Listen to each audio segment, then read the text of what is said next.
I think that's a good start. That's what I get for browsing around random files.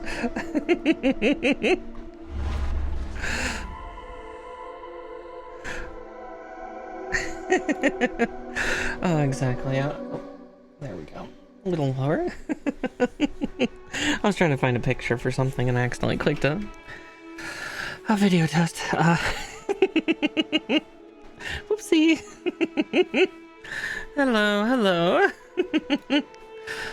Oh, whoops, I'm... It's like, why is the background black? Oh, that wouldn't do it. It is a Monday, so there's scuff aplenty. Oy vey, oy vey. The power of scuff. Ugh. I'll never have Amelie levels, or Monarch levels, but, pretty damn good at it, though. But yes, hello and welcome in everybody. So yeah, tonight we're going to be finishing up Double Seda version Kotoki. So don't mind me as I look all over my screens for a hot second to get everything back in place.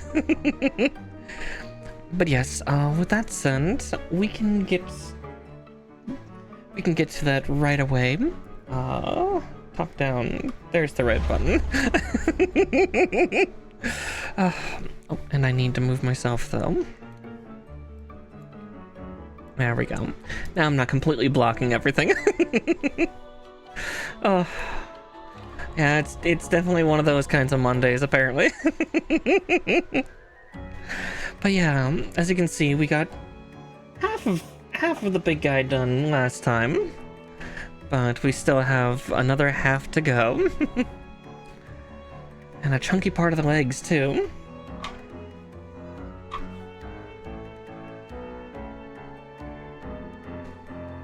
Also, apologies, I don't have a straw on me right now, so... I'm drinking straight from the can, so if you see my model do any funny motions, I'm sorry. Tracking doesn't like it when I drink cans. Or bottles, for that matter. Anything that goes in my mouth that's bigger than a straw. It's been good. Slurp. Exactly. But no, it's been a good day. I've just been kind of bouncing about, getting things prepared for this, as well as just all sorts of other things going on in my life and days right now.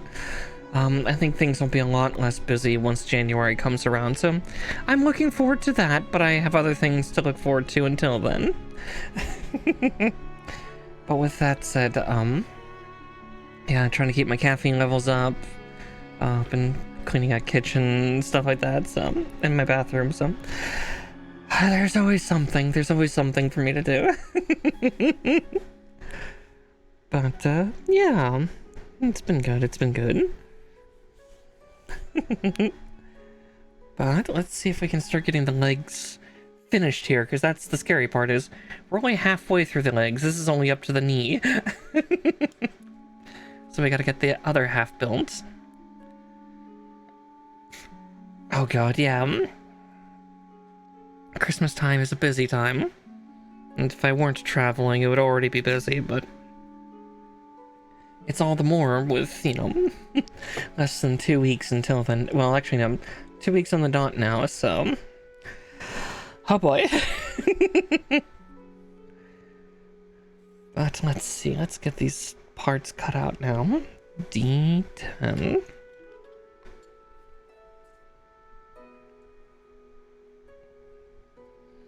Is that 10? No, that is... Oh, that is 10.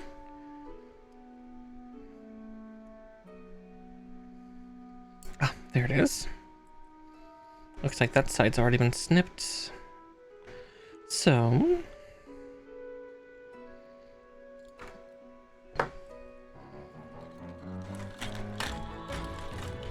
Oh yeah, may as well get the build underway, and if we end too early, I will start up,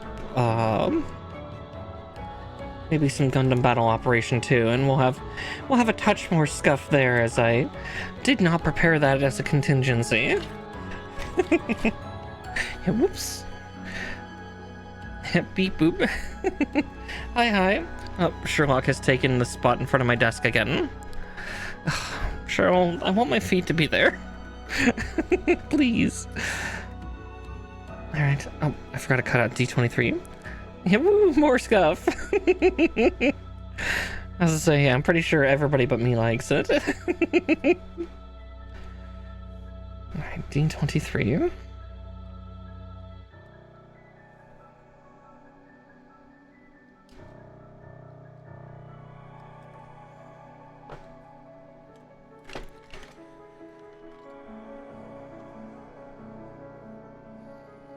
And then I'll cut out the other parts. Looks like it's 2 pieces.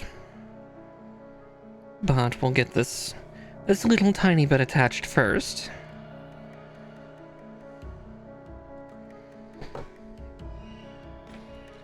Yeah, because by the end, this Gundam's gonna get just all the more stonky as we go. Sorry, kind of a big fella. But it just keeps going.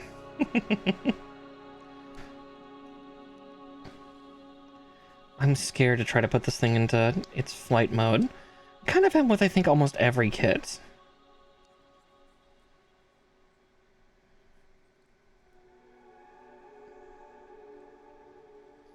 Anyone that has a transformation. Yeah, it's like, well, yeah, if you all enjoy it, then it's worth it, but... Let's see, no, it's supposed to be that side. Okay. Let's see if I can get this attached in right.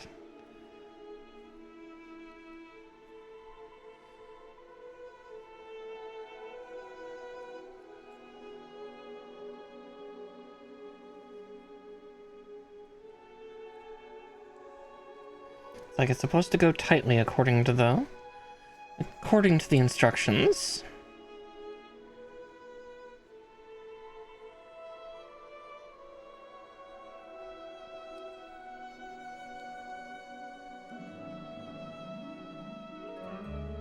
Did I cut out the wrong part? No, I cut out D10, didn't I?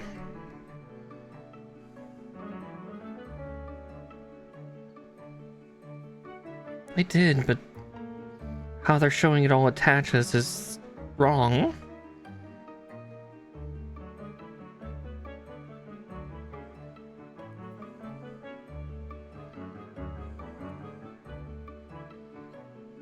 Right? Nope, I got it right. It's just a tight... It's just a really weird tight connection that doesn't feel correct. Ugh. And so we start arguing with plastic right away. Oh, I see. Oh, that's why I wasn't connecting right.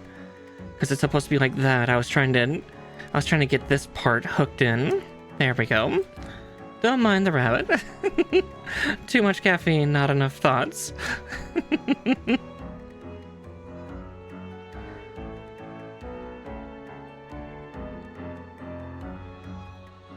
Okay, that's not as tight as I was worried about. So let's see, that's E25 and E11.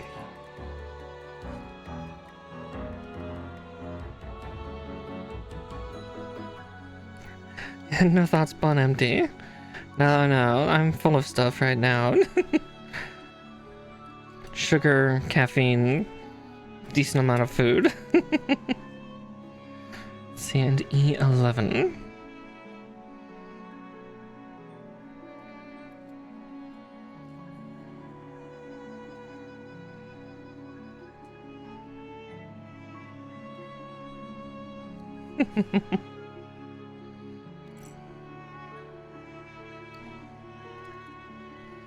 And since those are both E11s, I don't have to care about which runner I cut them from.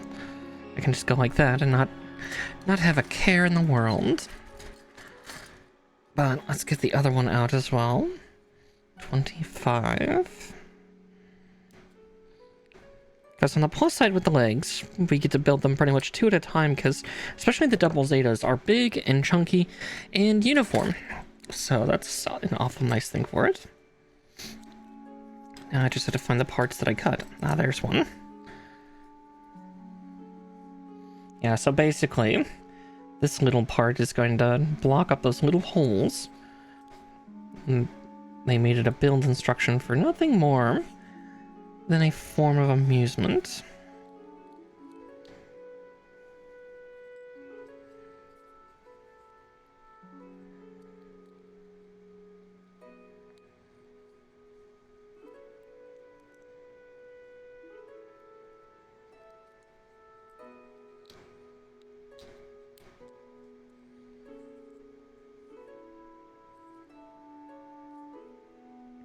Let's see. Appears I might be putting them in the right way, but it's more the fact that trying to get them to fit is the question.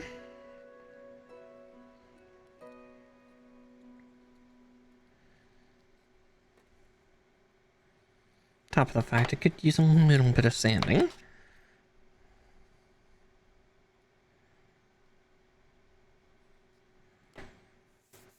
Oh, oops. The music's not looping. How dare it? Loop. Loop, damn you. It's like, yeah, the pause isn't that long.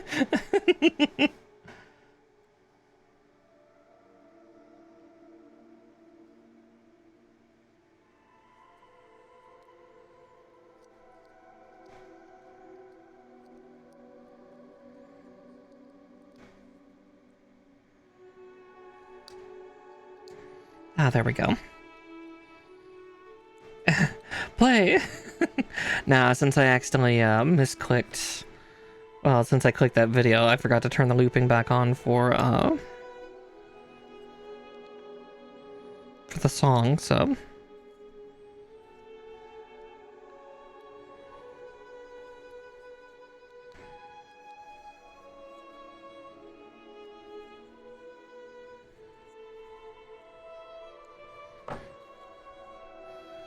And I see how they want me to put these parts in, so... Oh, goodness, I'm gonna have to lotion my hands later, too. I'm just noticing how dry they are, especially on camera. Oh, that one actually needs a cleaning. I see a horrible little strut on it.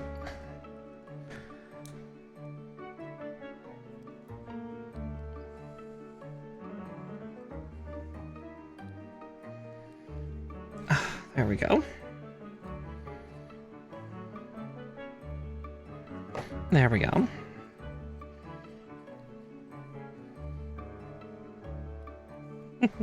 What happens when you're cleaning all day? You kind of forget about taking care of your hands. But yeah, and then with that, it's hidden away.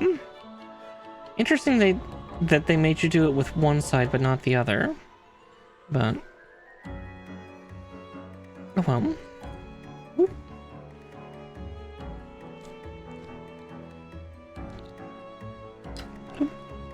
Goodness. I swear I have decent hand dexterity. I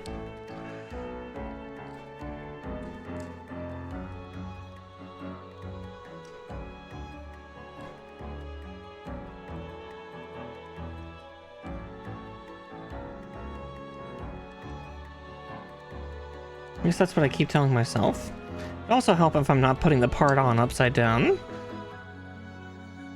Right? No, I was putting it on right side up. It's just... oh man, that's weird.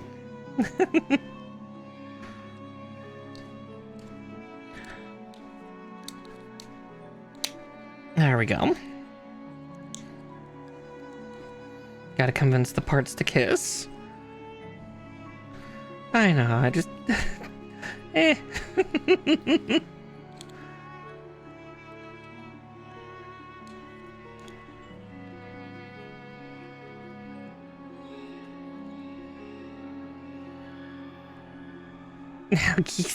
Pretty much.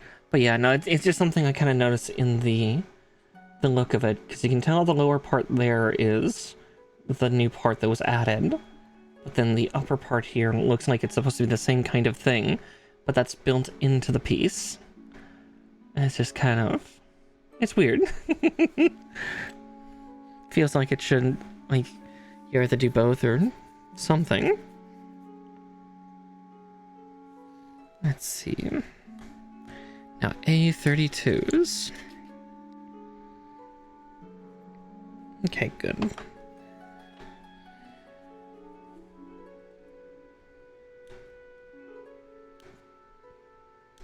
Yeah, there's so many vents and thrusters on this behemoth of a Gundam.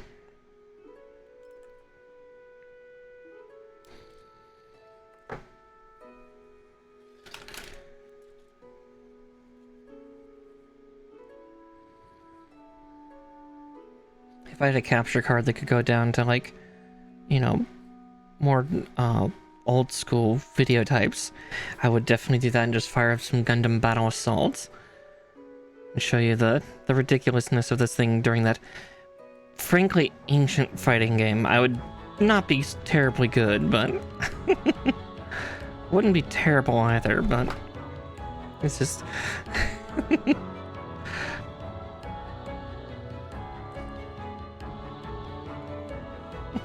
also, if I'm looking around, it's because cats are moving around me. You probably saw a flicker of one over on that camera. Oh, and Marsh did move that camera a little far out of the way. Let's see, one moment. There we go. They wiggle like a fish due to the twitching on capture.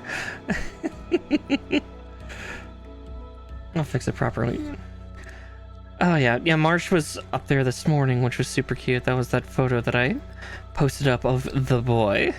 Yeah, that's my beloved Marshy.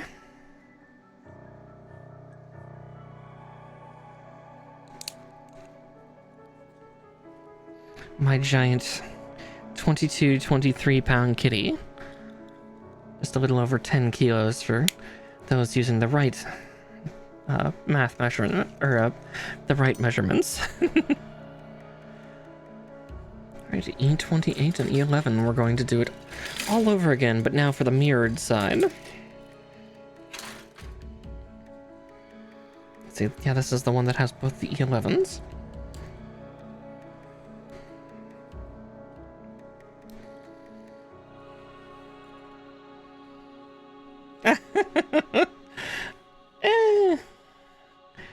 Goddamn freedom units. Listen, I'm teaching myself metric because, frankly, you should. You really should learn it.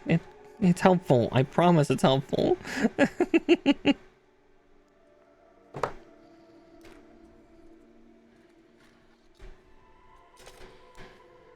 Freedom units can only get you so far before they eventually betray you.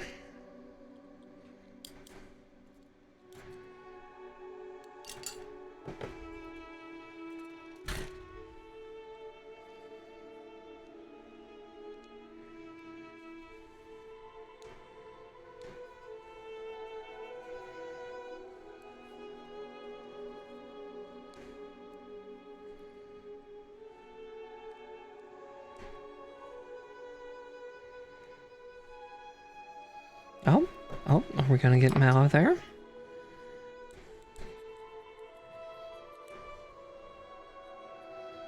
Nah, she's just going to the window on the side.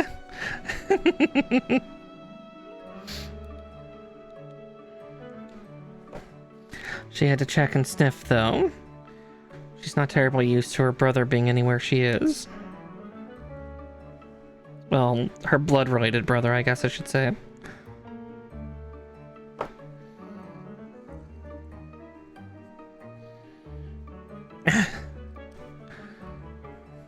Oh, God.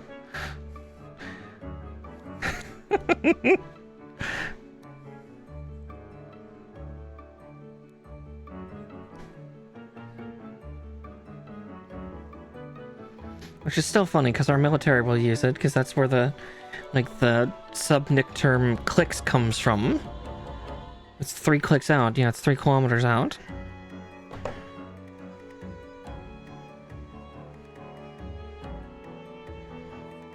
Just for some reason, we're trapped in a measurement system that I think is rather foolish. There's better, like... Metric is so linear. And Imperial is such a...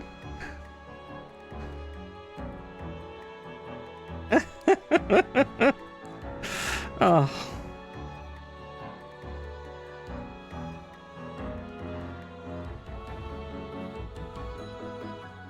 Yeah, I have some relatives that are kind of like that. Ugh.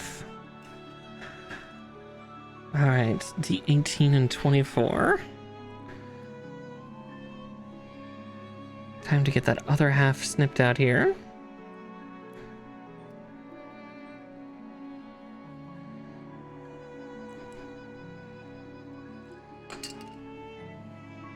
It's too real, it's too real.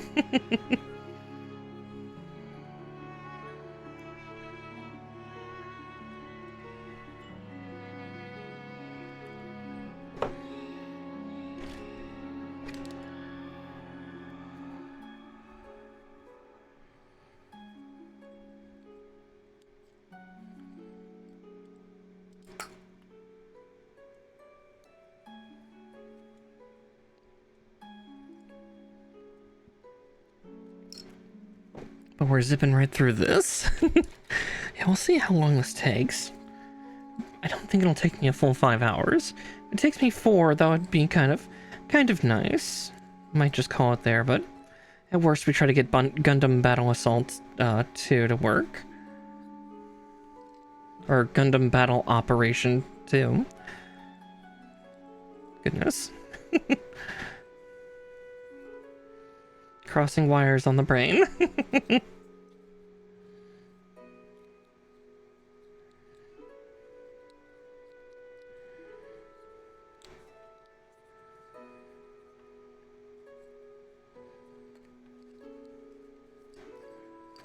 It's been a while since I've played that. A shame that Gundam Evolution went down. I would have played a few rounds of that and had a good time.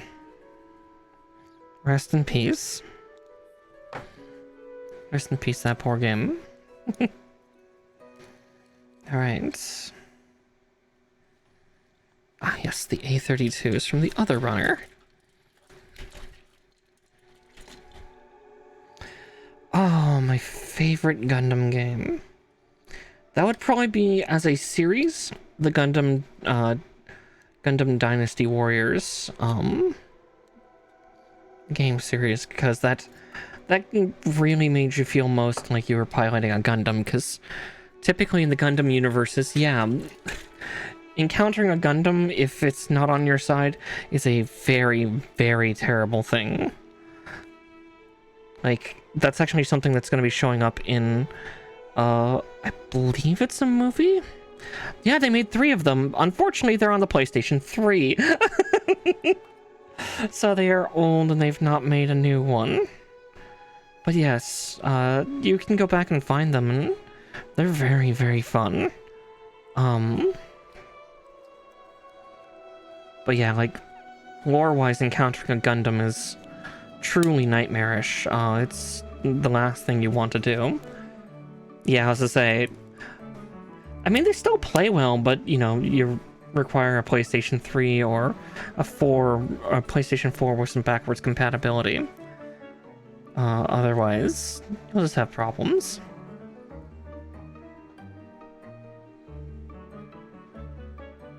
PC 2.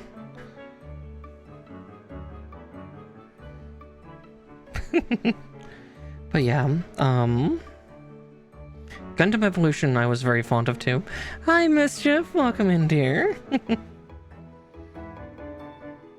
Because it was basically, I got to play Overwatch, but the Overwatch was Gundam flavored and not made by Blizzard, so it was even better. Aww.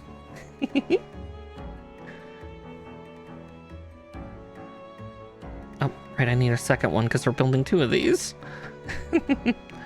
But yeah, I know that's something that's, like, for showing the fear of encountering a Gundam in a fight. I know that's something that, I think there's a new, oh, is it a mini-series or is it just a movie? Like Gundam Revenge or something like that? It's coming out soon. I know they just dropped a couple trailers for it because it's being presented by Netflix.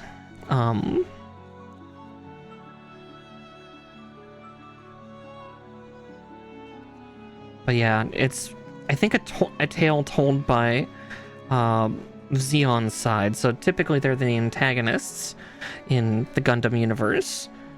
Kind of so when you know what, like, the upper brass of, like, the upper brass of Zeon and Neo Zeon kind of looks like.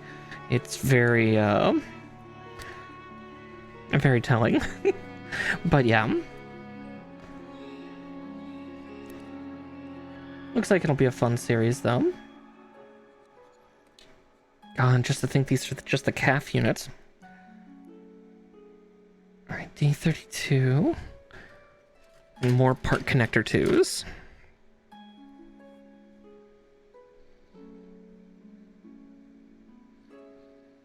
Ah, there it is.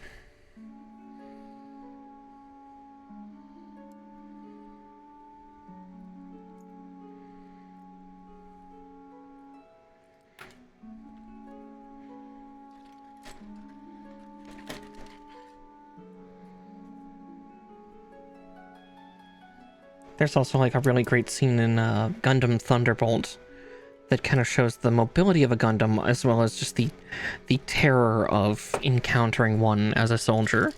It's like done first person of a Zaku pilot, actually. Poor bastard.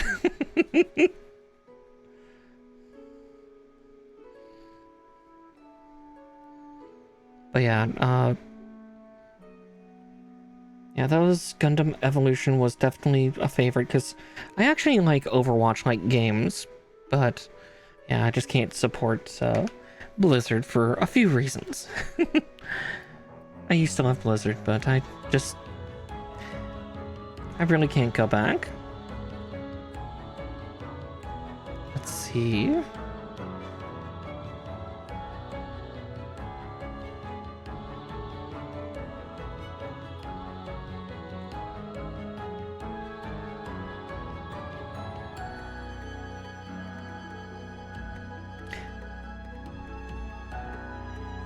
Kind of, yeah.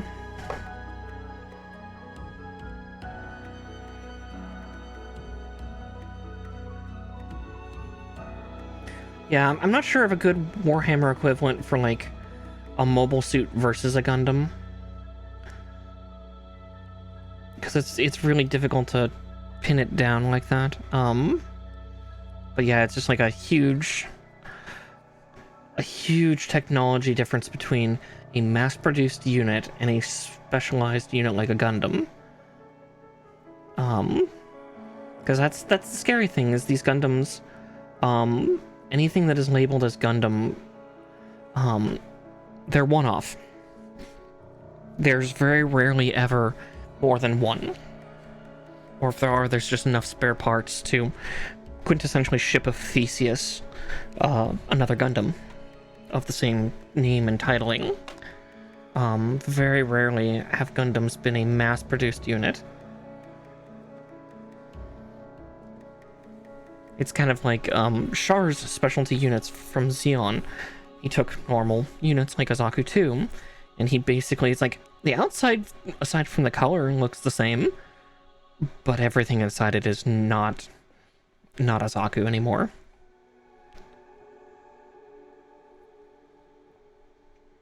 Oh, the one that I made a few weeks... Oh, the Dom? Yeah, so the Dom is a Zeon mass-produced unit.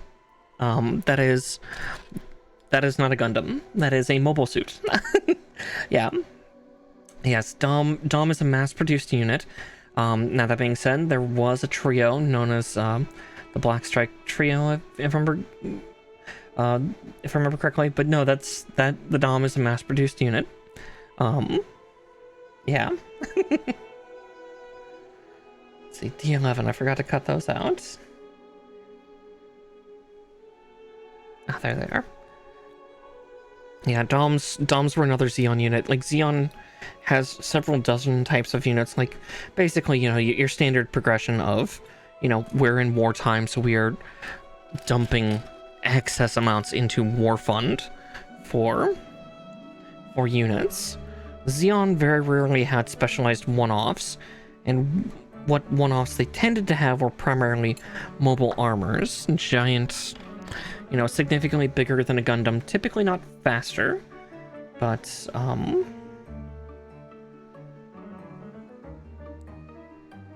yeah, kind of giant weapons platforms. Oh, there's Mallow. Hey, hon. You're fine, dear. I think she's also confused by the light. She doesn't like change. But yeah, no, so some of the Gunpla kits are going to be of mass-produced units, because they never expected people to like the mass-produced units.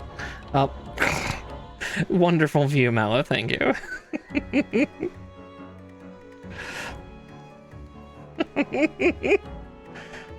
But yeah, there's kind of a following, because a lot of them are actually rather cool. Like the cycloptic eye systems are are rather fun. Aww, we get a kitty tonight. My sweet little Mallow.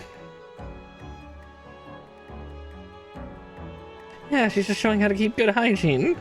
And giving you feet as well. You got that paw real close to the camera, too. Oof, that is a tight friction. Connection. Let's see.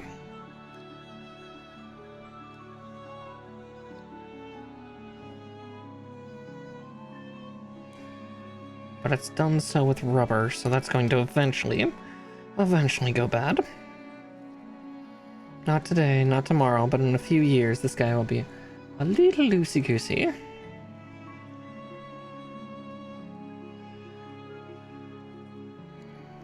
Okay, there's one. How to do in the other one? No. Yeah, he'll just wiggle like an actual doll instead of, you know, an action figure. Sometime I really should unearth a couple of my older kits that I built way back when I was a little kid and kind of show you what I mean. Since they're, you know, 20 plus years old now and have been built for, you know, 20 plus years. And a lisp. Exactly.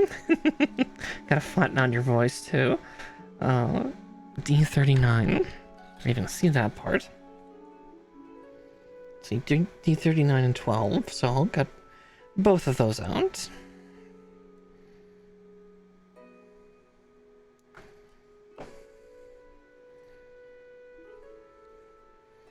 But yeah, that's part of what made like Gundam so terrifying, was just unknown tech, unknown like alloy. And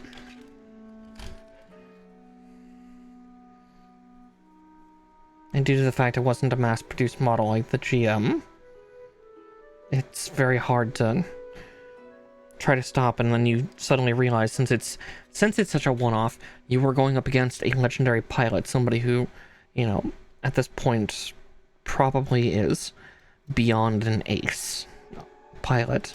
You know, they've not taken down more than 6 other units. They've taken down hundreds, possibly thousands. And that thought alone is horrifying to encounter. Just, there is no saving you. You find, oh goodness,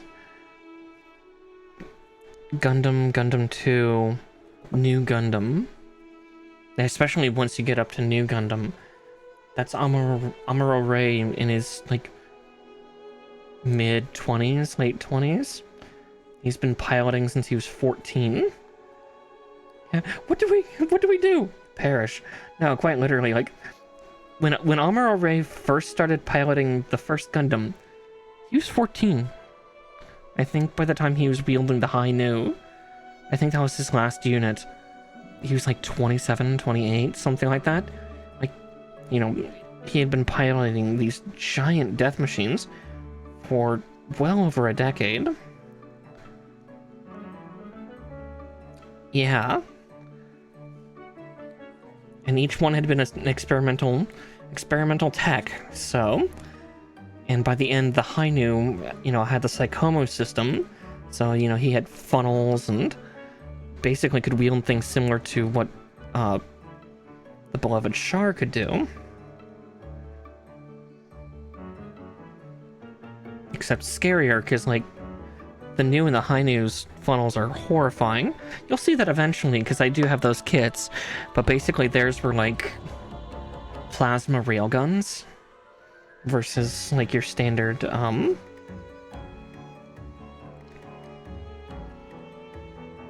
your standard ones that you found on the Sazabi and the Nightingale, where they were, you know, laser turrets. Yeah.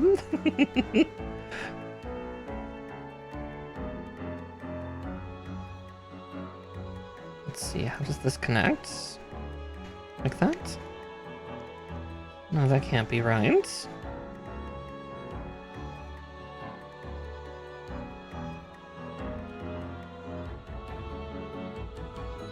Oh, there we go. Yeah. And on top of that, the funnels on the new and the high new, also could generate shield systems. Barriers, like 3 of them could form together to, yeah, 3 of them could form together to create a triangular shield.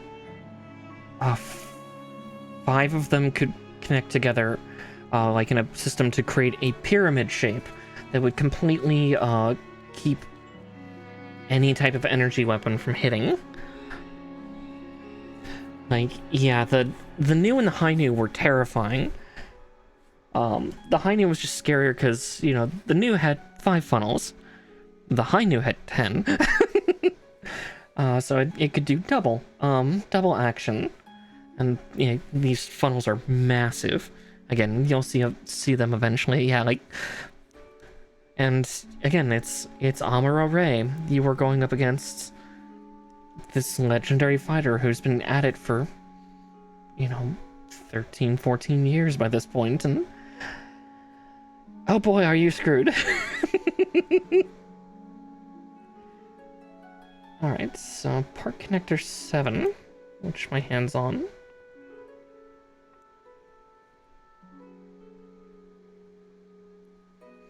Yeah, and like new type was still kind of a foreign term even on into the later parts of when Amuro was piloting the thing, so, you know, what few folk knew exactly what a new type was in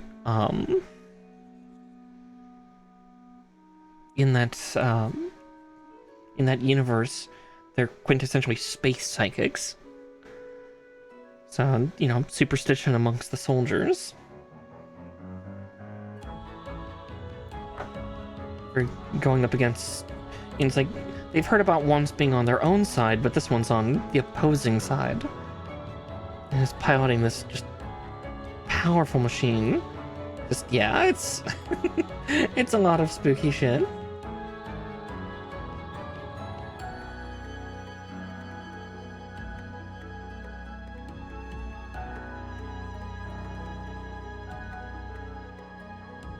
Yeah.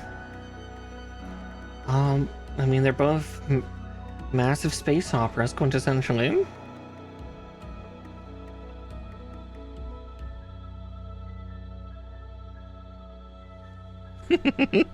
Yeah, not terribly.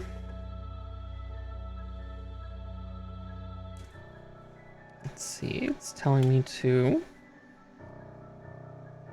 also put on, yeah, D33 and couple aim pieces. But yeah, no, the comparison to Warhammer is not that far off. Like, really, the biggest issue I have with trying to, like, quantify the difference between, like, a Gundam and a mobile suit versus, like, units of primarily the Imperium, but perhaps equating to the Tau would be better in that description of, like, just... I guess advancement? Like, don't get me wrong, I know the Imperium is very advanced, but, you know, they have certain superstitions and things that have been made into law. But yeah, I'm just not knowledgeable enough. That's why I turn to others, typically. But yeah, like, especially trying to think like a more common character inside of the Gundam universes, it suddenly is just a lot scarier, because, yeah, to think like, yeah, a simple, like, mobile suit soldier, or worse, yeah, an infantryman, like, you don't have a Gundam, you don't have a mobile suit, hell, you don't have a tank or jet, you are literally a person with a rifle on the field, and you see a Gundam come out of nowhere. That's something that Gundam Vengeance show is going to really be showcasing.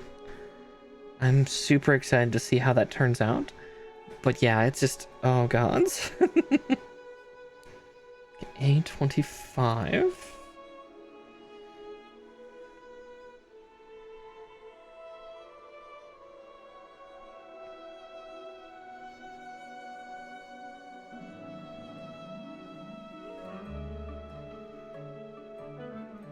Oh yeah, and like not all Gundams are like massive. Like, don't get me wrong, the one I'm building tonight is, yeah, it's a fairly big one for a Gundam. Until you get to like the Unicorn. Gundam Unicorn, I think, is one of the bigger ones overall. But even then, you know, most of them don't clear 100 feet. In fact, most of them don't clear. Even the Unicorn doesn't clear 70. Well, it just might barely clear 70. Because Unicorn Gundam is like 22.3 meters tall. So yeah, that's just at about 70 feet. But then there's things like the Destroy Gundam, which is actually a mass-produced mobile suit unit that... See, that one's a little weird, but I think that's from another universe. I think that's Alternate Century, I think? I can't remember. I can't remember Destroy Gundam, or...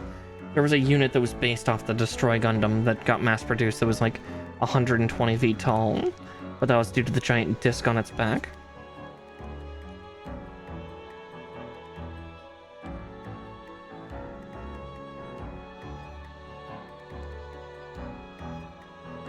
Okay.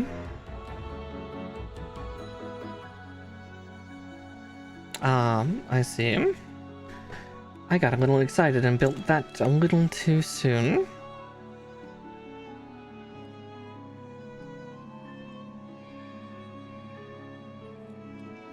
But that I can fix.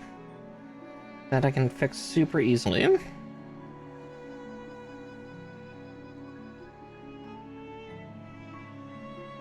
Yeah.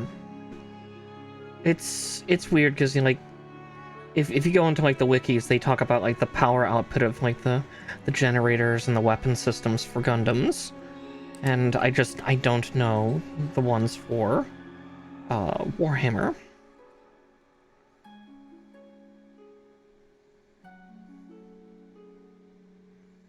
Just because, yeah, it's an area that I'm just still learning from. Talon is slowly corrupting me in the ways of Warhammer. As she's been dangling the Tau in front of my face for a while, because she's like, look, it's like Gundams. Oh, exactly. Because I would do the same about, I used to play, oh crap, what are those games called? MechWarrior. One of my very first mecha games I ever played was way back on, I think, Windows 97, 98? Yeah, the MechWarrior game that was way back then. Yeah, that was a game that I grew up with, and it was very fun being like a Timberwolf. You know, no real hands, no real arms, just a bipedal, quintessentially missile pod. Very fun. And great movement abilities. I was very spoiled too for a little while. I think the place closed down, unfortunately, but relatively close, within driving distance at least. So it was a every few months thing I would do. Is there was this arcade that actually had MechWarrior cockpit pods for playing one of the MechWarrior games. There was an arcade version, and it was really fun because, you know, it had a couple sets of joysticks and thrust levers, and had foot pedals too, because yeah, it was super cool. Like, it took a lot of learning to figure out, because if you really wanted to go full out, you would actually have the difficulty set that you had to manually use the foot pedals to move, to like walk. And yeah, it was super, super awesome. E29. It's saying both sides. A specific connector. But yeah. These days, I tend to rock some of the heavier units in the MechWarrior universe when I do play, stuff like, MechWarrior Online or stuff like that. You'll typically see me in like an Atlas. Because I just like big things with hands. It's fun. I see why they're talking about a specific position for these. But it's in a weird spot that my hands cannot get to. There we go, one.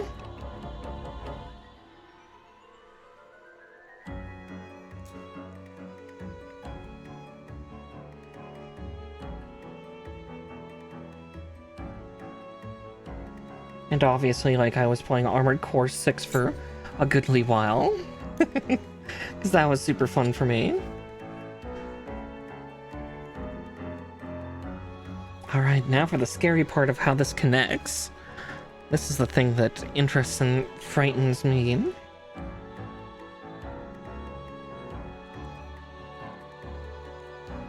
So, according to the instructions here, I should be able to go like this, and there we are. Right?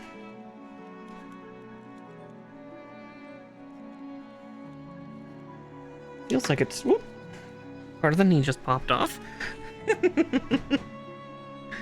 Okay, so I can't straighten up quite all the way.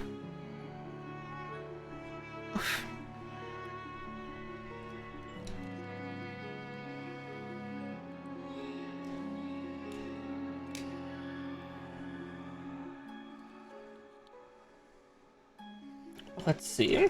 It'll probably tell me on the next page.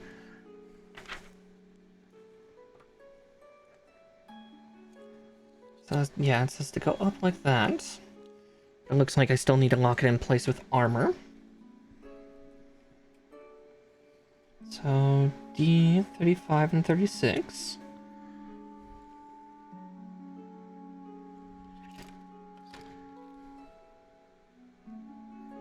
Ah, there they are.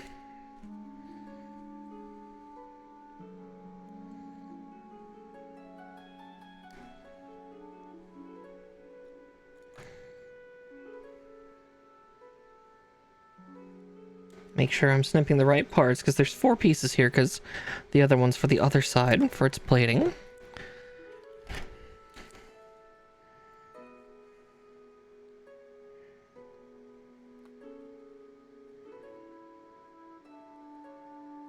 No, that knob's supposed to be there, good. Okay, so there's that. And E22.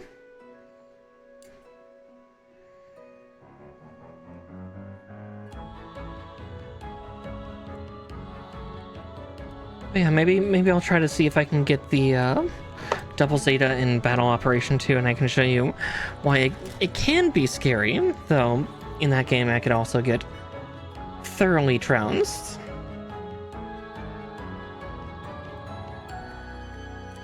So we'll have to see what my luck's like if it does not take long enough, or if I go through this too quickly.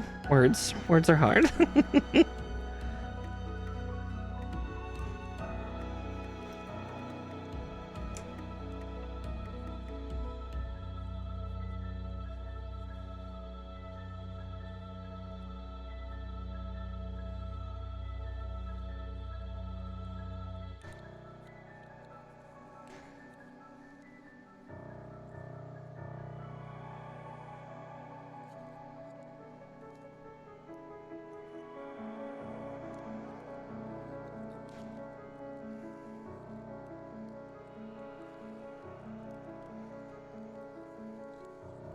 Eigenword's real good. Yeah, sure.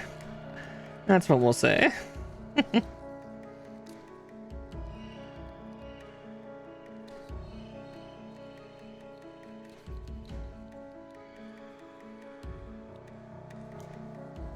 God, that feels like such a weirdly loose connection. Let's see.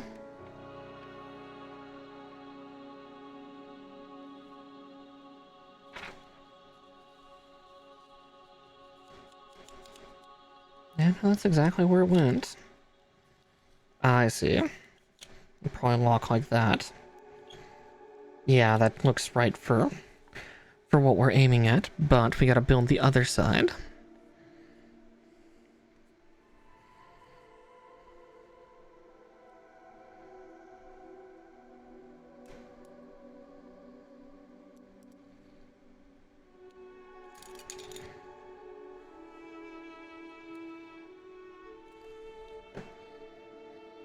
We're steadily getting through the runners, though. As is tradition.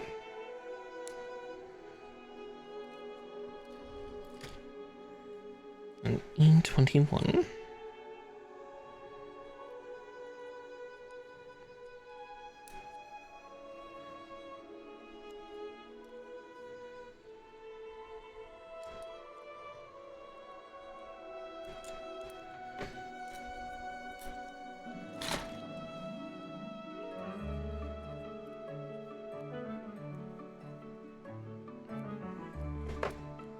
Now, if that's the case...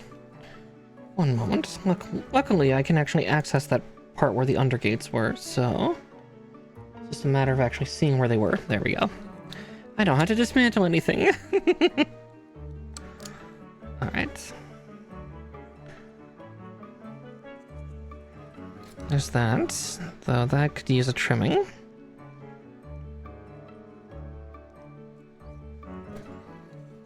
There we go for that.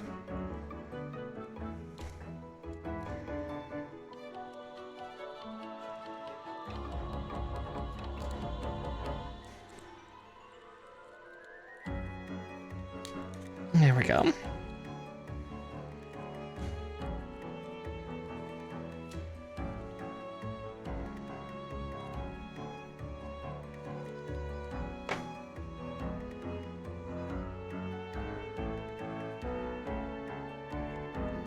Aha. I think. We'll see.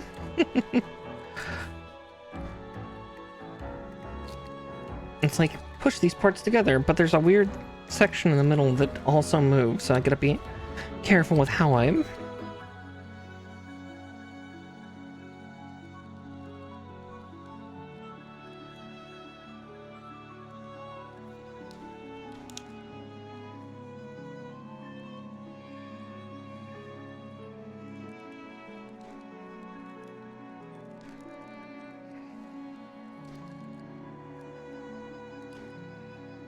Let's see, I'm trying to figure out where they're telling me to click.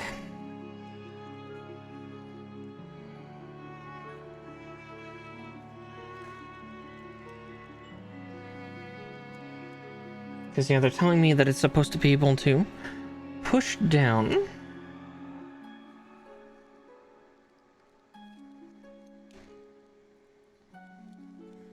Make a clicking noise that seats into place.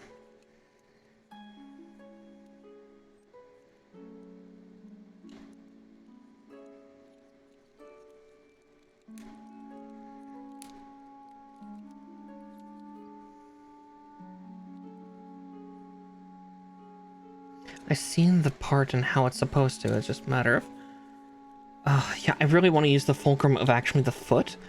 But due to the fact that it pushes a thruster up into the leg, I can't. That's the problem. Because I really want to, like, put all my weight here to help with the connection. But if I do that, that happens. We can't have that.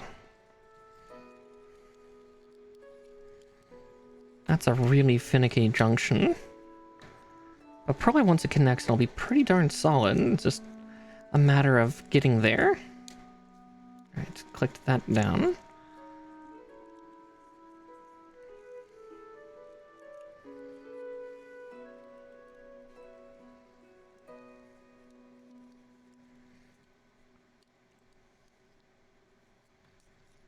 God, that is... Remember, kids, some of these are very technical, and the double zeta is no joke.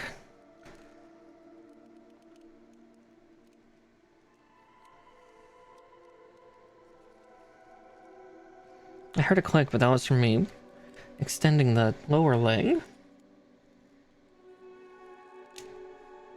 That was my nail.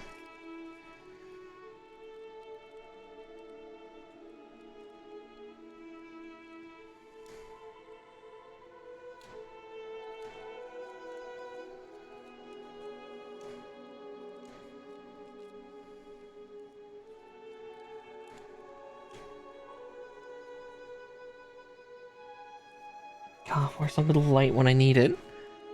That's gonna drive me batty.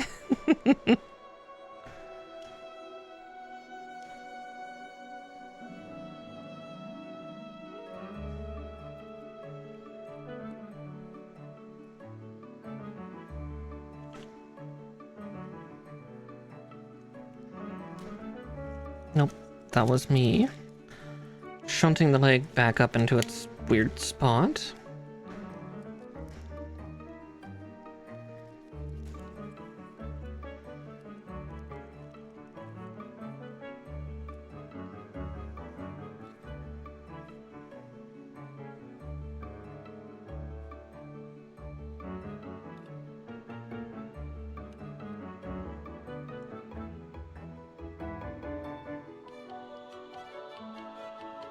Unless... Let's see. Did I screw something up last week? No. Okay.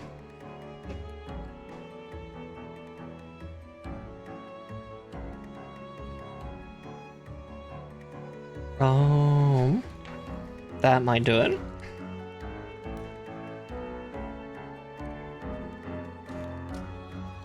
Ah, bollocks.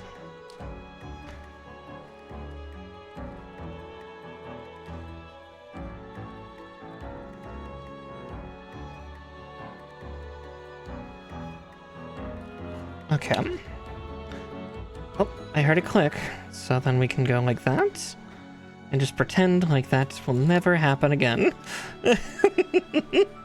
Man, look how chunky that leg is, though. Big, angular, stylish.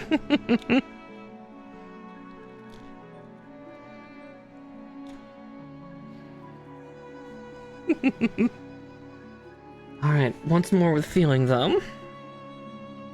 Okay, I was right to tear that apart again, because I noticed that this joint was a little offset.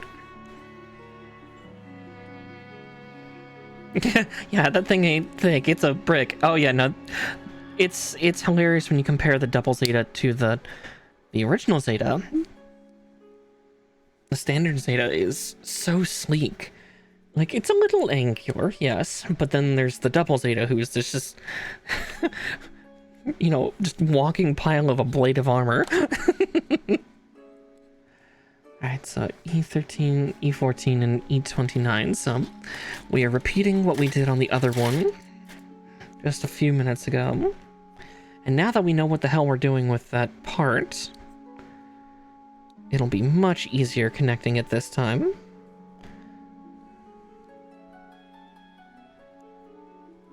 And...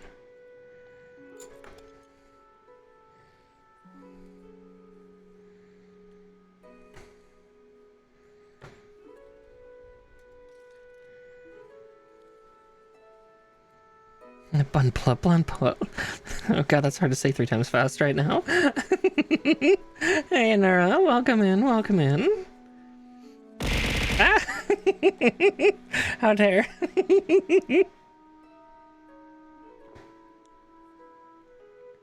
I wasn't shrimping, you have no proof. Oh, whoa. Alright. It has been a while since we've done one of those too, hasn't it? Oh, well.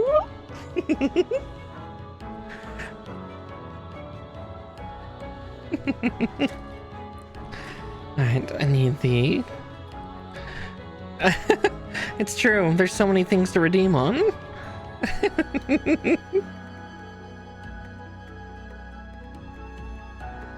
One day it's gonna hitch and break up like it did that one time during Roots of Pacha with Talon.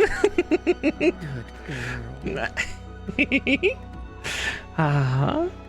Oh, Nurad, yes, you are a very good girl.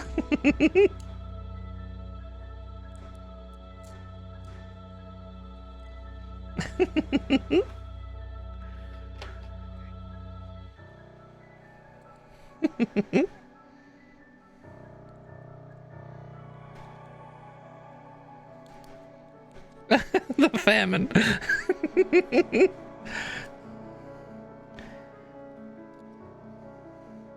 Hopefully there'll never be a channel point famine.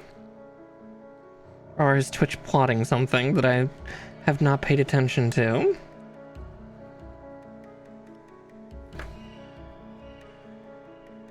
Wouldn't surprise me if Amazon and Twitch were plotting some kind of famine. Ah, true. Or what happened to poor Aurora that one time. Got drunk and just kept asking for good girls over and over and over again.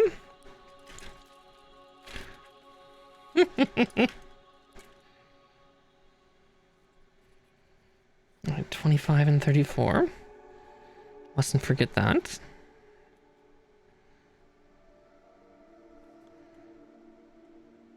See, this is the scary part. We still have plenty of vent pieces left that need to be used. It's like, oh god, what else needs to go on this damn thing? I know the answer. It's some of its weapon platforms and whatnot. But yes, hi Boxy, welcome in. There we go.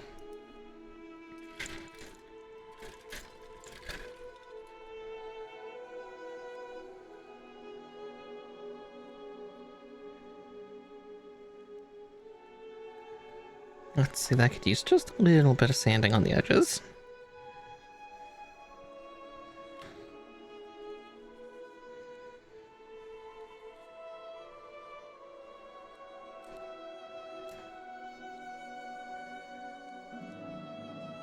There we go.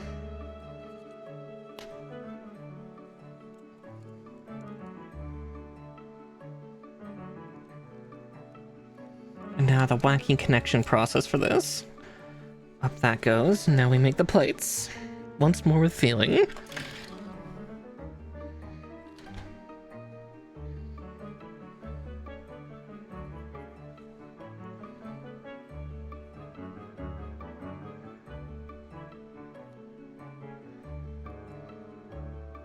Good pet.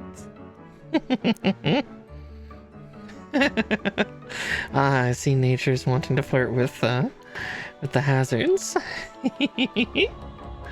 Oh, nature. Oh, it's for Boxy, okay. Oh, Boxy, then nature's doing this to torment you. Good pets.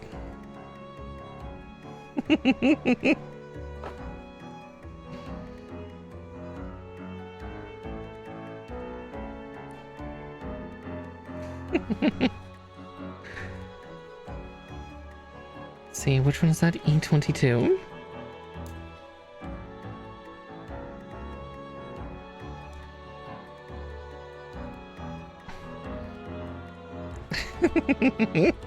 Blame nature.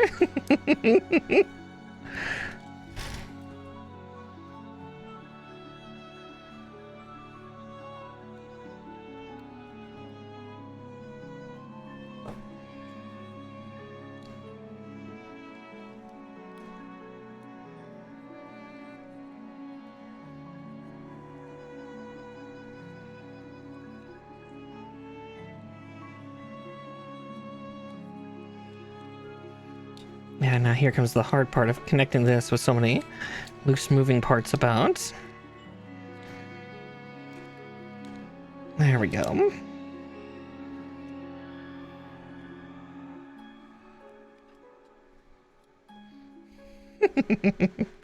Nature uses his powers for evil. Not that mods get unlimited channel points. But he's using the ones he saved up to torment others.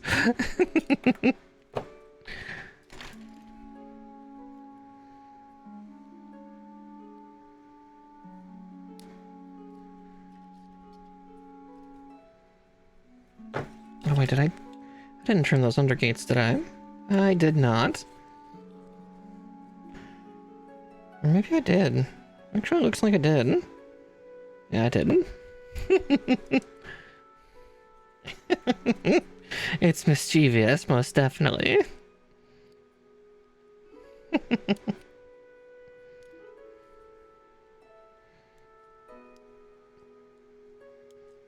There we go.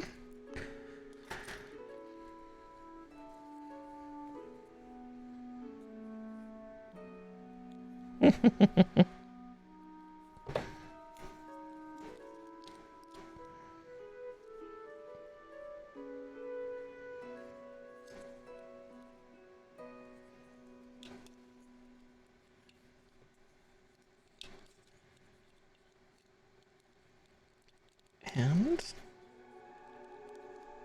Nope, I was to say, that didn't feel like it was in. There we go. I think, yep, okay. So that's in.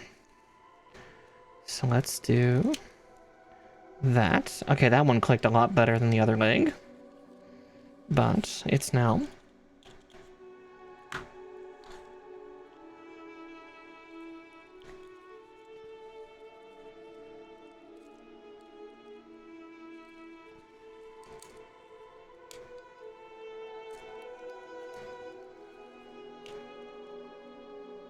Oh, there we go.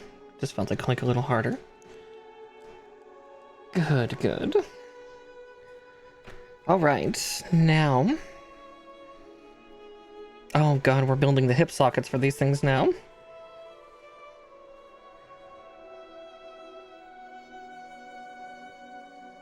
Wow, that is surprisingly complex for what it is. Good grief. Well, I think that's the waist, but still. Oh no, that's the socket housing. Oh, dear gods. Okay. D40. Oh, I didn't even build the hip housing for this one. I completely skipped over it. So we'll get that done right away.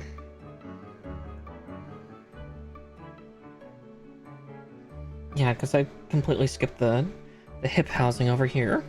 Oopsie. Okay. D40. Oh, there it is.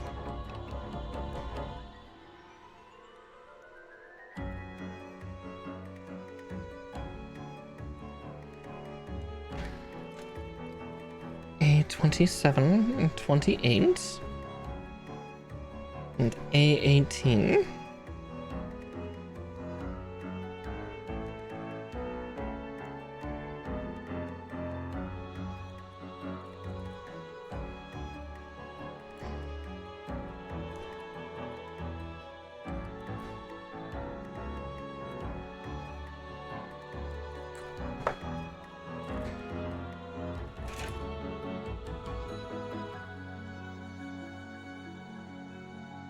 Okay, that has undergates according to the booklet.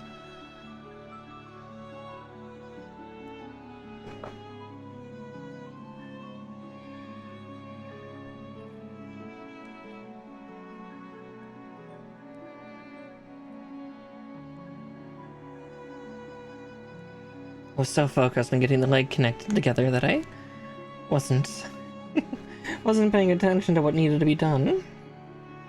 Okay, so D40.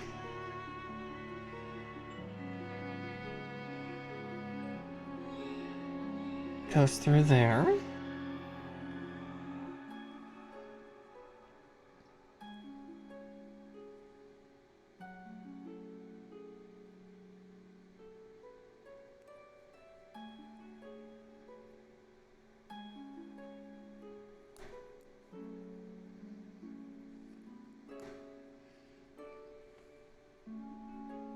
Yeah, I was in that zone just to get that part of the leg done. And I completely missed the hip socket. Okay, so there's that.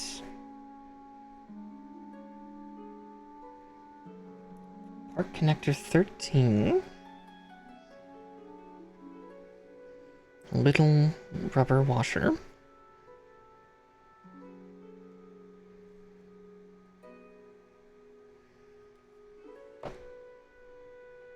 Okay.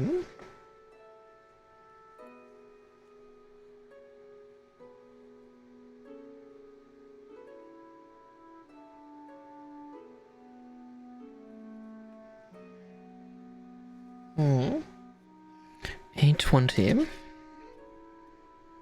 I see why they want me to connect it there first. Because that doesn't have a stopper on it.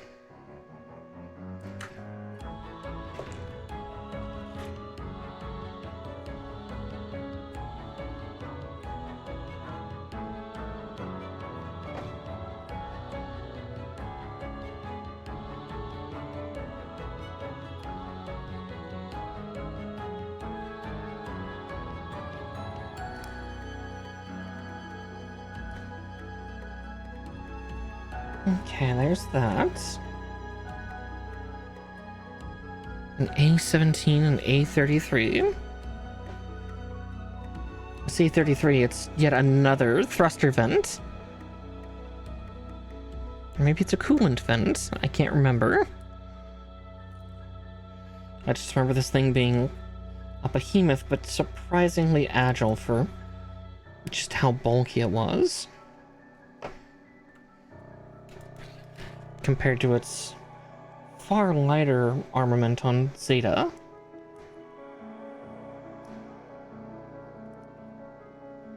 Though Zeta also had a couple unfortunate issues at certain points.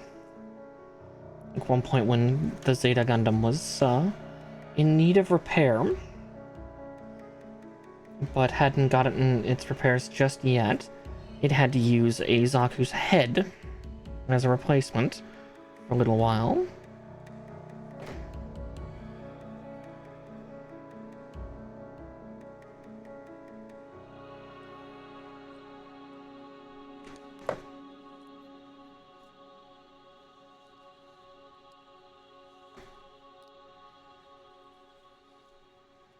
Okay, so there's that. Now to do the hip socket for that one. The hip socket proper, at least. Oh, looks like we're gonna have to put paint on this one. But we'll get there, we'll get there. So part connector 1. Oh, geez.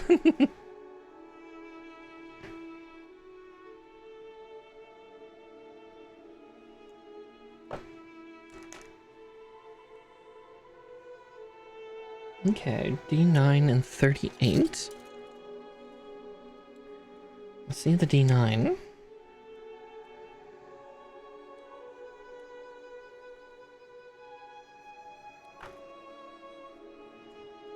I think I see 38 as well. Yep. And 3. Not much left in there. Soon, soon.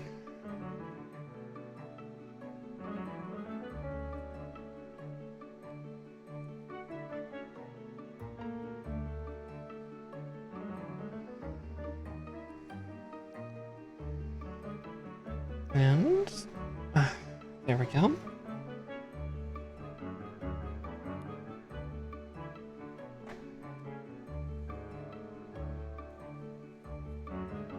Got a lot of rubberized parts in here. This thing's gonna sound like a maraca in 10 years.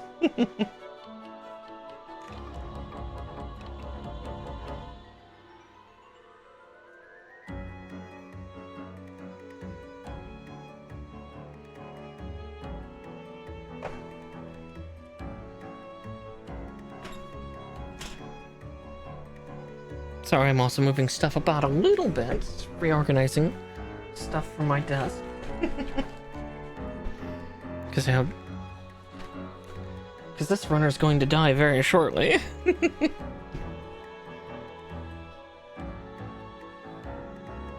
A maraca, if you will. Ah, shame on you.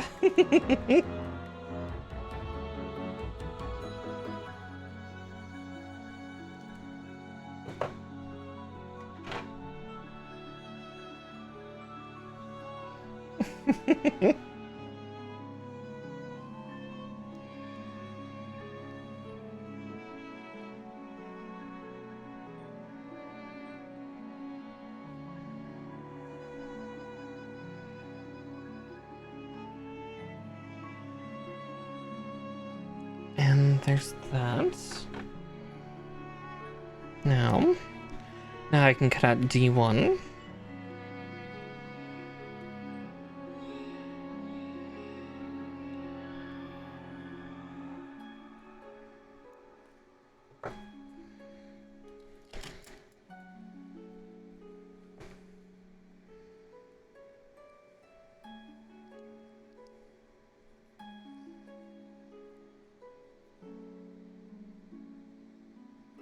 Okay.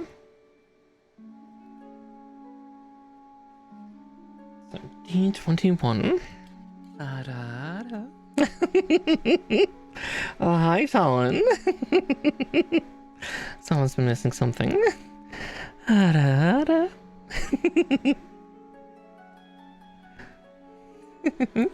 Welcome in, dear. Ah! And violenced. How dare. Oh, Talon.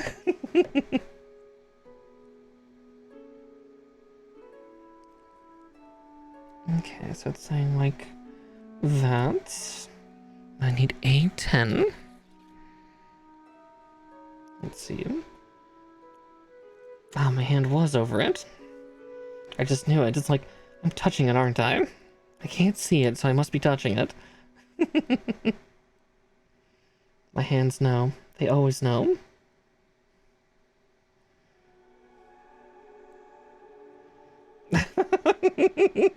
True, true. Gotta sound your arrival. Not with horns or a choir, but with violence.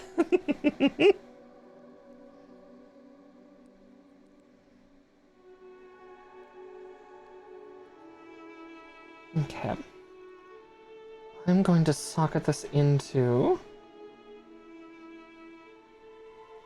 the leg first. And then I'm going to paint it. Buns! I mean, we are working on the cheeks of this Gundam. We're not quite there yet. Not entirely.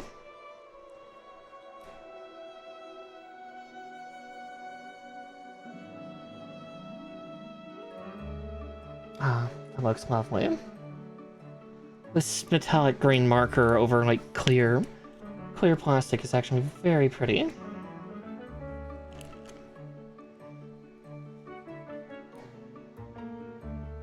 See just a little bit of that corner that didn't get touched. There we go.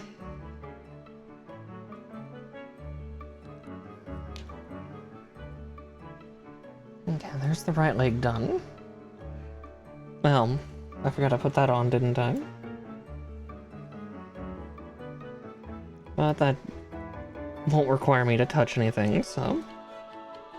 I'll touch anything that's wet, at least.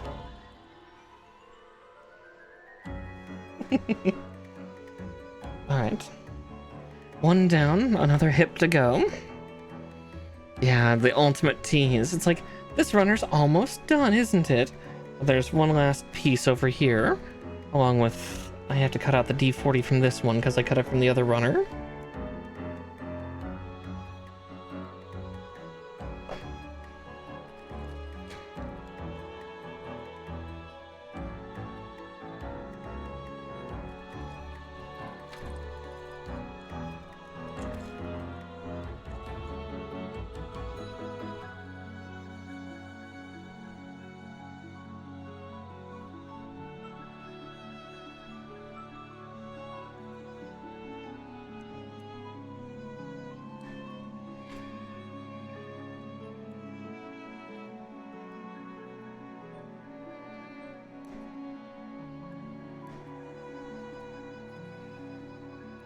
And 1, 2, and 3. Oh, oops, and 3. I cut 17's runner, not 18's. There we go. And this one's just in by. Just a little bit of friction.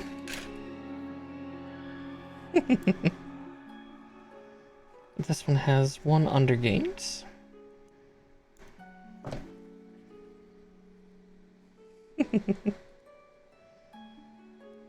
And I've been here an hour and a half and still working on the legs. Even though they were already partially done. Sometimes a little friction is all that's keeping it together.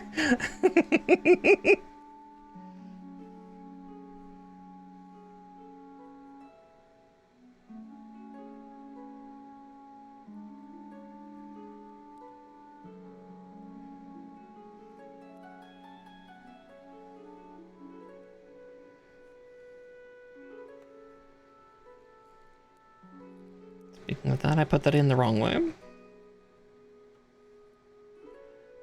And... ah, there we go. It's gonna make my thumb shove it through. Sometimes you just gotta thumb it in, you know?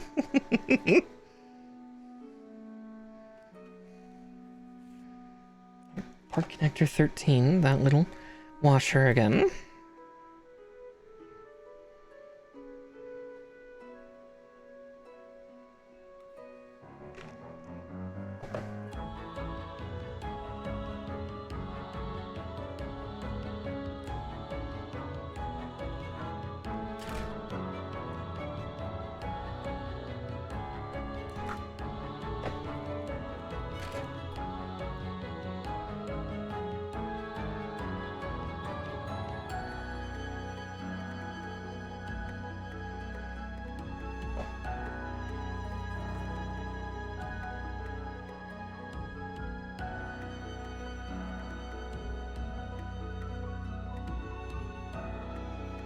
There's that, and then A33 as well.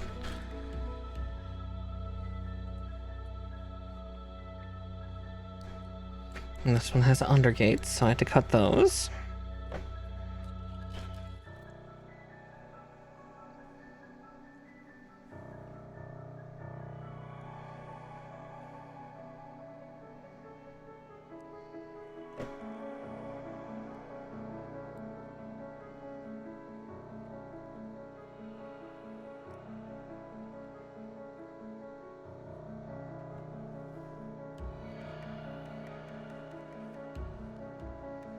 A17, that other part.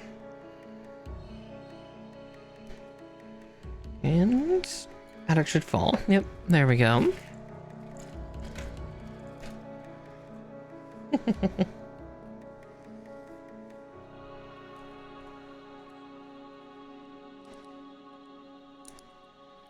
Oop.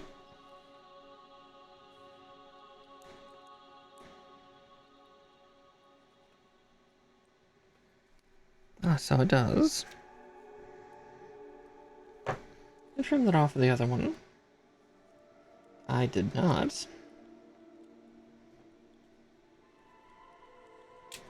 Oop. Yeah, I just felt that part disconnect. But I should be able to. Here, before we finish building that one. Give me that part.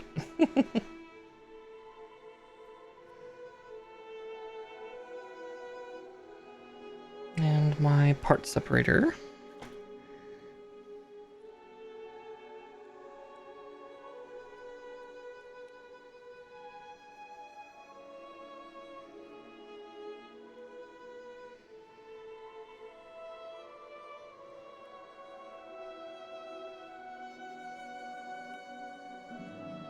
Let's see if we can get that pulled apart, huh?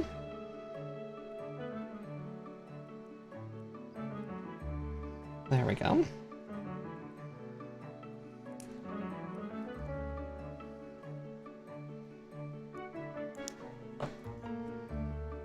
Just required a little snip. And there we go. Yeah, I'm looking much better already.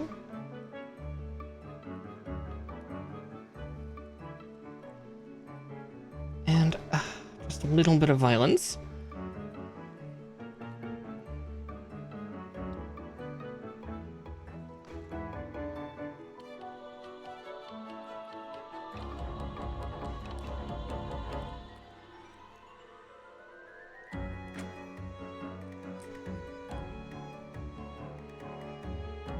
Okay, there's that fin done. Now it's the other hip socket.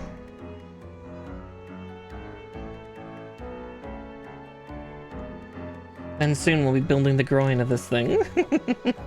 Soon.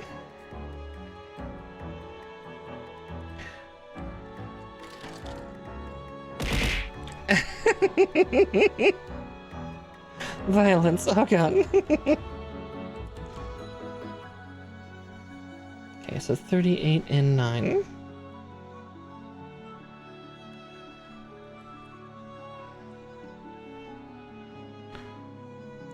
Oh, exactly. You gotta tend to the rest of the little parts of the body. Yeah, it seems to be the standard build order nowadays for these kits. It's like the groin is the very last part on the main body to be made.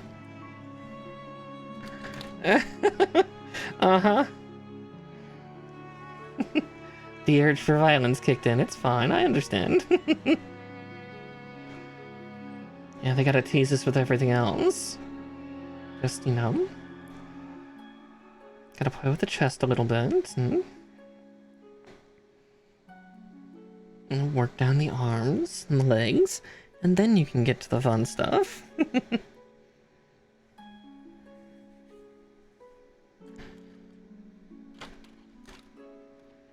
Let's see, D2. That should be that runner.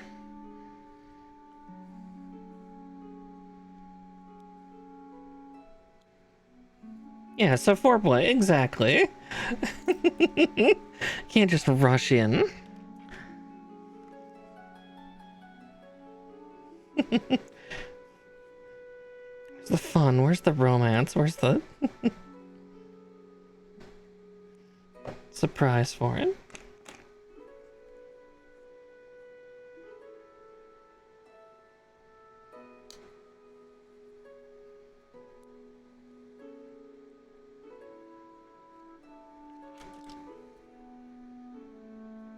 And then D1. Also cut D21 out while we're here, because we'll need it in just a second.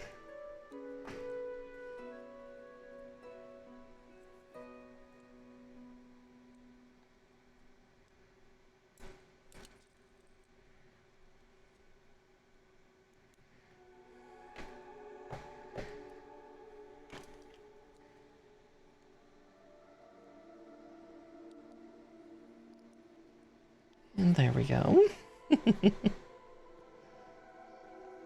Also, don't mind Mallow sleeping with her eyes open. I promise she's fine. She's a little weird. I love her to bits, though. She's just always got to keep an eye open. Oh, there we go.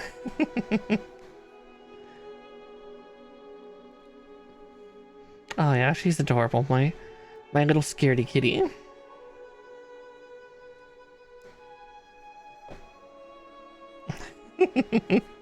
Are you calling me Flighty?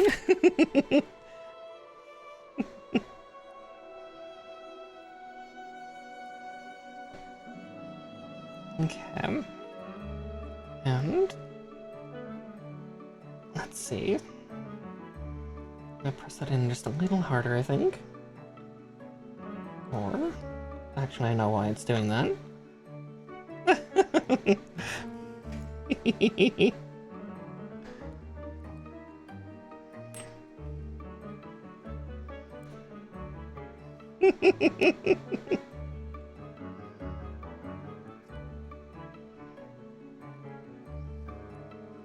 Okay.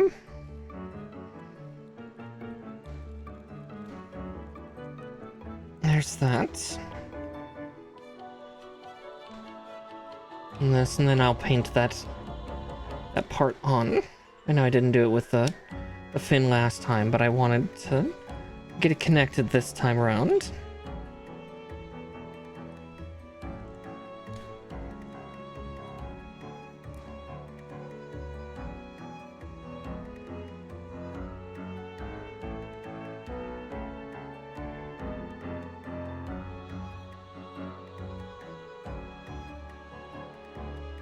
There we go.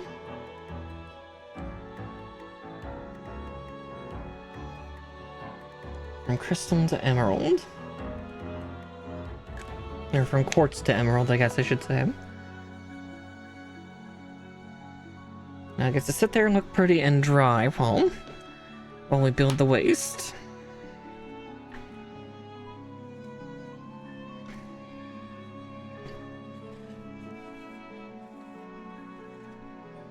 But yeah, there's the Zeta, double Zeta in all its completed glory in the imagery. It's a little hard to see due to the light shining on it. But yeah, just big ol' thing. To think if these were like full-sized and capable of movement. They're full range, unlike the two statues, or the 2 or 3 statues that are in Japan that have some movement, but not a lot. It'd be awesome and terrifying to see, like, one fully functioning.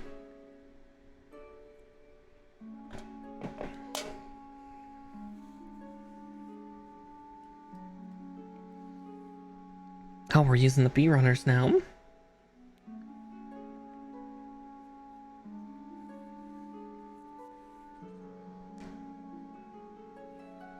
Part connector 15.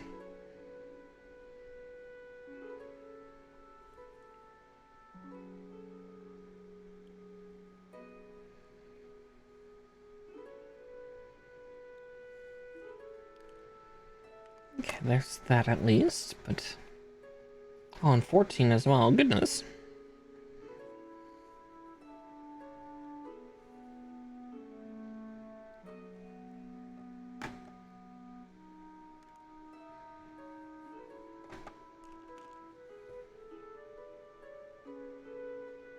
Okay, and bean 21. Oh wait, no, that's not the bee runner. Those are the sea runners. This is the bee runner. As I said, we still have quite a ways to go, though, with how much is, like, on a couple of these runners. And there's 2 other runners in the box that I've not even opened yet. Bean 21. Ah, there it is.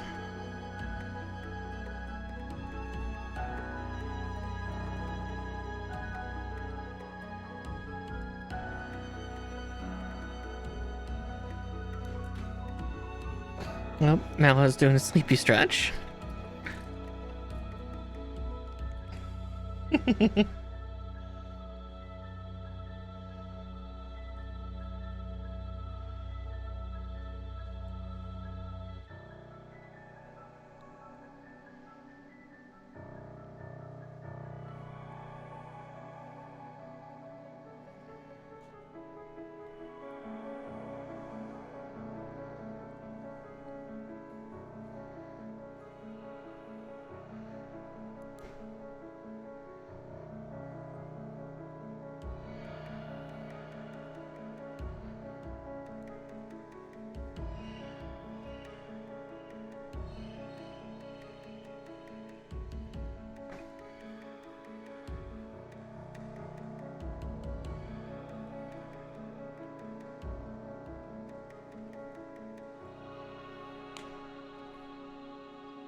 There we go.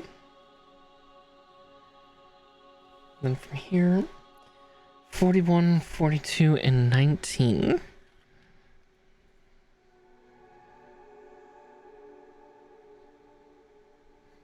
Okay, there's 41, 42, and there's 19.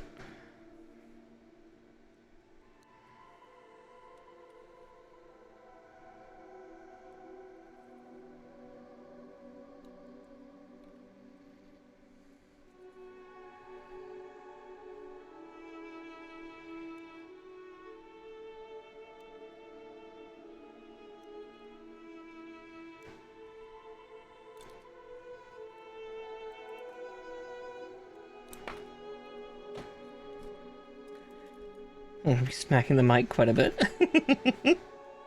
Don't mind me. I'm just being violent.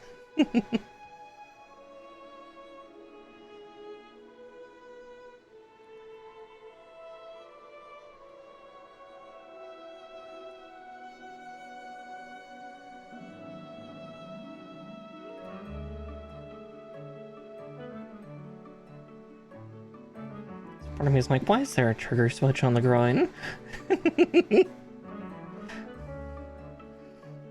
Excuse me, Bondi. I have questions.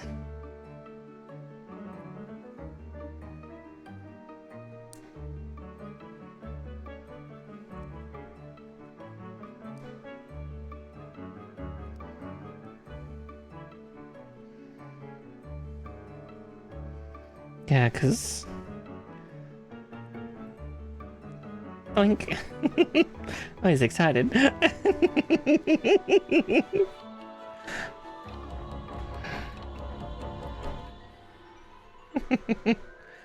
B43. Oh, interesting. We're not doing an interlattice? No, I don't know what the right word would be. So for the previous units, we've had like where there's like a big long rod like this, and then you put like one leg's hip joint on, and then you put the other legs on. That's what we're usually doing, but not for this one. This one has both of them. It's just a carriage unit that's attached to the back end.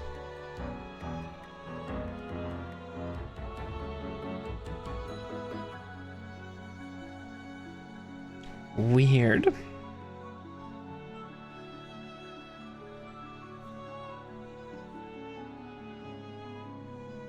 B45 and B46. Then I have to crack out the G runner.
I see how P45 attaches, but now 46 needs 2 parts from G1, which, if I remember correctly, oop, aside from it knocking over all the things, luckily that was the more dry one.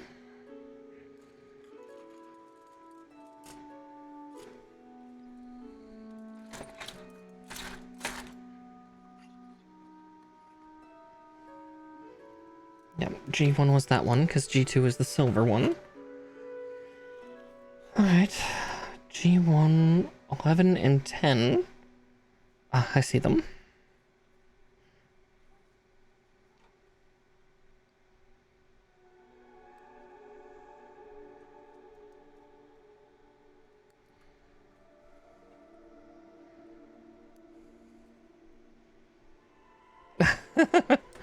Yeah, I'm not sure.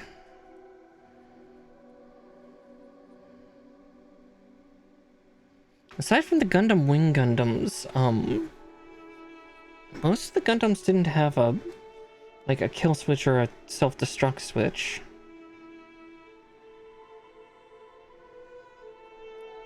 It was very much a wing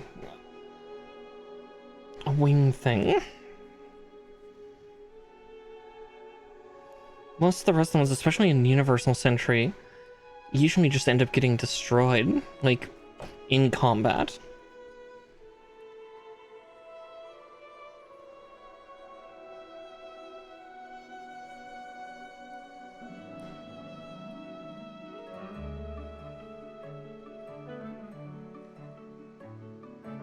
Okay, so there's that.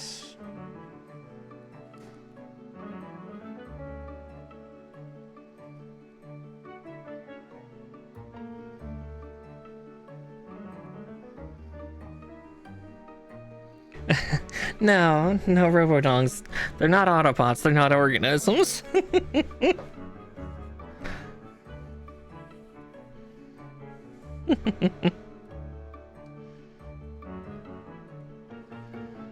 If you're looking for more biomechanical systems, you may want to look to stuff like Guyver or Kamen Rider Amazons.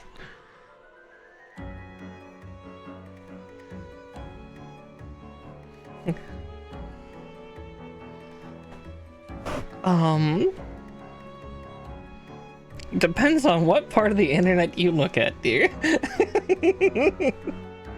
51 and 16. Some people have mused and posited about the reproduction of Transformers.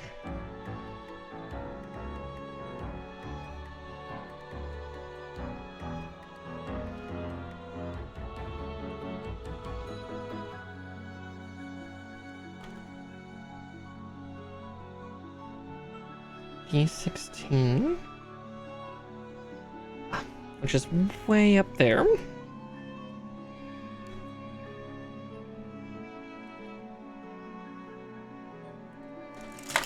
Ah, bollocks. That's gonna happen a lot tonight, isn't it? Thankfully, the paint looks like it's dried, so don't need to worry about that. Just knocking over parts.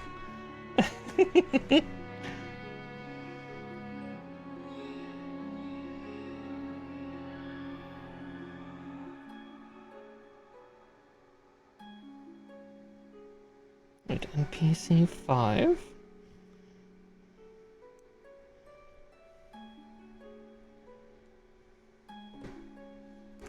Yeah, sometimes they pause that the Transformers are built, but again, there's always the chance for, yeah, biomechanical stuff, but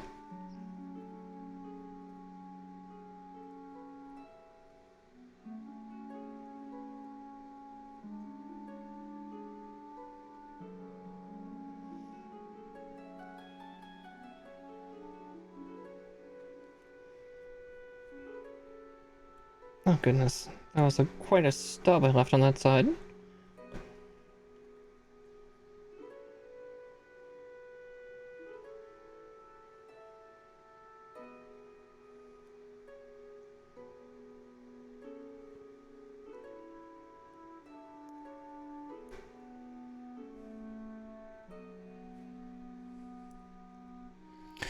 Oh, it's just gotten worse with time. RC was quite attractive to a lot of folk. And yes, I remember her name. She had a name, Nature.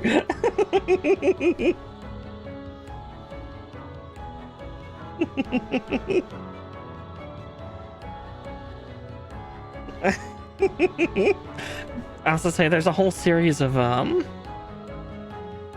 like the femme transformer.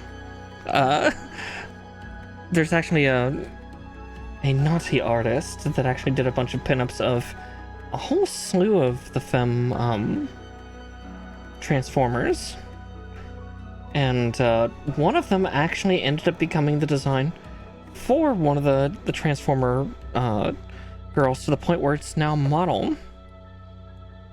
Yep. Same reason, same awakening. It's fine. Right, F1, which I think is this bigger one. Oh, there's so many runners in that slot, though. Let's see. 27 and 26.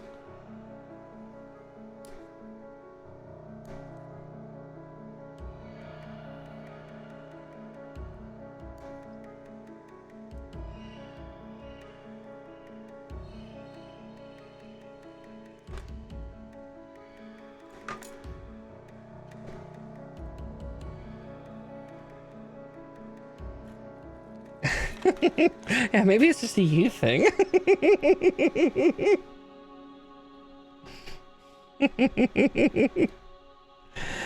Oh, I will torment you to the ends of the world.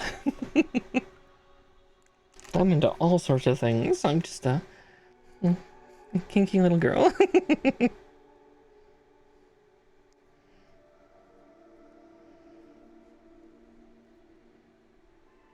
Let's see. Where are they saying this hole goes in? Right here? Ah, there we go. Yep. Slots in.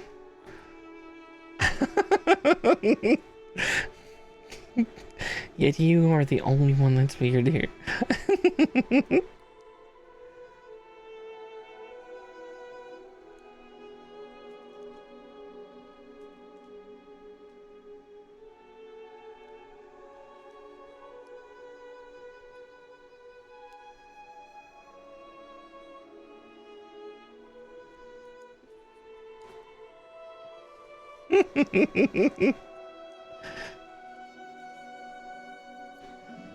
You're the only sane one here.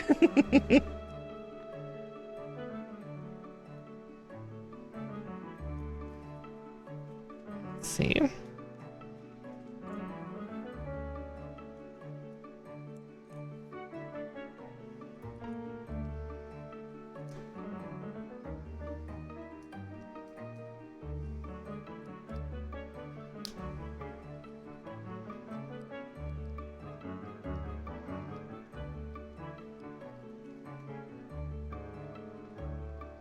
Wow, that actually solidly connected there. That's weird.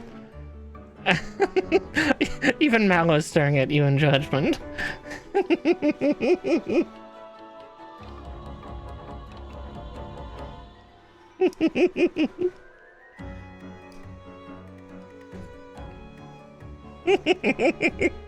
Oh, sleepy girl. Hi, Mallow. It's okay. I think if anything, she's annoyed at the lights, which is understandable. I too hate the light, Mallow.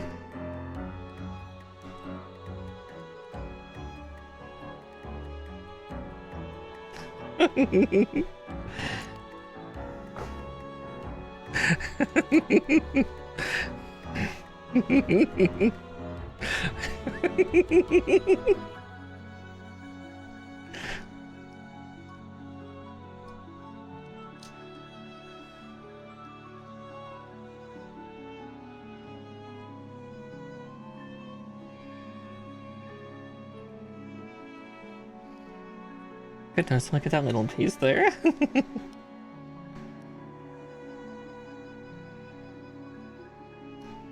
Okay. D26, and they say to be very careful to not cut the knobs off. Well, hey, that'll get rid of these runners. Because that's literally the last part here on the D runners.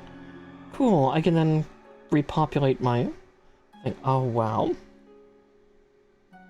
Good grief. They make that dangerous. So these are going to be right at the injection points. We're going to do that, but a runner down. It begins. Great de-runnering.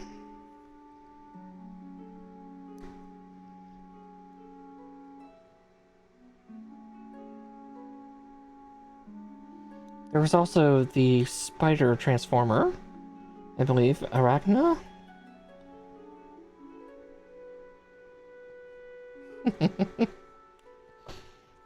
And another runner down.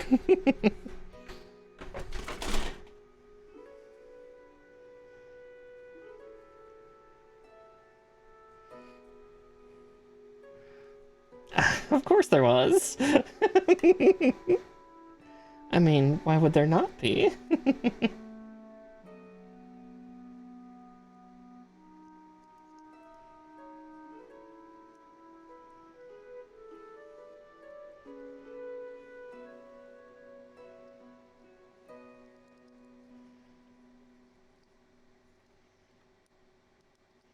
I mean, that's one thing you gotta remember, is that Transformers, if I remember correctly, was originally an anime. Just became highly serialized it here in the US, but if I remember correctly, it was originally Japanese in origin. Let's see, B20. I could be wrong on that, and I could be having some weird, like, Mandela effect.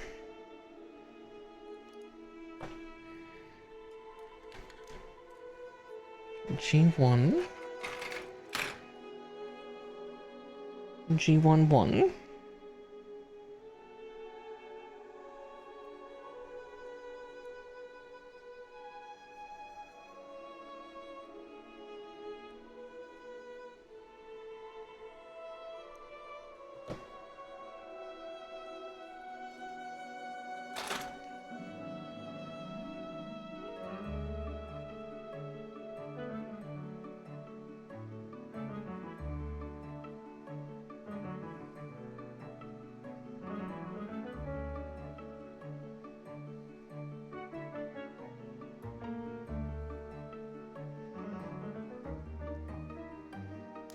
There we go.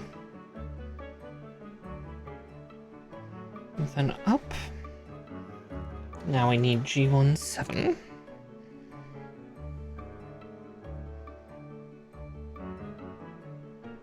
And this one has undergates, so I gotta take a look at where.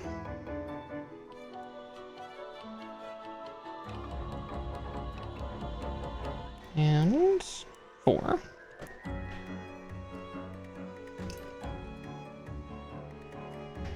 Yep.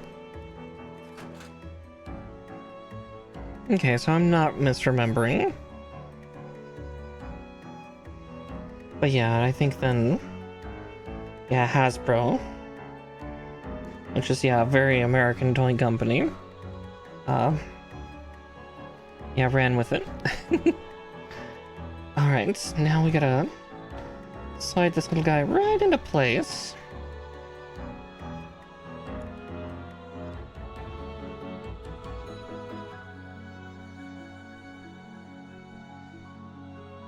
God, that's an intricate little piece. So there's just an interior rotated piece inside of that gray part, just to fill that little shield right in the middle. Good grief.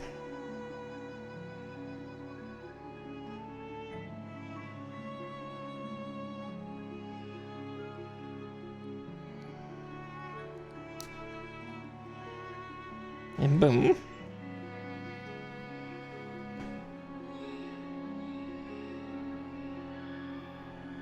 Alright. Oof, excuse me. Good grief.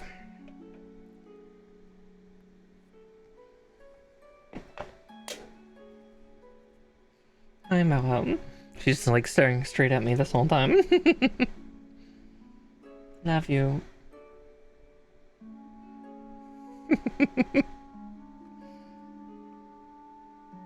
So F18.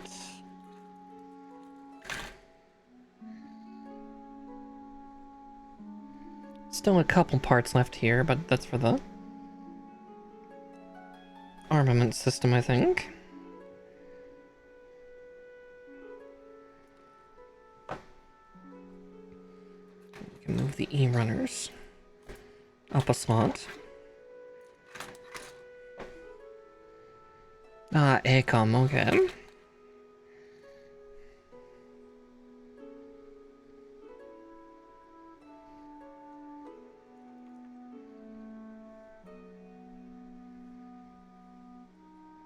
Yeah, because Toei is a very, very Japanese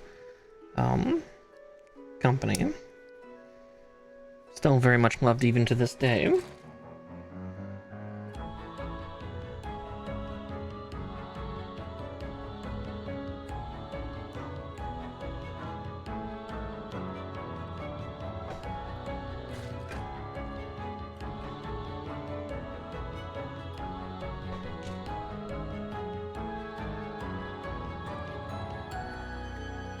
Oh goodness. That one's not clean and ready. Look at that nub. That's a huge nub.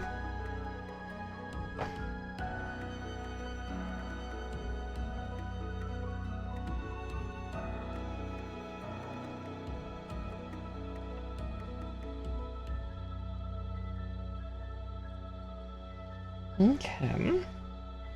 An A26.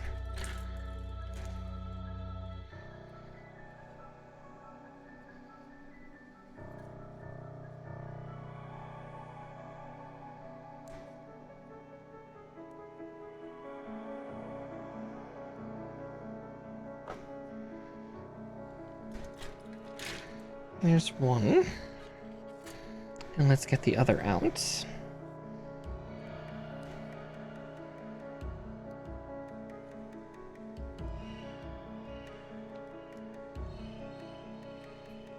There we go.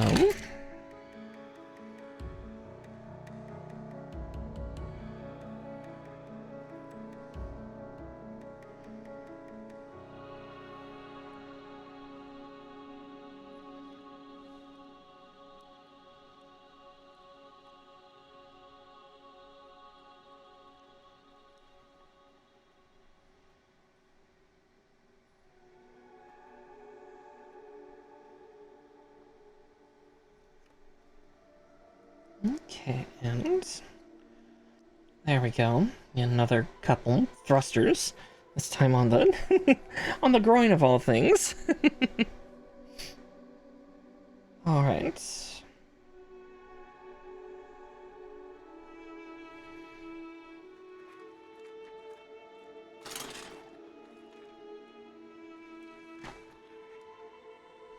Okay.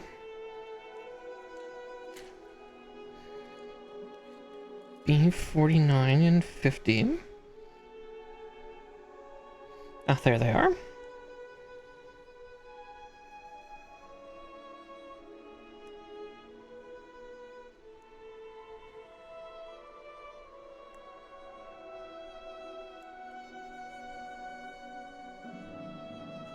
$49 goes there, and 50 gets to go there.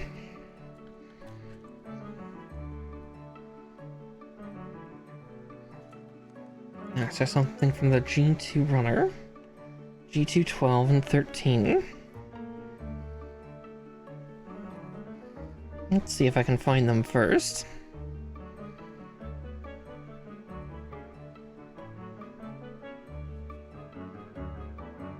Oh no, sorry, G2 25. G1 has the other parts.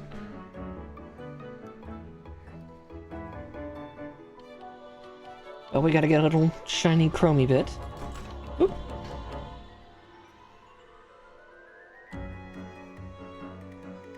I said the level of detail for this kit has been awesome. I have been adoring the version CHONKY kits.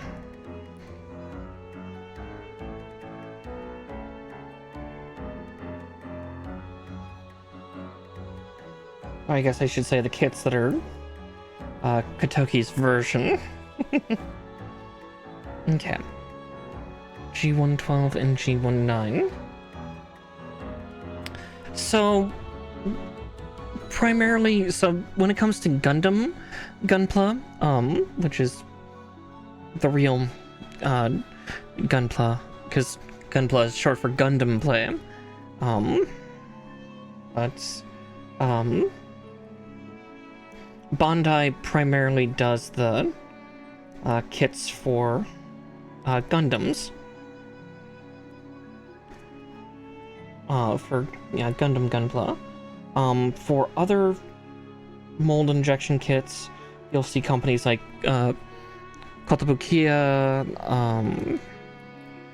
and a few others. I just can't remember them off the top of my head right now, unfortunately.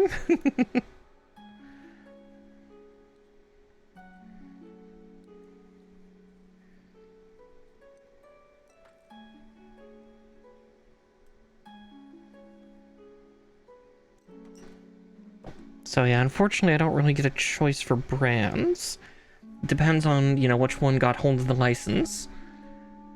Looks like we're another runner down. G1 is gone.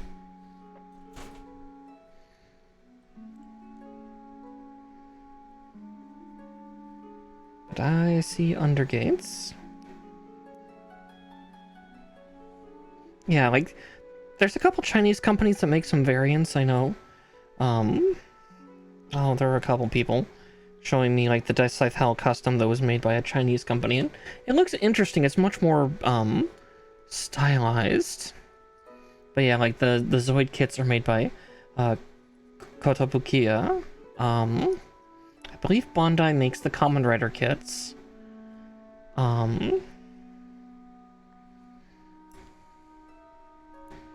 Trying to remember other ones.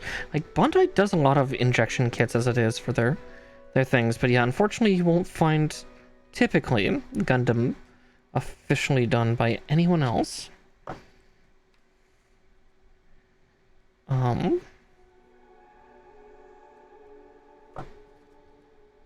I'm trying to remember what brand makes the Armored Core kits. Is that also Bandai? That might also be Bandai. Would not surprise me if it was.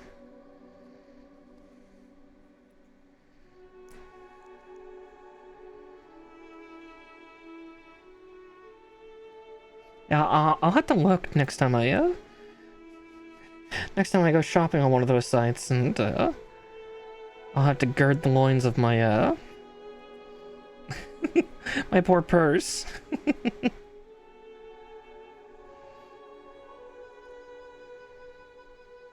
But yeah, there's not exactly a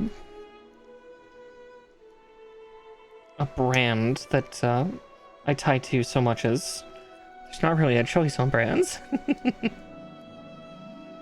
But that's okay. There's a choice on like what media they're tied from.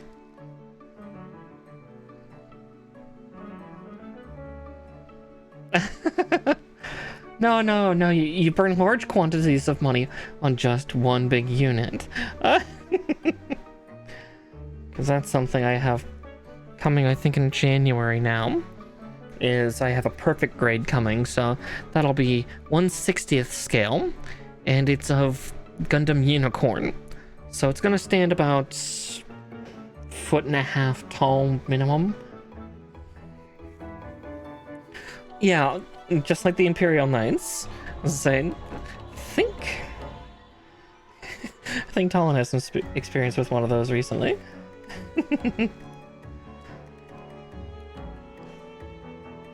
Okay, so there's the waist done. Well, done to this point. But now we're doing the weapons system that actually attaches to this big red rocket coming out of the back of this thing.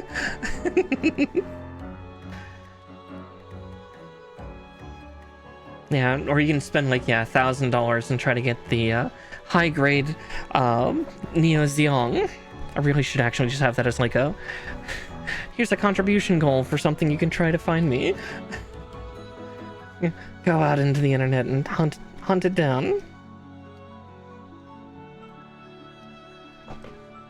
Get me the 3 foot tall 100. No, it's coming out of the back, not the front. But it's holding up missile pods.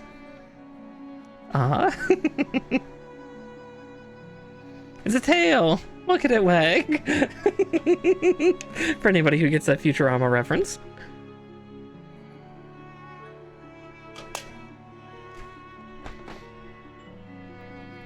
See, look, he's happy. His tail is wagging. Oh, Dr. Zoidberg. Okay. The eye runners, which are back in here. So I-12. Now, a couple parts broke loose.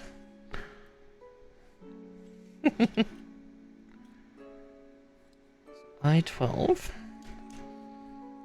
No, it's very fun. I mean, it's written by the same people who did The Simpsons.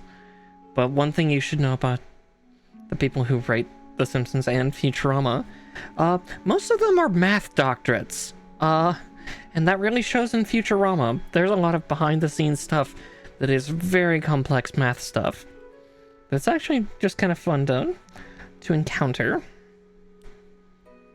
Yeah, of course. Death by Snoo Snoo, of course. That's a favorite.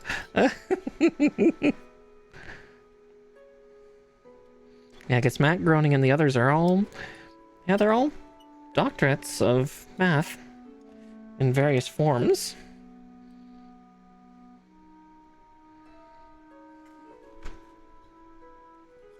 Yeah. On top of the fact that, like, a couple of, like, the garbled languages that you see in the background of, like... I know they did it for, like, their first, the first Futurama animated movie was, like, the language that's in the background is completely in... Oh, I can't remember what counting system it's running, but it's a completely math-based language that a couple of them formulated themselves.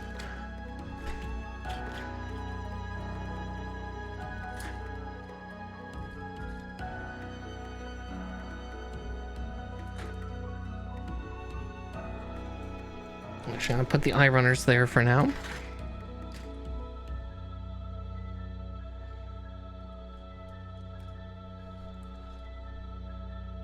But yeah, that's kind of the fun thing with Futurama. Let's see, scene 29.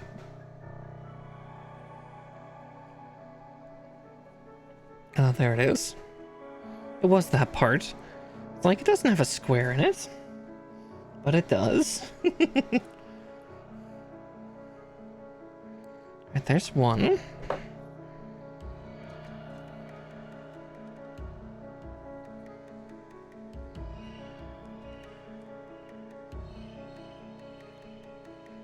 Speaking to The Simpsons, I just saw that there was recently an episode, I think it aired last night, that had a bunch of Scottish actors in it, which seems like it'll be pretty fun. David Tennant, Karen Gillan, there were a couple others that I can't remember the name now. Let's see, I6. There's 7. There's 6.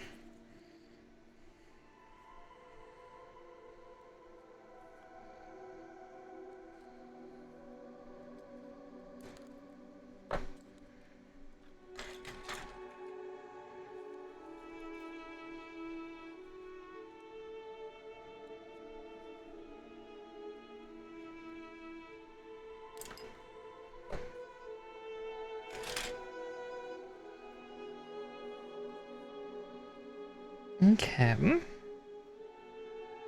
I see. Oh, that's gonna be a trick to get in, though.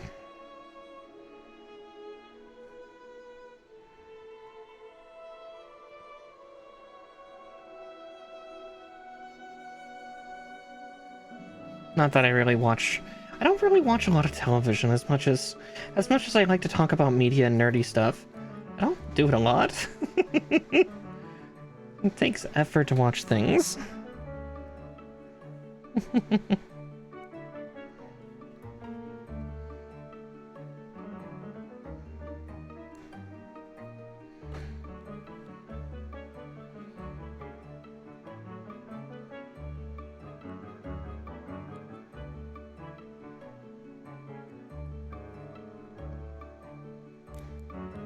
There we go.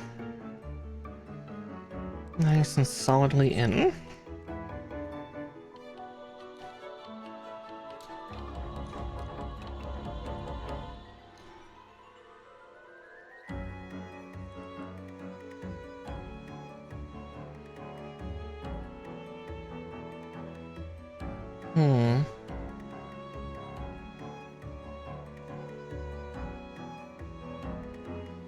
No, that's not in as well as it should be.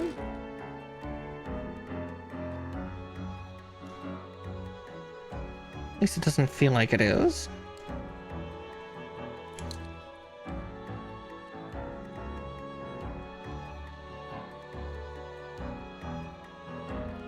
There we go.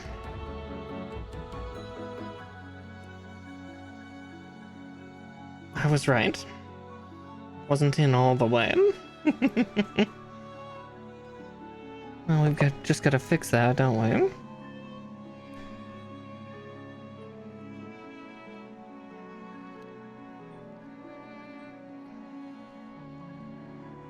Oh yeah.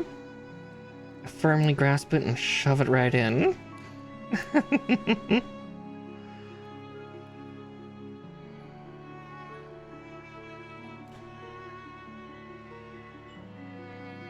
see.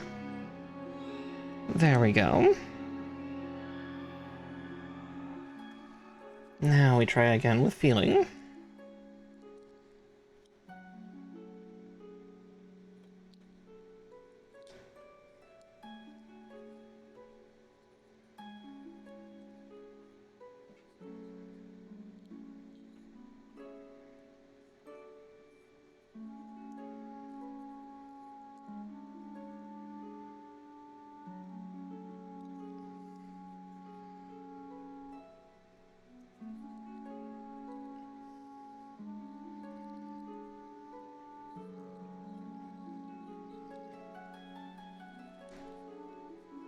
Interesting.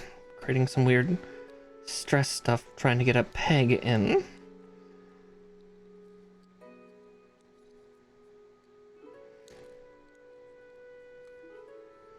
So this one will definitely not be viewed from the back nearly as much. Let's see if I can get that in first. There we go. It's not broken or anything, but there's just a little bit of like warp discoloration. Let's see.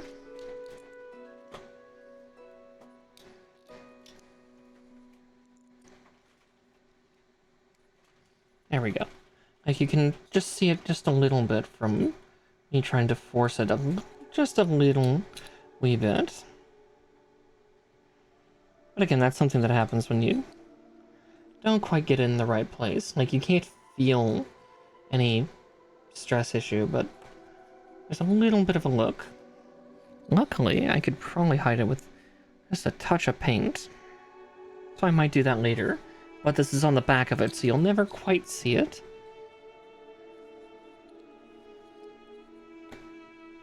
Let's see, C32, which I've already prepped them by attaching their parts.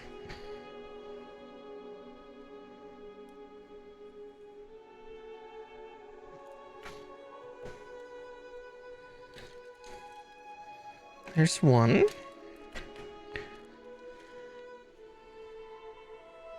And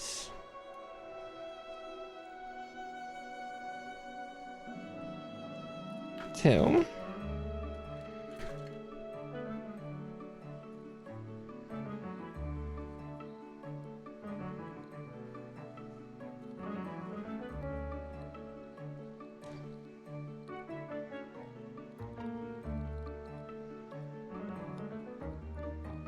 There we go. One. And two. Then I-10s.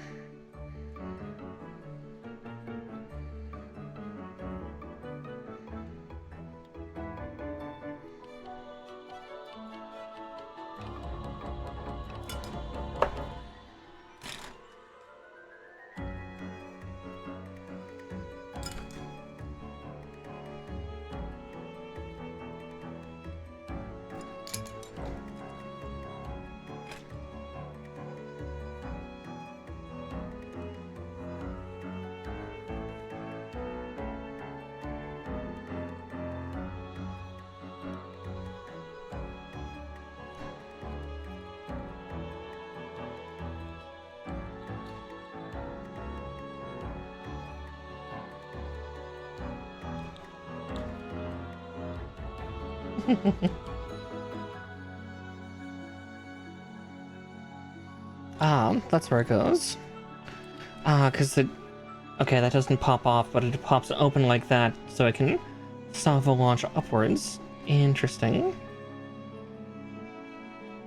Ah, there we go. There's the full opening.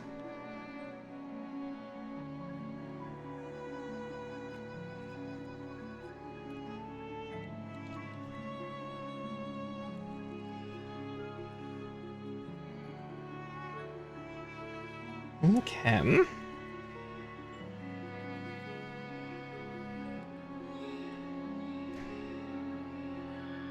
Let's see if that shows up. Oh yeah, it does. You can kind of see where the last of the injection mold also came in here. Just a little bit of a different sheen.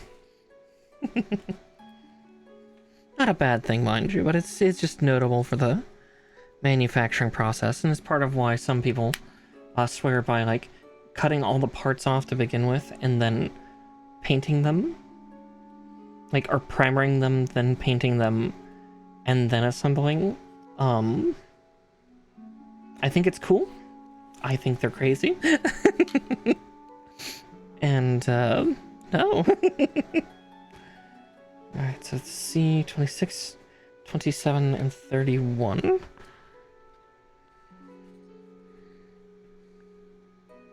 Yeah, it is a huge deal. Like, yeah, there's like a lot of, I think they count as ASMR videos, and I think it's just because it's got the cathartic, like, clicking of the parts coming together and whatnot. But yeah, like, some of the custom folks that do stuff and the, like, big deal kit bashers, it's just like, it's amazing. They're nuts. Like, they are a special kind of crazy. I will never understand them.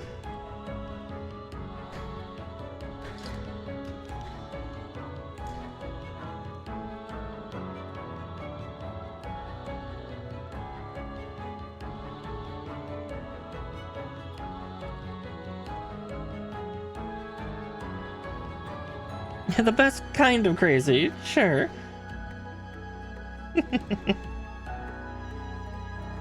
Oh, yeah, my fingers are definitely starting to callous. To smooth the plastic, I'm not being able to get as much grip as I'd like.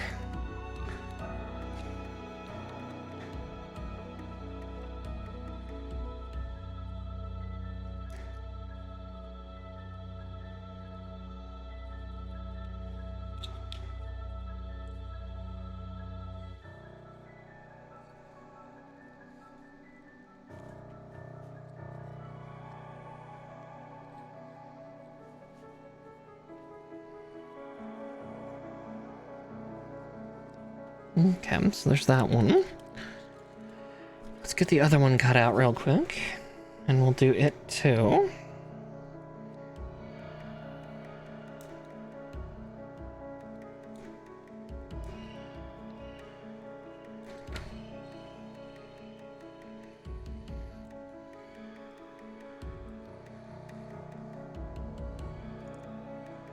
And boink.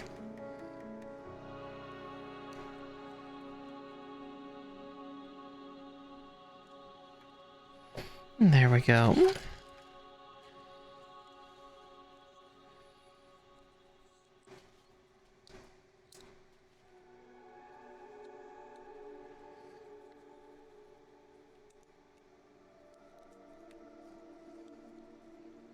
Okay, it can move. That just takes a lot of effort to do it.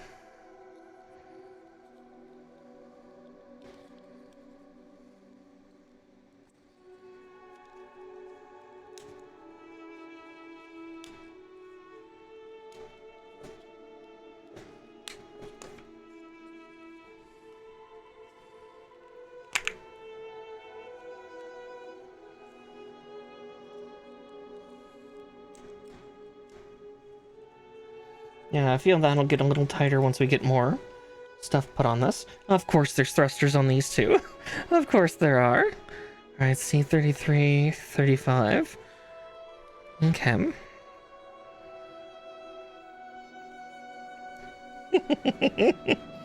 Thrusters on thrusters and thrusters. There's a reason why Char was always kind of chasing the mobility of a Gundam. Why he always gutted and refitted his mobile suits to just be hyped up speedster variants. And so you can super mega thrust. No, that's the super mega hyper bazooka. That's different. That's to shoot really big loads.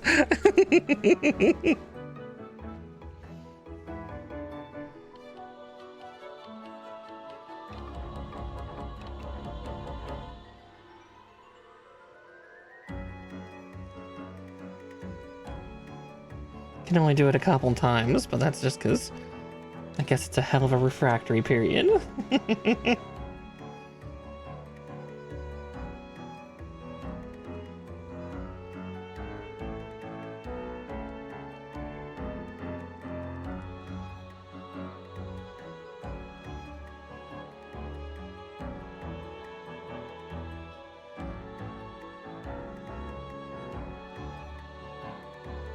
Yeah.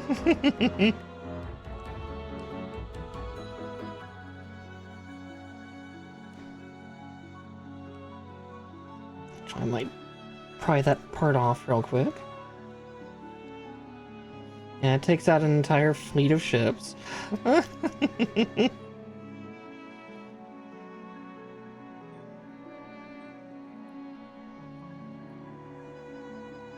Okay, there's that. Now I just need the...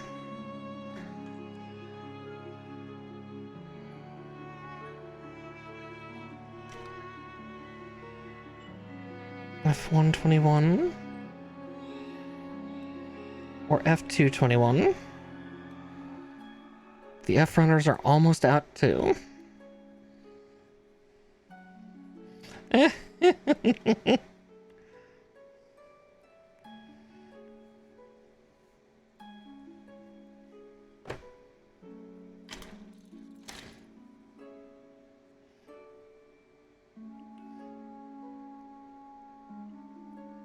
Though my brain definitely does jump to some of the ways they've depicted that in Gundam shows.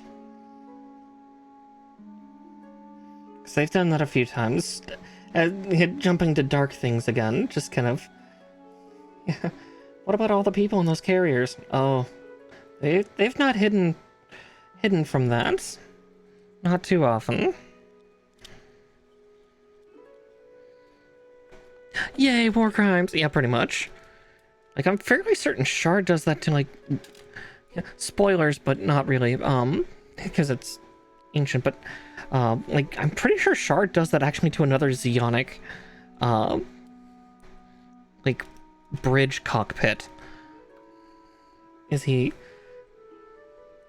primarily shoots the piercing shot through, I believe... a Zeonic princess, a Zeonic generaless, but the shot shatters the glass of the bridge, ejecting everybody else out too. She just happens to get the nice quick death. Where everybody else gets sucked out into space. A semi-quick death, but I wouldn't exactly say nearly as pleasant. Yeah, oh, fun, yeah. And he didn't do that with a Gundam, like, he did that with, like, a precision, like, personnel weapon, if I remember correctly. I think. They've shown it in a couple different variations, like, because they did, like, a recap, so people didn't have to watch all of, the original Gundam. Yeah, very fuck you in particular type gun. But yeah, he did it into the bridge of a battlecruiser.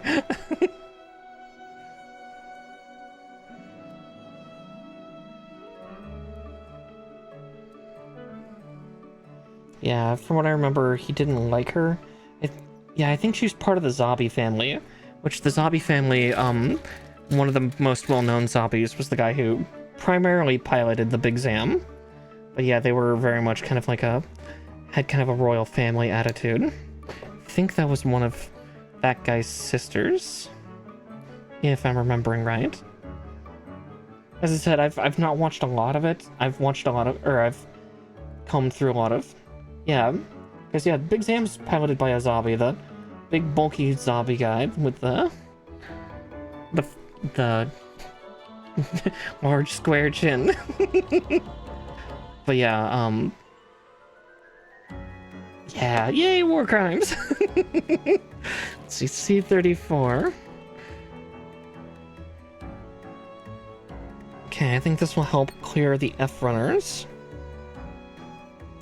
which will be nice.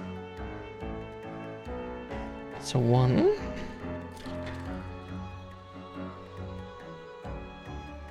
And 2.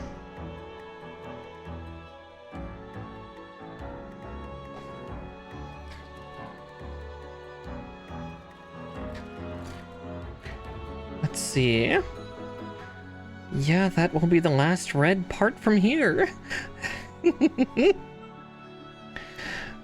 Also, I know that you're making a, what was that, a Game Grumps reference?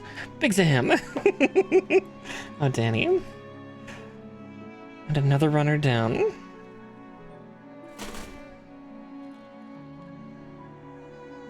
I'm just checking for this one. Yeah.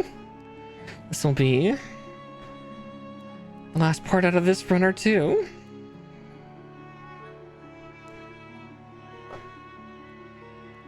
And another runner down.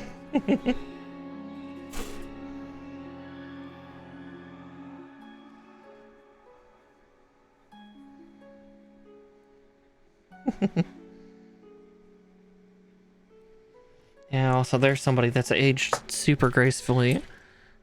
Freaking Dan Avidan. Lovely guy. Very pretty.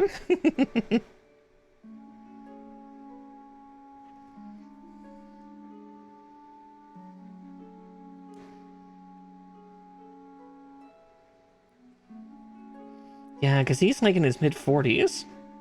Remember correctly.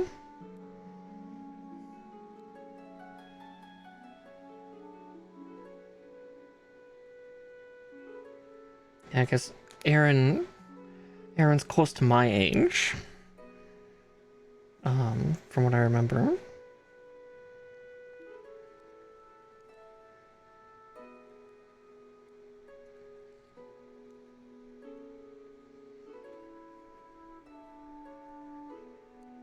So I remember back when he used to animate things on Newgrounds as Ego Raptor. When we were both young. I never knew him personally, mind you, but...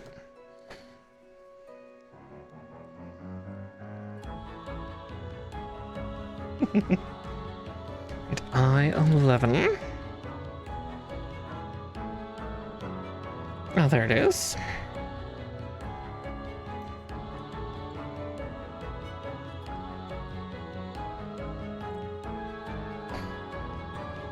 Yeah, memories. Wonderful, slightly cursed memories.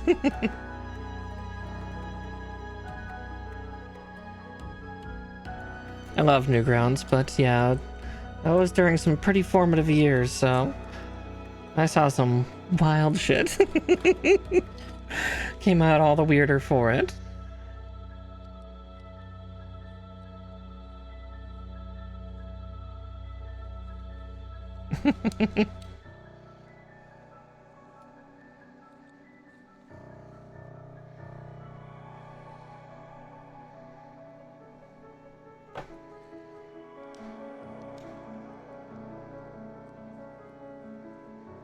Okay, there's that.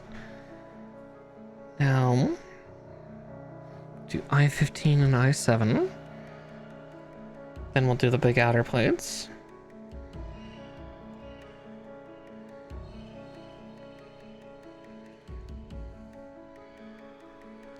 I-7, there it is.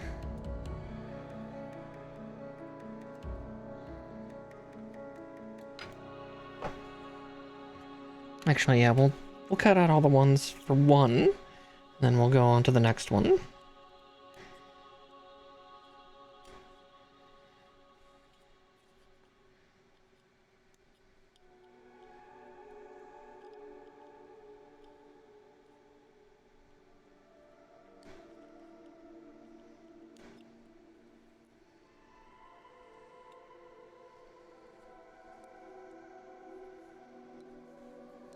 Ugh, come on. There we go. Yep. One last connection. That part already wants to fall off, but... There we go.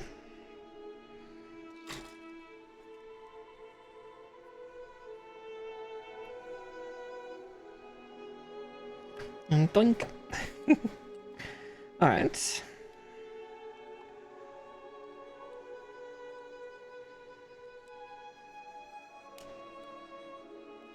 There we go. Now that plate is locked in place.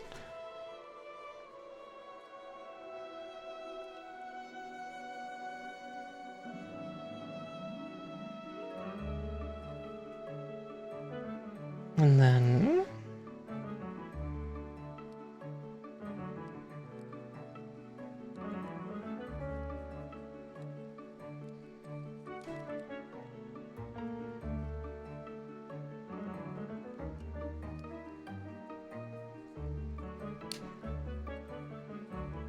There we go.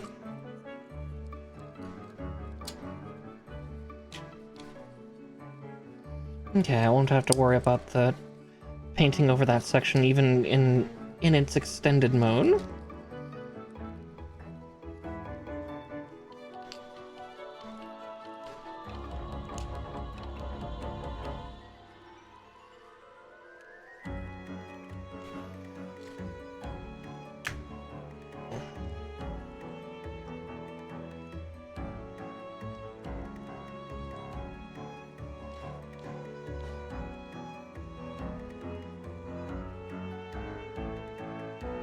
Let's see.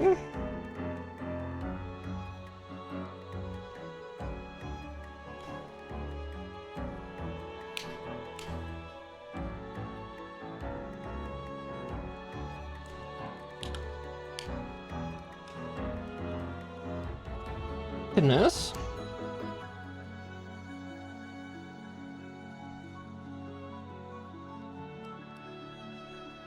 Trying to make the parts kiss. The way they've done it is just very strange. Let's see, where are those holes? Ah, I see them. There we are.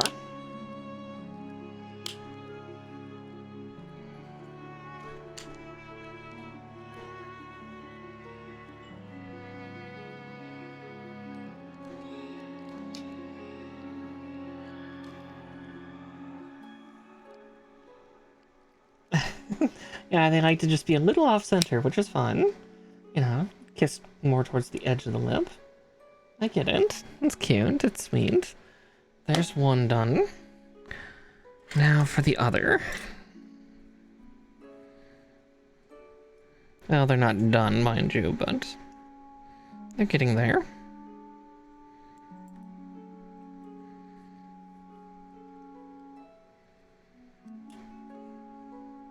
Because it's got thrusters, but where's its fins?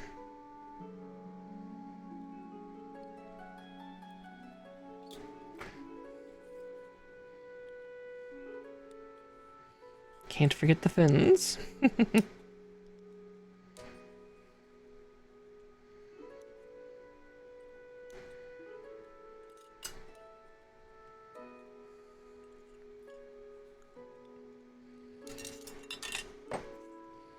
That part's trying to run on me. How dare it?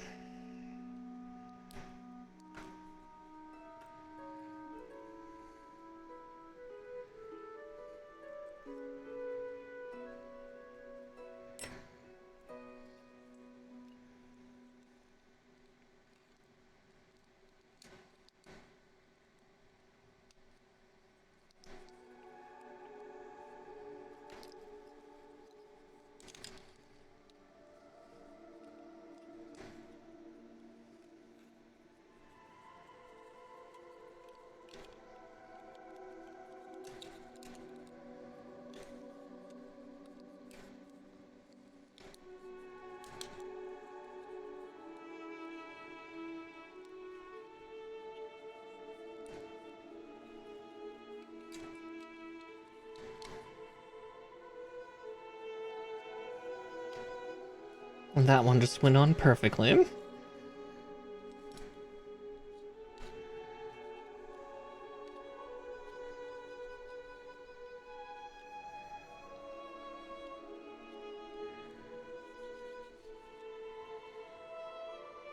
Because then, yeah, you pull it up like that.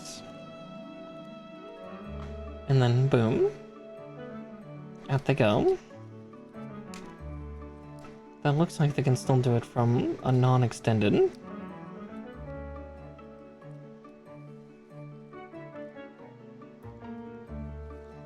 But we'll see. We'll see how that differentiates as it goes on. Okay. E31 and 30 times 2.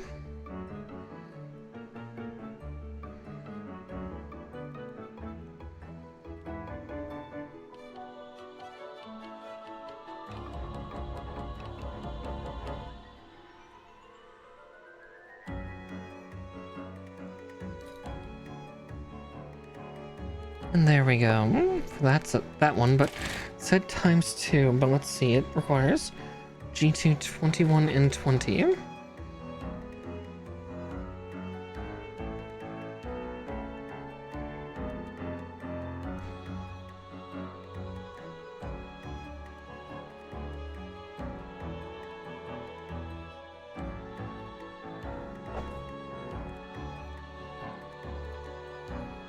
Just a couple of silver plugs, you know. Yeah,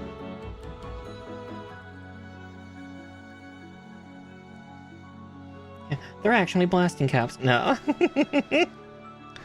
Gods no.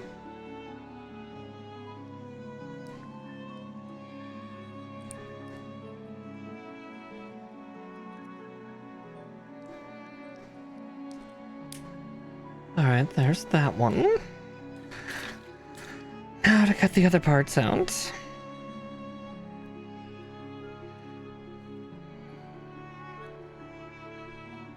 God, this thing's beam sabers are huge. So I'm fairly certain that's what we're cutting out here is the beam sabers. Compared to your normal Gundam, its beam saber is just massive.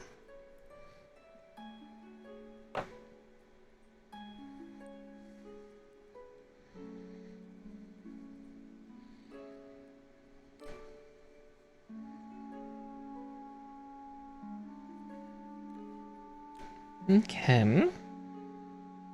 27 and 26.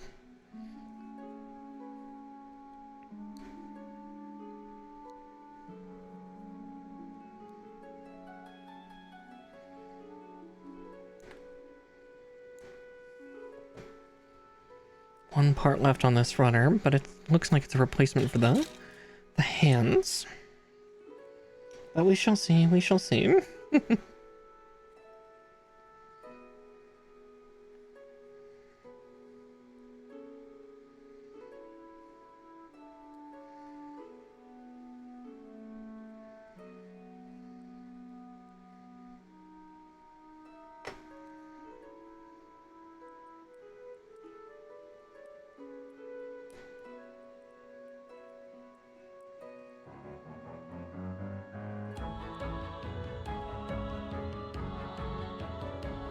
And then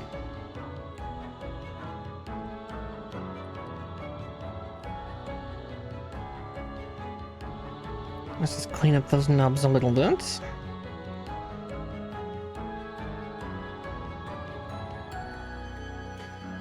there's one.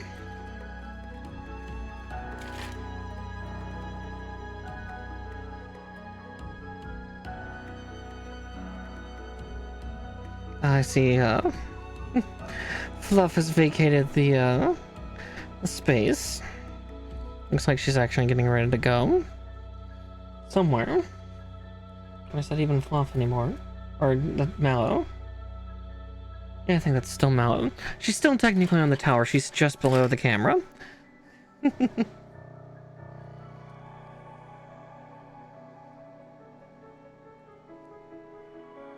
She's going to Narnia. Oh dear.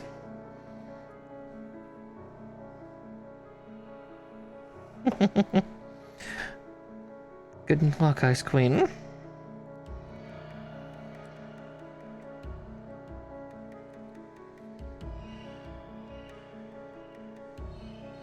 Don't think there's much you can convince Mala with. She kind of marches to her own tune as it is. Okay, those have to be the beam saber handles, don't they? Ugh, those things are huge. Even compared to like other 1/100 scale. If those are in fact the beam saber handles, that's... I mean, it makes sense once you see how big the beam saber blades for this thing are, but still. It's just kind of ridiculous how much power was thrust into the Double Zeta.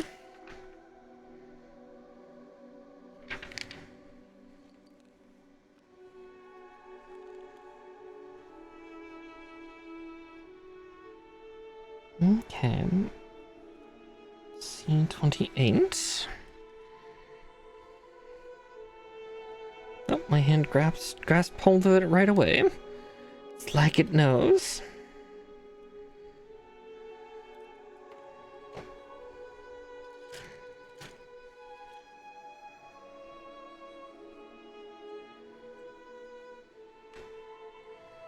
I9 and 8.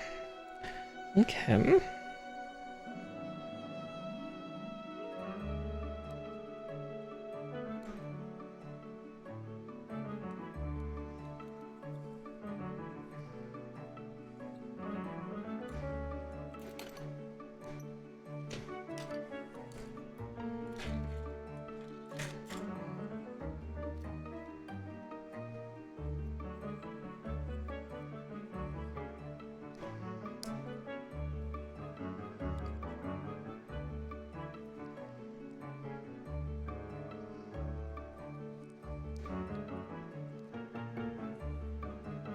Okay, there's that. Now I14.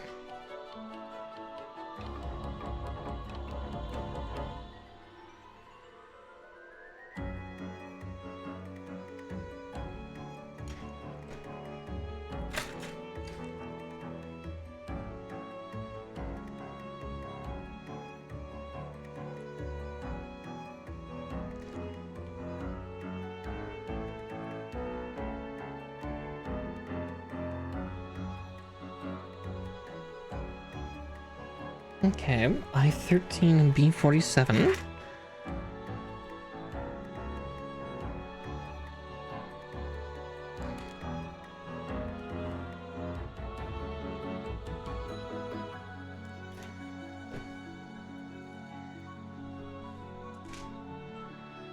Let's see, B runner. I think I remember why I had those upside down. There, keeps it from moving about. 47 it says. Okay.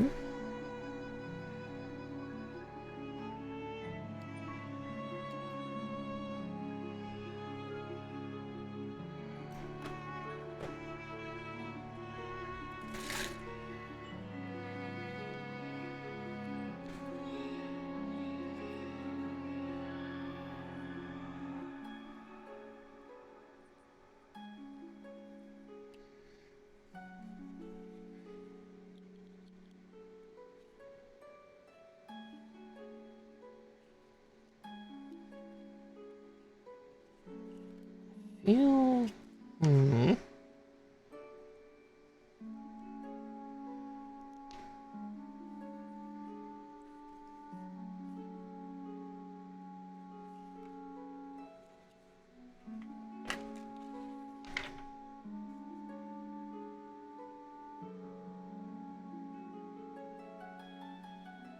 Nope, I didn't miss a process, so I think...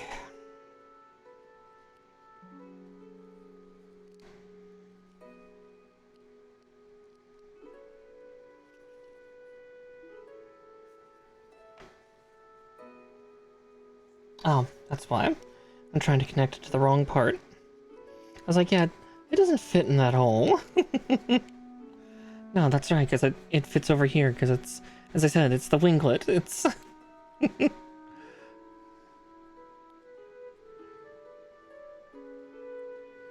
Let's see, 30.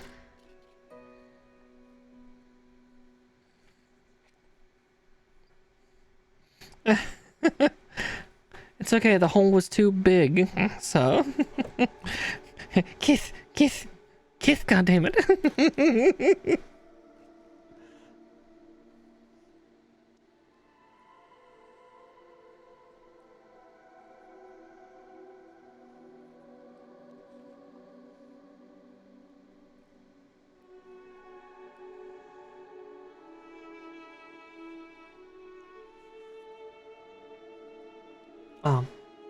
I forgot a part here.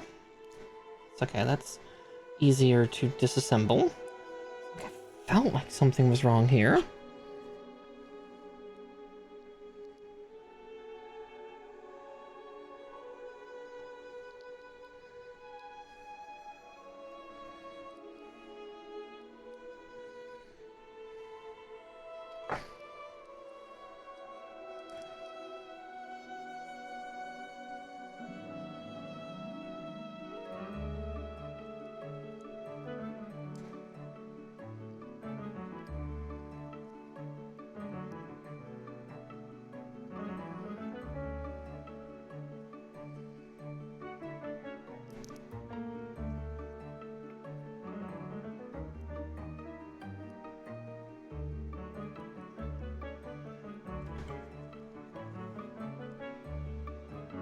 Alright.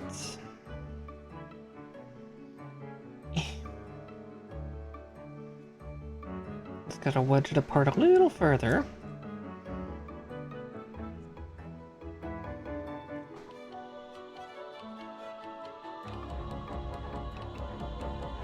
There we go. Let's see what part connector went it there? Oh no, no part connector. I5. Even more important.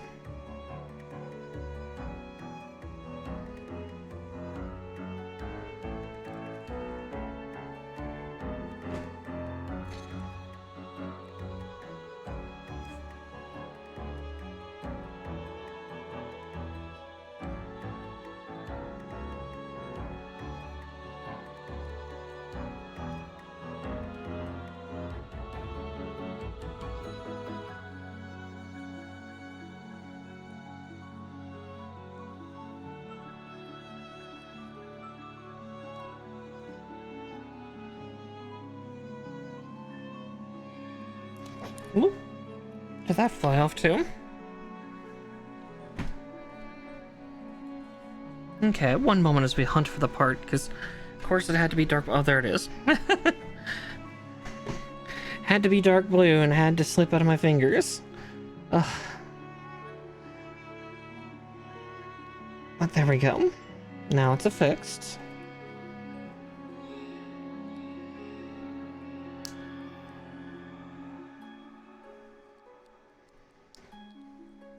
Now that suddenly makes infinitely more sense.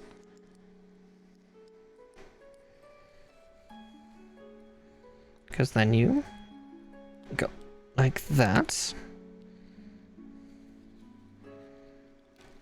Ah, yeah, then it goes in that bigger hole.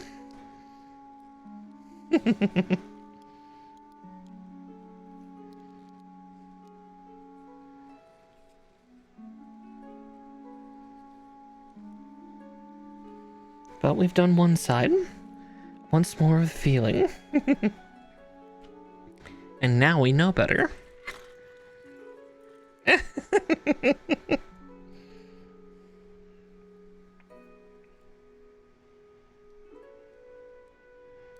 Would that it could eat a good meal.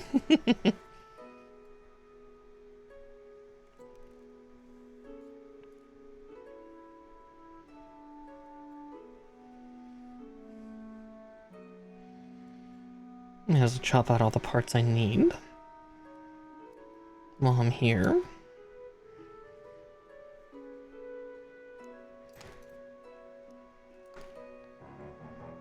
3 and 4.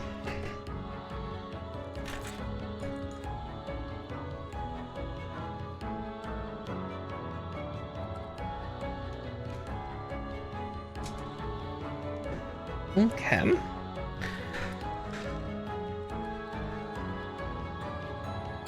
C28, and I'll cut the C30 out of this one too.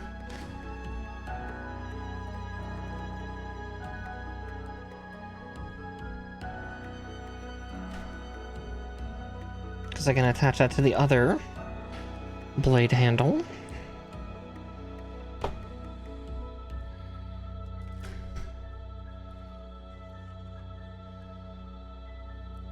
I think if I have a 1/100th scale with this beam saber currently nearby, because yeah, these things are just massive. Usually they're about the width of actually the narrow part of this ball socket.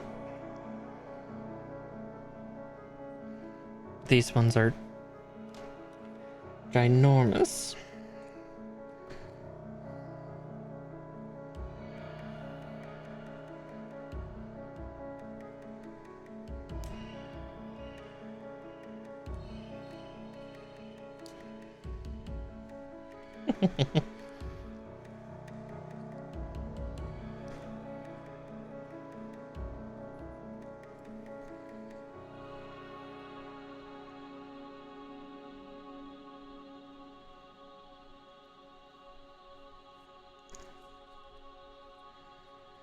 There we go.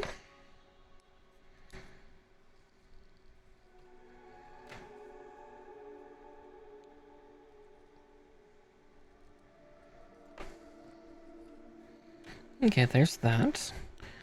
Now B48.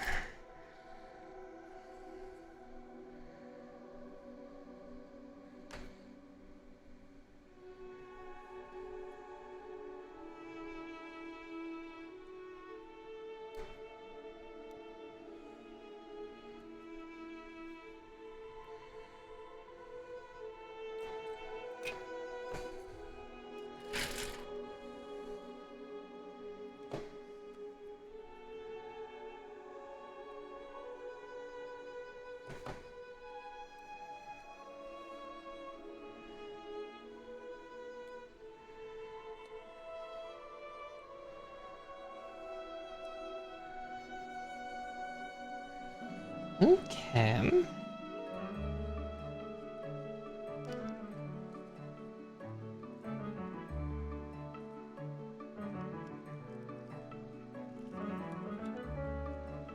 There we go. Whoop. That seems to be a theme today. There we go.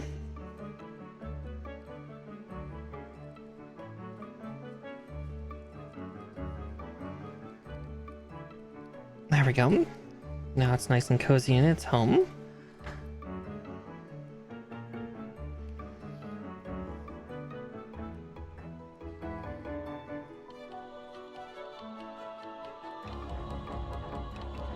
There we go.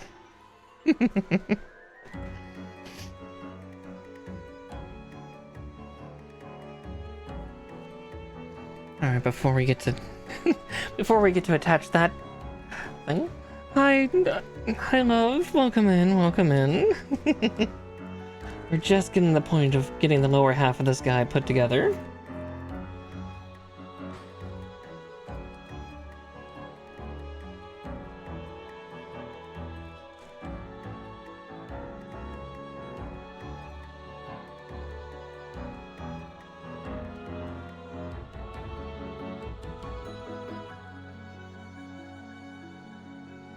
There we go.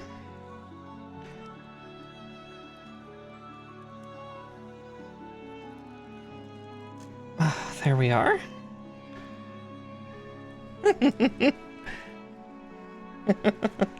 Here there be monsters.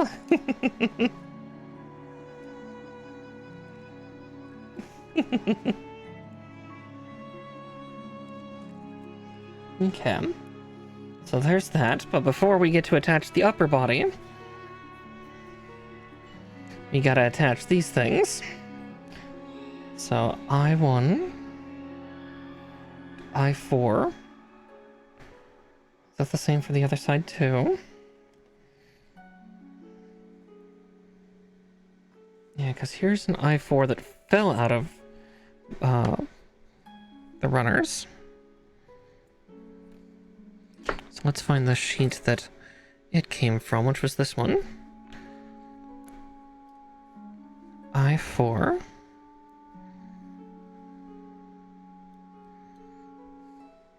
Which then puts us at another runner down. Oh, Mallow just went on to the lower level and is just sleeping there in a cute, silly way. I think she got tired of the light.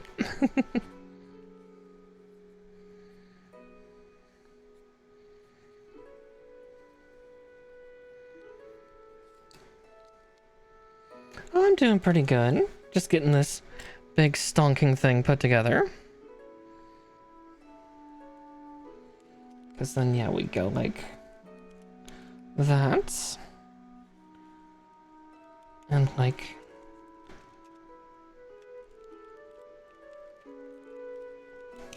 that. And boom. Because, yeah, this is what the armature of it could do, was you could either sit down like this or up like that, and I think that comes out to say hello to connect to the chest.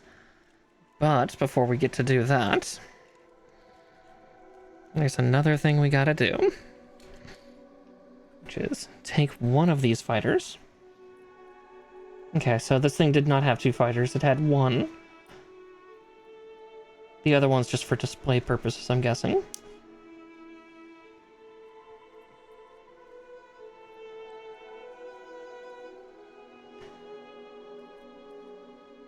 Because we're not quite done with the kit, even if we get the main body assembled. There's still one critical piece of this Gundam that's missing.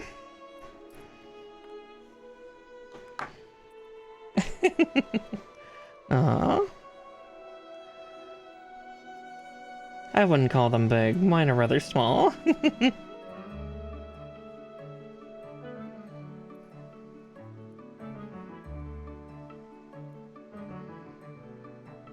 Build all sorts. So yeah, that much like Gun Tank, as you kind of saw, the transformation sequence for the jets are pretty extensive. Like this one's wings fold inward, the thrusters pull up into itself. Like that. And then the cockpit rotates downward, tail fin locking in place.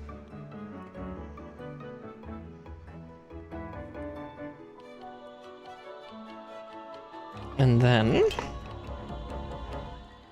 it pops inside here.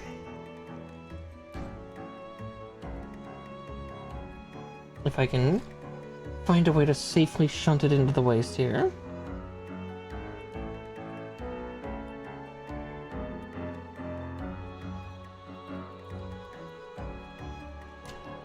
There we go.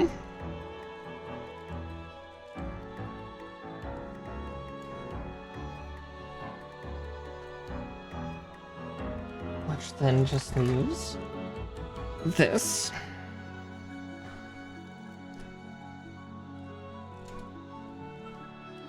This is probably why they gave the option to also have this cycle back.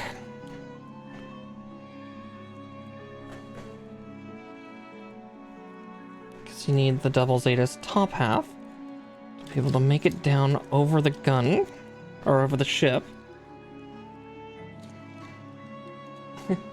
One moment as I argue with plastic extensively for this part.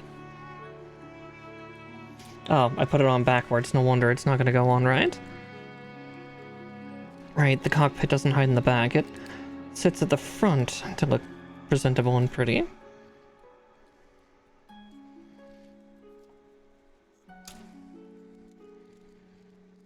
There we go.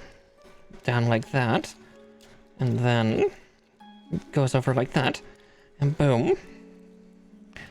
Now, yep, that's a peg for the spine. There we go. Now that's fully attached into Double Zeta's back. Now it's just a matter of getting his legs to plant a bit better, because this is a very heavy Gundam kit. But yeah, there's the main body. But we are far from done. Let's see if those winglets keep popping out. Was this the more sturdy one? Nah, they slip out just as easily too.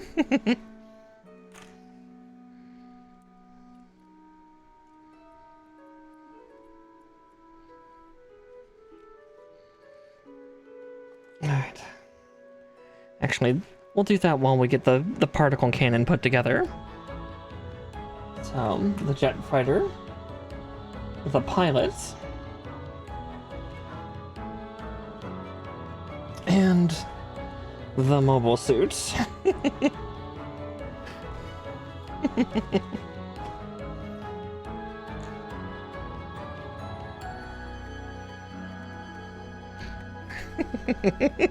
Side by side comparison. The Double Zeta was huge.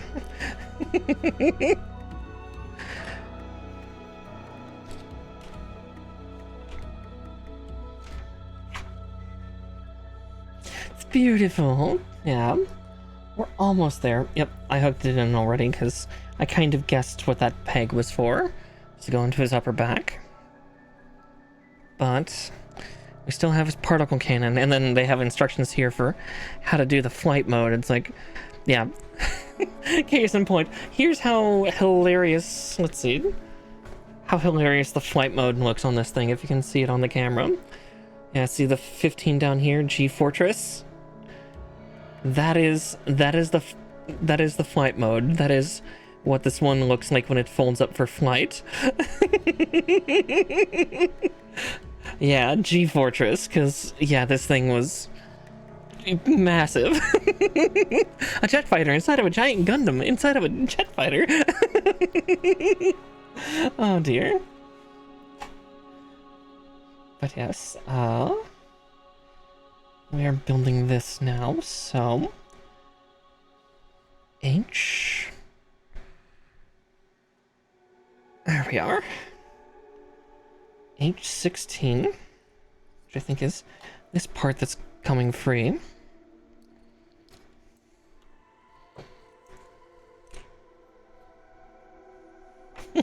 Yeah, out of all the Gundams that had a flight mode, Double Zeta I think definitely takes the cake for the biggest what the fuck. Just kind of like, what were they thinking when they built this? Needs to have a flight mode. Why? For faster traversal. Why? B25. 25, right? There it is.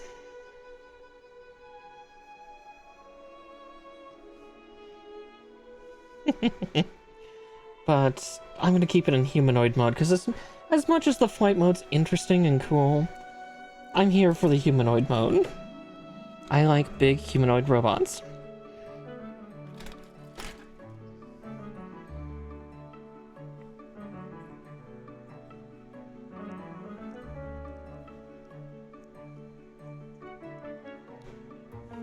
If I wanted non-humanoid, I'd go to Zoid.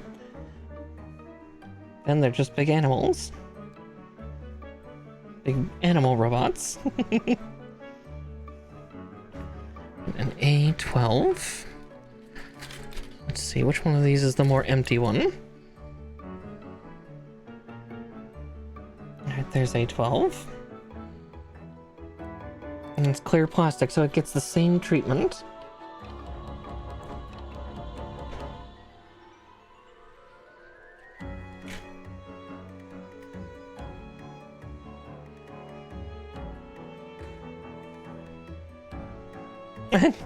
Nothing like that.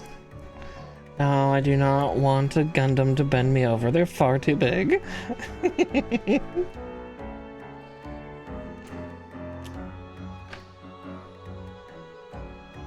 Nah, I've just always had kind of an aesthetic like for big humanoid robots in general, because like, I mean, I grew up on some of this shit, you know? I started on Gundam Wing and Big O. Shit like that. So I think it was just something that really kicked in for me in some formative ways.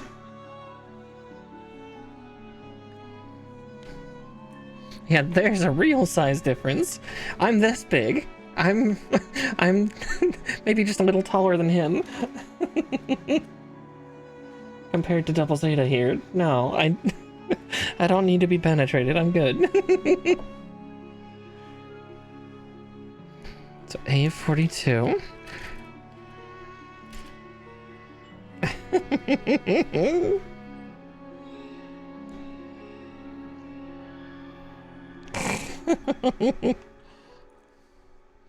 I'm not Ms. Elastic. No. Bean 22. Got the big part on here.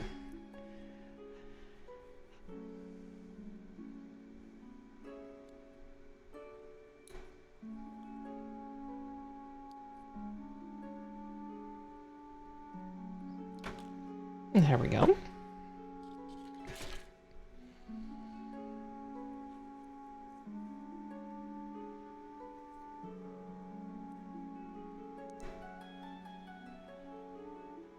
It's more of like I think, a weird sense of elegance. I think I have with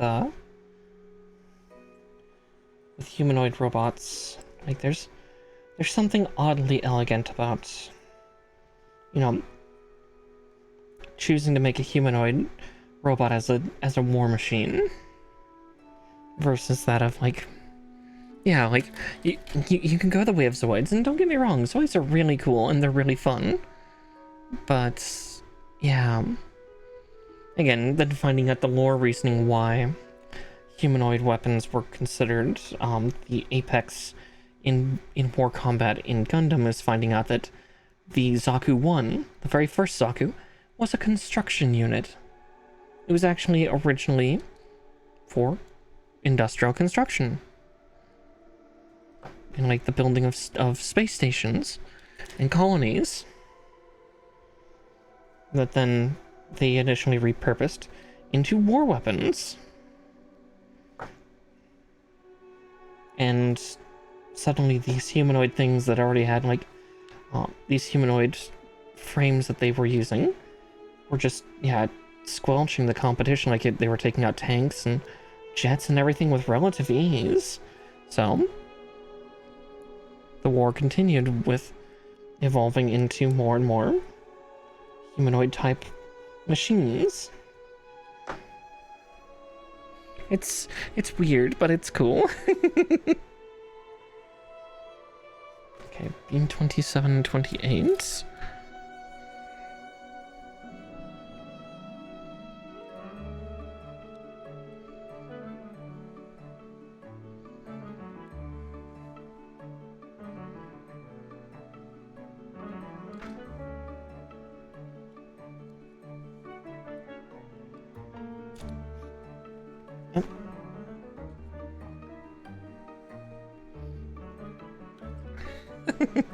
There are two cats under my desk, and that landed right next to Shirley. Oh, there we are.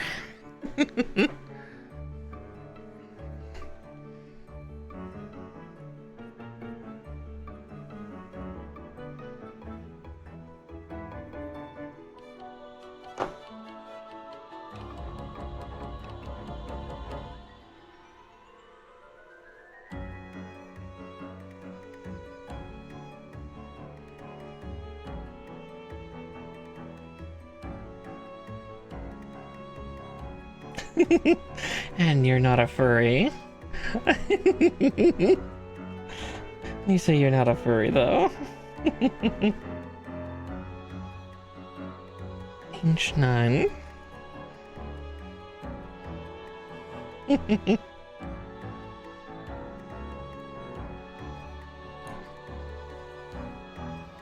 True, true.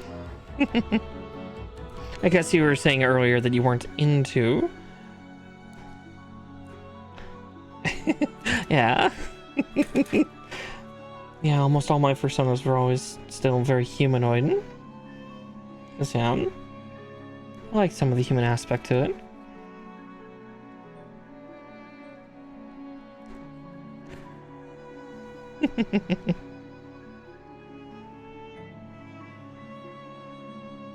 Let's see, where's this supposed to connect? Oh no, I was guessing the right hole.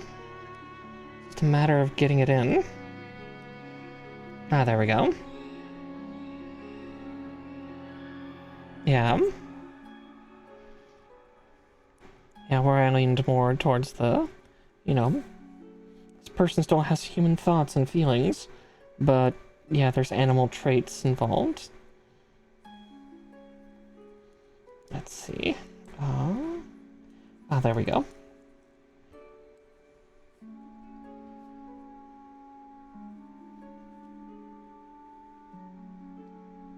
One undergate right there.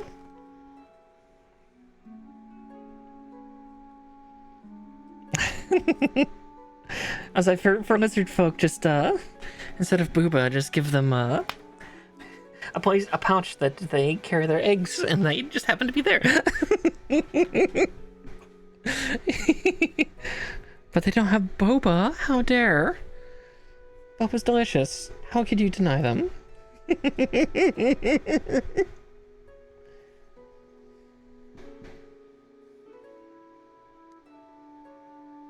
B23 and 24?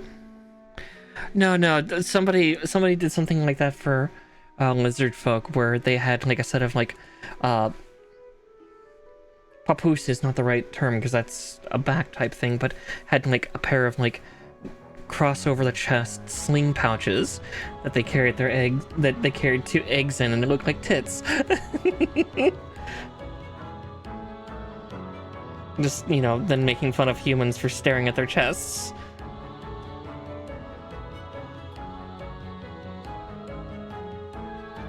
B23 and 24. Yeah, it wasn't actually a part of their body, it was clothing they wore. So they could keep the eggs warm. Yeah. It was to make fun of horny humans.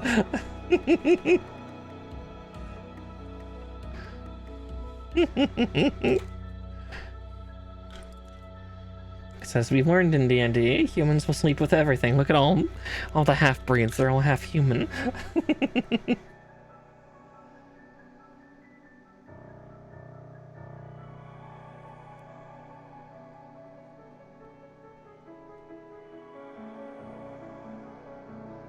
Or at least by default, they're all half human.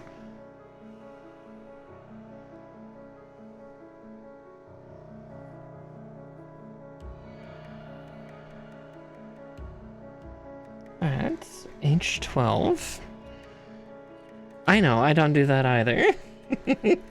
Anyone can be frisky. Any race.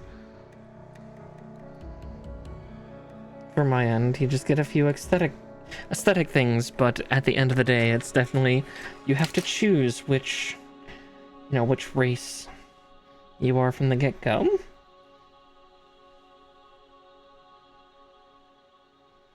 Mama was a tiefling, father was an earth genasi. Cool. Pick which one you want to be. Aesthetically, you can be both. You can have horns made of stone that arc over your curlier hair.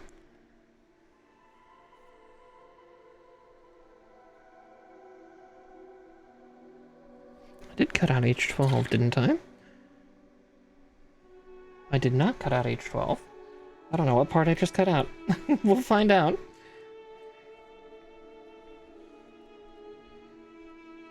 Yeah, like my Elven Aasimar players.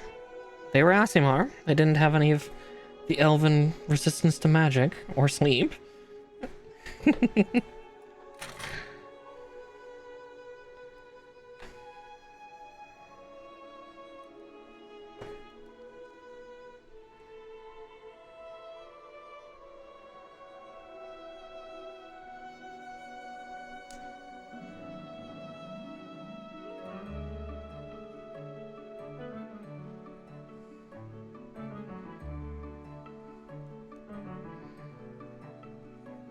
Oh yeah.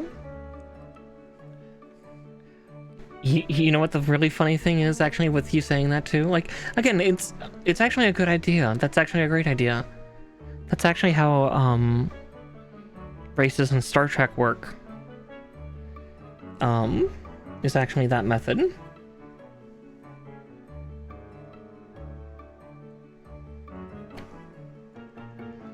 So like Spock actually was treated that way. Not exactly magic, mind you, but you know, science. Extensive science.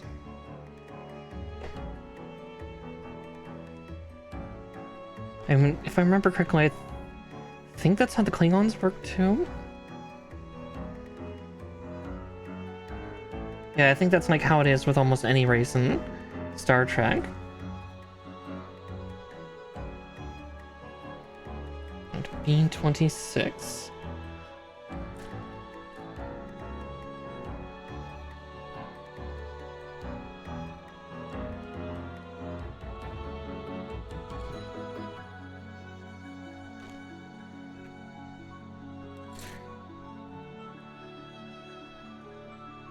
Yeah, I know that was something they more... Yeah, I was gonna say... Yeah, dragons already have their own magic. Magical virility. Hello?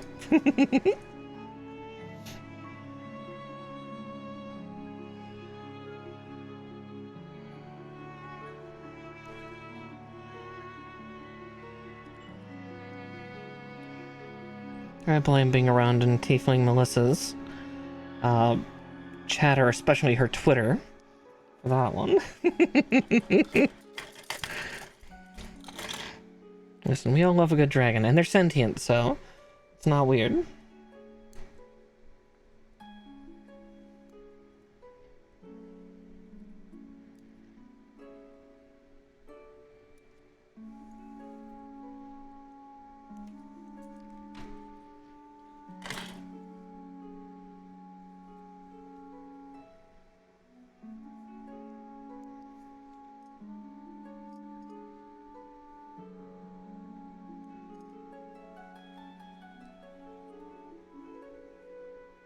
Mm-hmm.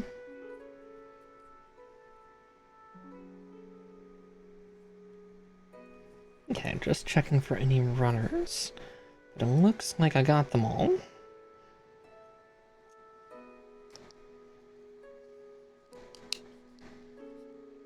All right. Click, click, click, and click.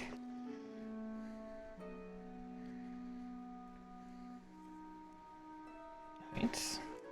Yeah, because I chopped this off earlier on accident. But it gets to come into existence now.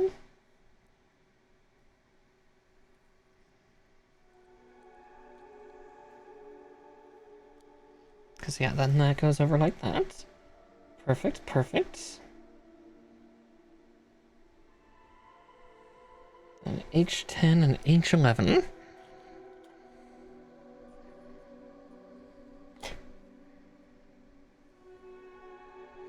I was about to ask where H1's gonna go, but I see it on the next instruction.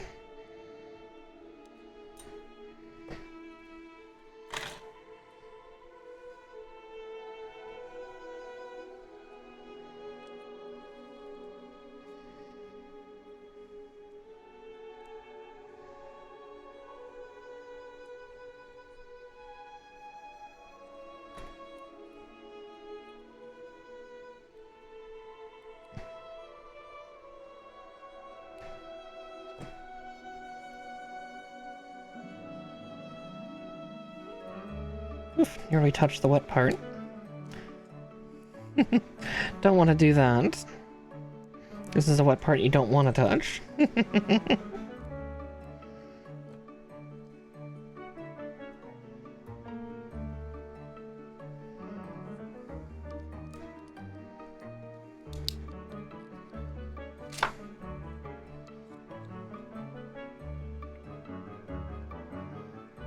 Oops, nearly almost didn't trim another sector off.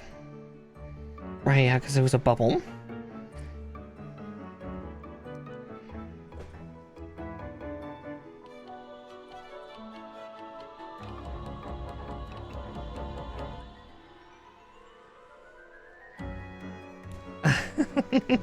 Yes, you have. Thinking a lot about a reproduction, huh? uh, Sorry, I can't help but tease.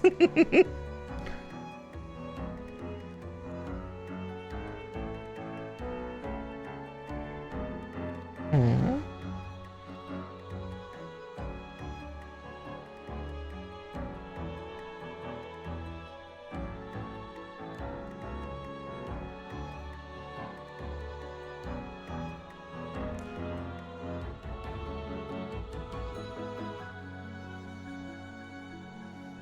It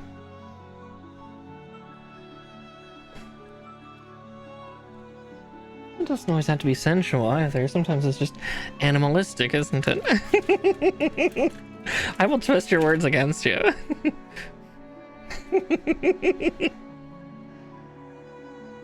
A3.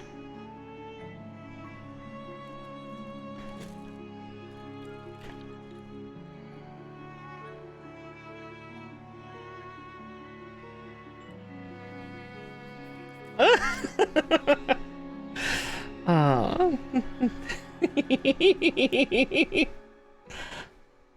Interesting, so one of those pilot seat guys could actually go in this. That's horrifying that, yeah, somebody else is piloting this thing. Or someone else can pilot this thing. I'd advise against it, because you'd basically be upside down the entire time.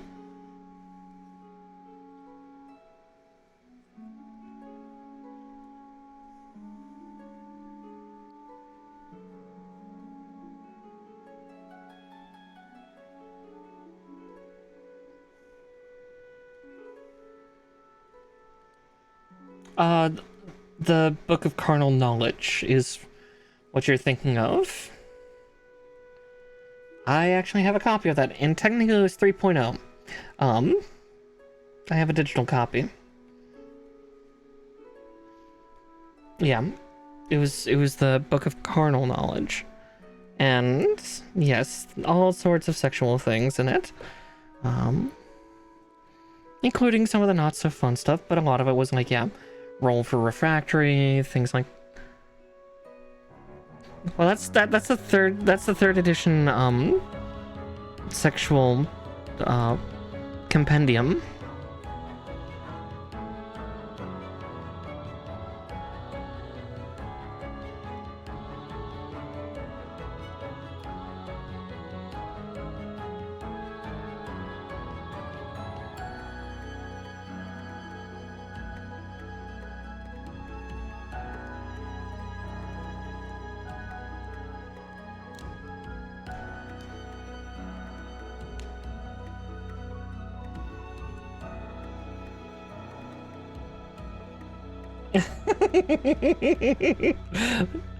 You know what? No. Why would she have it? Okay, yeah, so this is weird for this kit. So yeah, I forgot there was a cockpit in the main cannon. Someone can sit there, and it even says for the instructions to put someone there. So is there a third one hiding here? Oh, it's okay, Mallow. You're fine. Is that Mallow? No, that is... No, that is Mallow. Fluff is at my feet. Okay. I need H1, which would clear that runner, too. Interesting.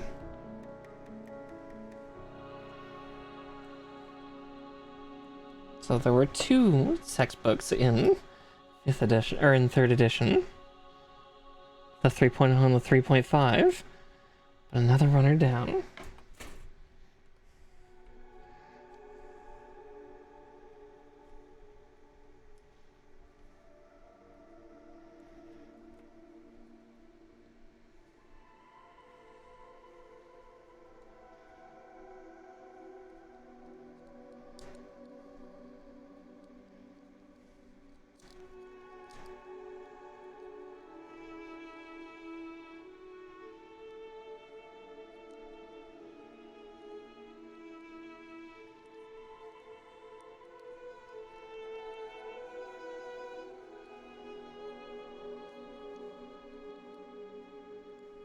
I see what's wrong. I need to part separate, and I forgot to do the undergates. It's like, why isn't it sitting flush? Because there's undergates, and I forgot to trim them.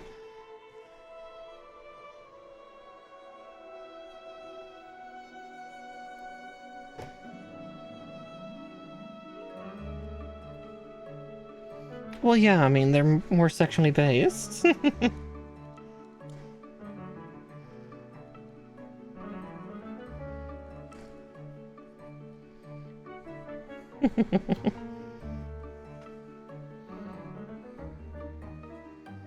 Alright.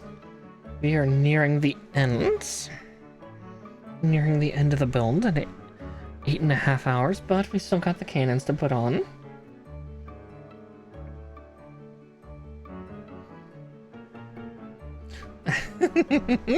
Yes, I would love a copy for my collection, thank you. Alright. So, GT 36 and 38. Or 26 and 28.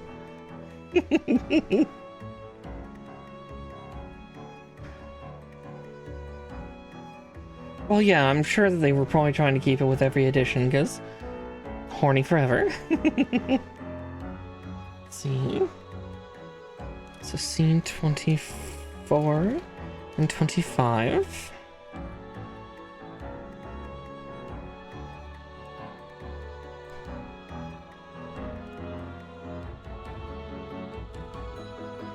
Even nerds only have one thing on their mind. Myself included. Horny forever.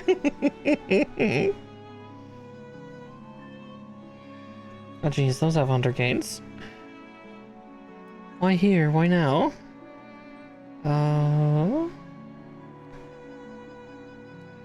And there we go. There's that one.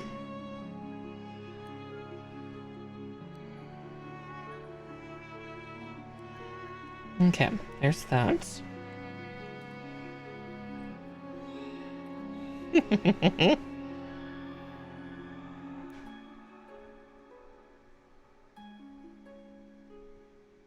Ooh, carbon pink. I don't think I've heard of that one.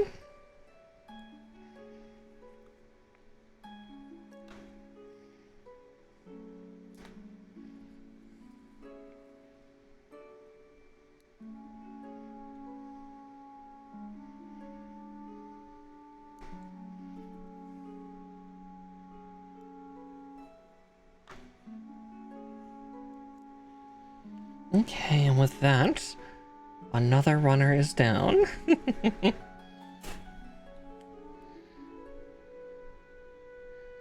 Ah, okay.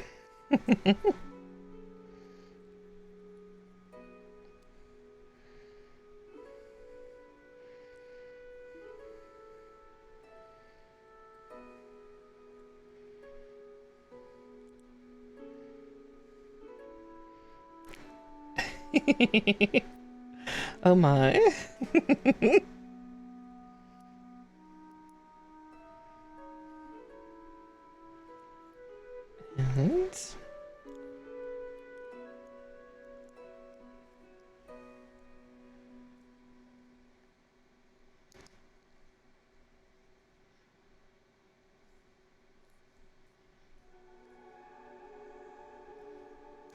And I gotta clean those off a little bit better, it looks like.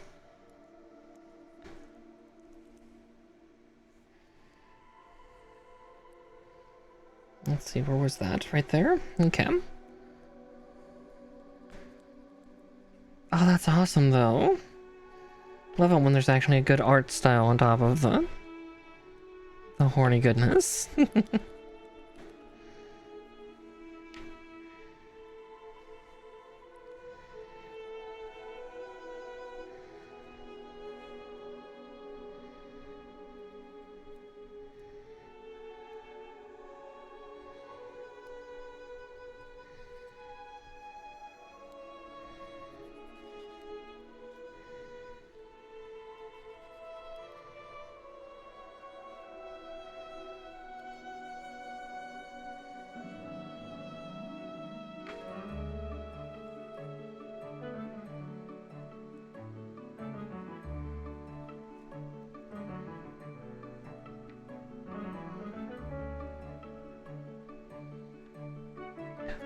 Oh, no worries.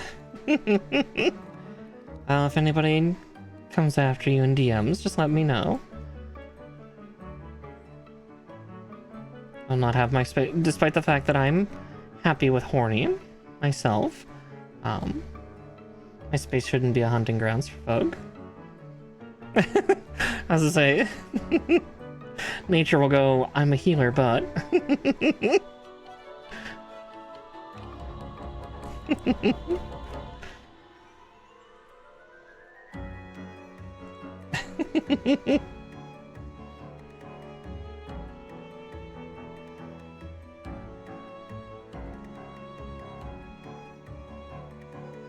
Okay, I'm just violently sanding down a couple areas.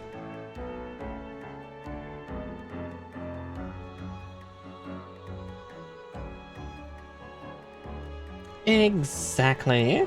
And that goes for everybody in my viewership too, of like, yeah, you can enjoy content and stuff like that, but yeah, it doesn't mean that it's an invitation to anybody else.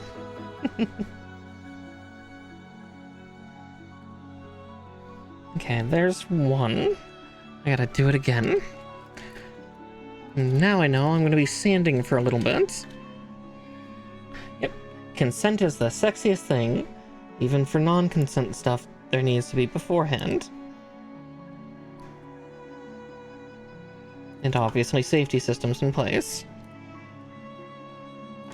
As someone who has done quite a bit of ERP, I will expound that for years and years to come.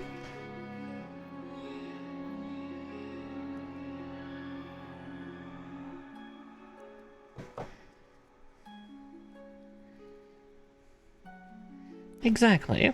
Consensual, non-consent. Don't mind me as I vibrate my hands in order to get the sanding done better. Oh, I'm watching it like shake my entire computer. Or at least my entire desk. Look, I'm vibrating.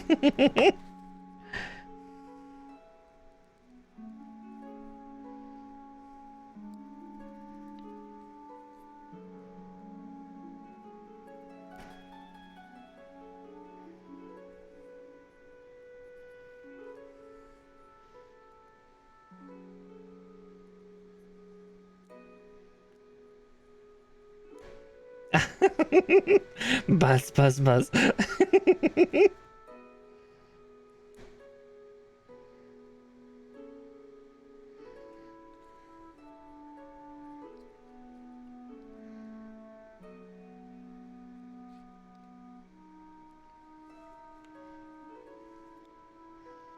It's like I just got a pulse setting.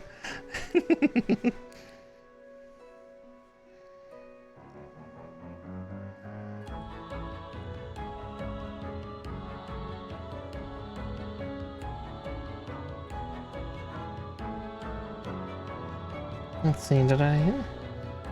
Oh, that one didn't get flush either. Okay, gotta sand just a little bit more. For both guns.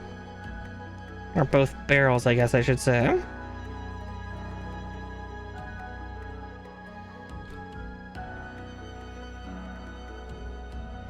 I'll tear this one apart first.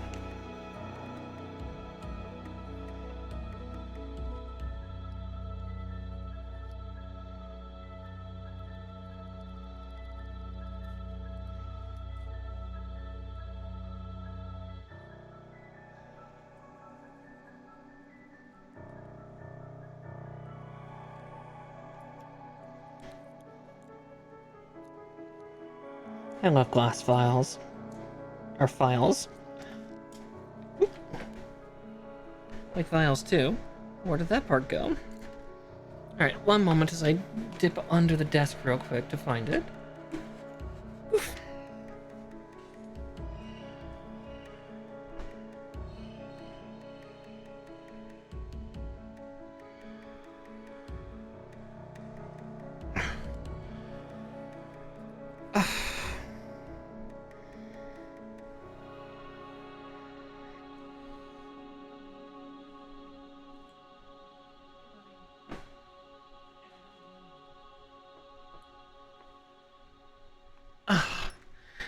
go. Ow.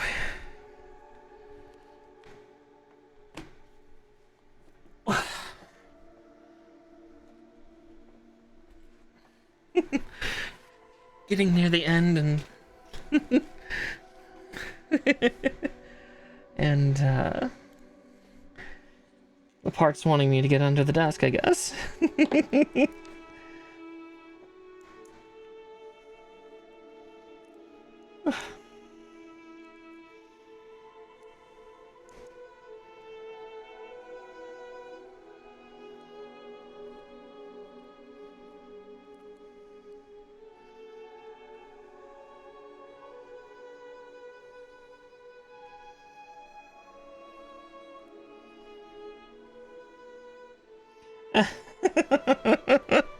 Aww, well, maybe not on this side.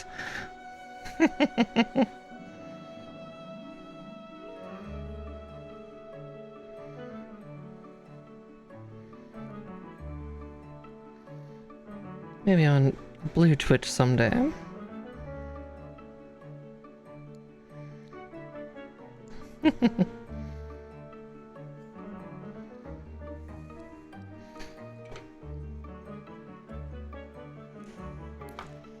Alright, there we go.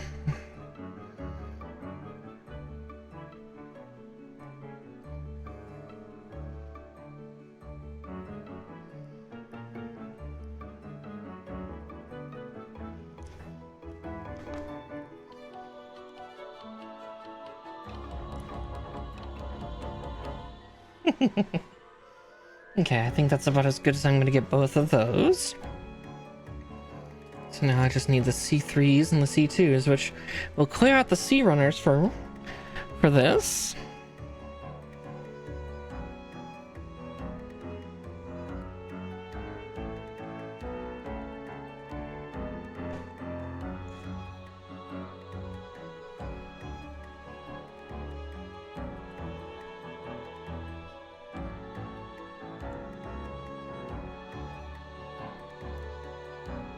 Kind of surprised the cannons aren't silver too.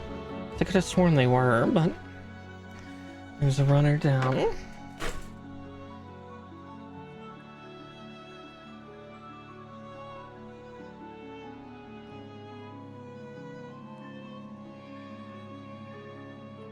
Oh, that's a hard little connection. Ow.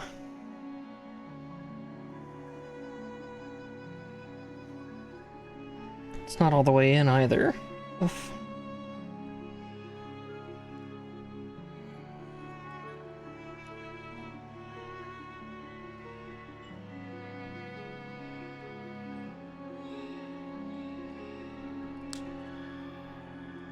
Okay, yeah, that makes it easier to shove it in.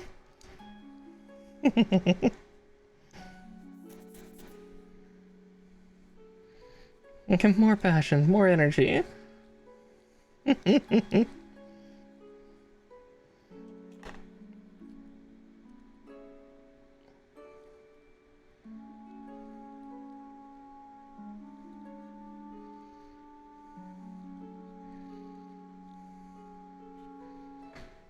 Okay, one down. One to go.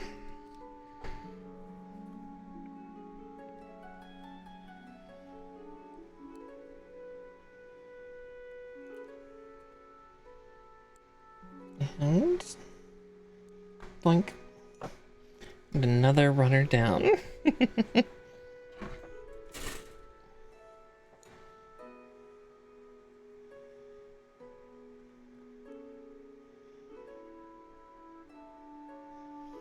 Actually, yeah, to your question, much earlier nature of another favorite game, there is one on the PS4 that's very fun, and it is a hell of a mouthful. Let's see if I can remember its name in full. If I can,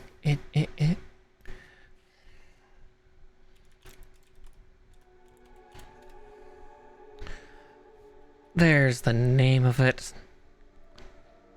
So it is a very, very, I would call it a very twitching game. Like, not suitable for well, it is suitable for Twitch, but it's more twitchy in how you do the inputs for it. So the game is called Mobile Suit Gundam Extreme versus Maxi Boost On. And it is a super fast-paced third-person like multiplayer arena fighting game. Think like, if any of you remember, God, such an old thing to reference towards, but if any of you remember Custom Robo way back on the GameCube, it plays like that, but on crack. It is incredibly fast-paced, and yeah, trying to keep up with people on that is terrifying. I'm able to do it. Like, I learned from a very good and dear friend of mine, and I found out that I'm fairly good with melee units, which is terrifying due to how you have to play in that. You do a lot of what's called rainbow dashing. You do perfect inputs at close proximity to basically dodge, and you'll suddenly shunt to the left or right with a small rainbow following you for a second. I am very good at harassing like that in melee, which is not terribly normal, I guess. But let's see. There are a couple more things I can cut from this that I can show you. The beam sabers for this ludicrous unit. If I don't drop runners doing it.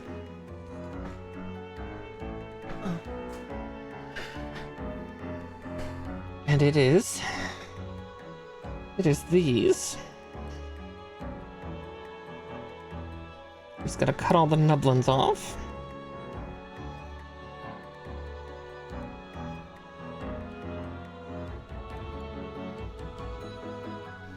Technically a runner down. Yes, these huge stonking things. So these are both for the particle cannon's particle beam attack, but they are also what Double Zeta Gundam's beam saber blades look like. So, case in point. Come here, big guy, give me one of them. Yoink.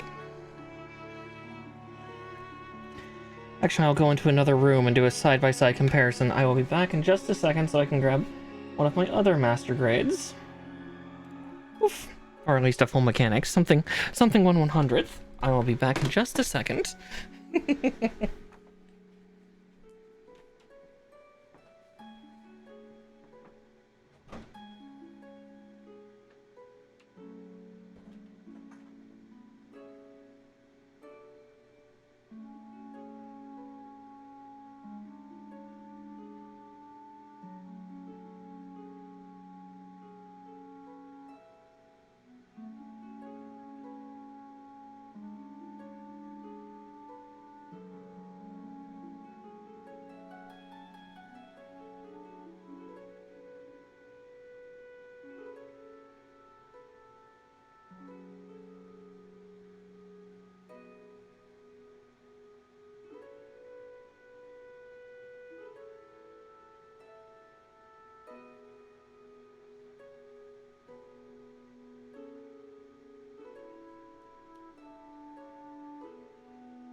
You didn't hear any crashing from the other room?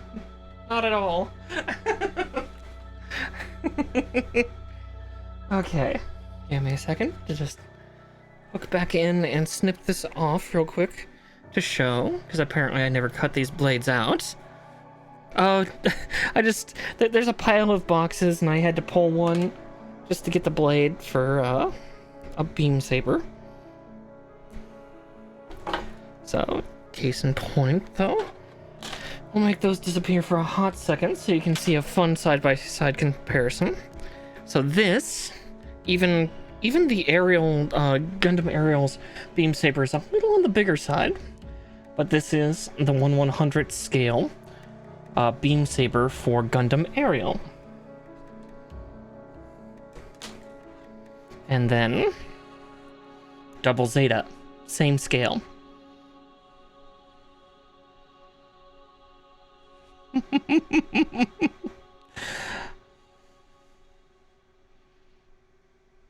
Yeah.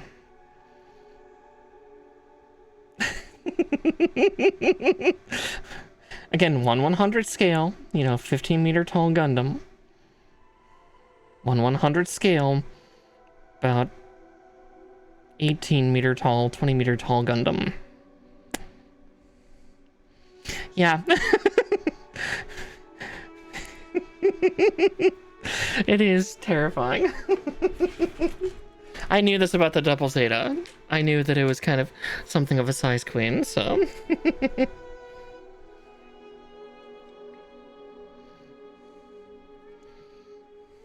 Which is hilarious, because the original Gundam actually wields a lance. That one's a little weird in its shape, though. It wields, yeah, an energy lance. So it's a long polearm. But then the energy portion forms a ball and 3 spikes.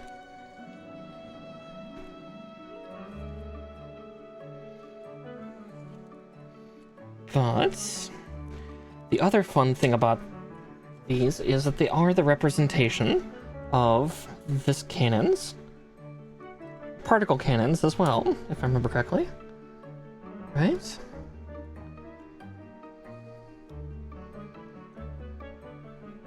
I guess they're not. Interesting. Yeah, they won't go in the hole. Huh. Cause yeah, actually no, that's a fair point. No, they are nowhere near big enough. Right, yeah, because the particle beams that come out of this thing are massive. Right, goodness, let's see if I can look up a picture while we're here before I put final assembly.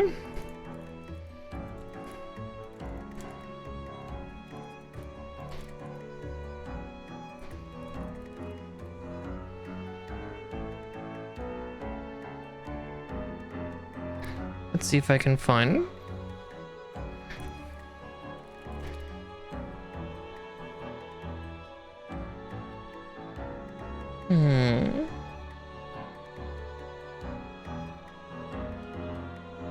Oh, there's the head cannon from it. But no, I need the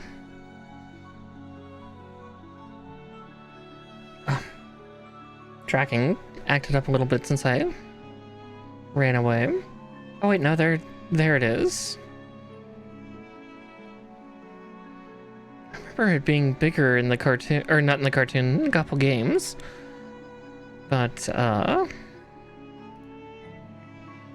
yeah, in Gundam Battle Assault 2, the size that they had them at was the fire rate from these is about, let's see, about maybe halfway between a quarter and a dime by this scaling in diameter, and then yeah, they would just continue going on forever. But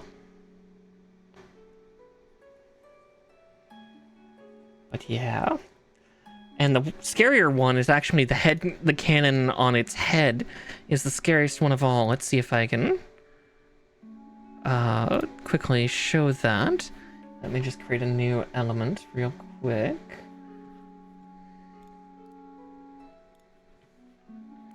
It's not a big picture, but it'll show.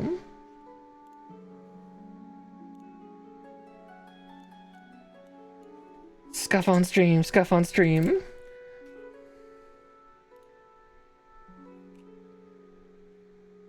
Yeah, it's not a terribly big picture, but that's the cannon on the top of its head.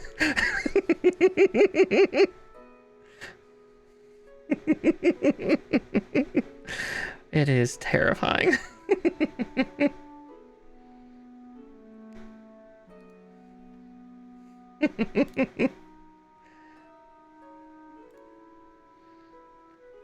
It's stupid big, yeah. It takes quite a bit of time for it to charge, but once it sets off, yeah, good night. Alright, but yeah, for final posing, I'm going to, do a couple things. Let's see. So I need a different hand section. So B36. So I think technically that A runner is empty, isn't it? Yeah, it is. So Catharsis. The final runner down from before. Let's see. But I need, let's see, B36.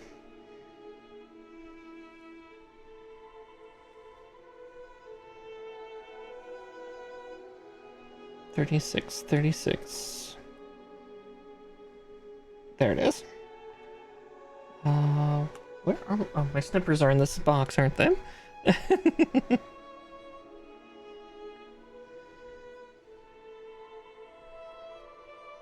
Because now we get to do the fun part. Arguing with the hand to make it hold it.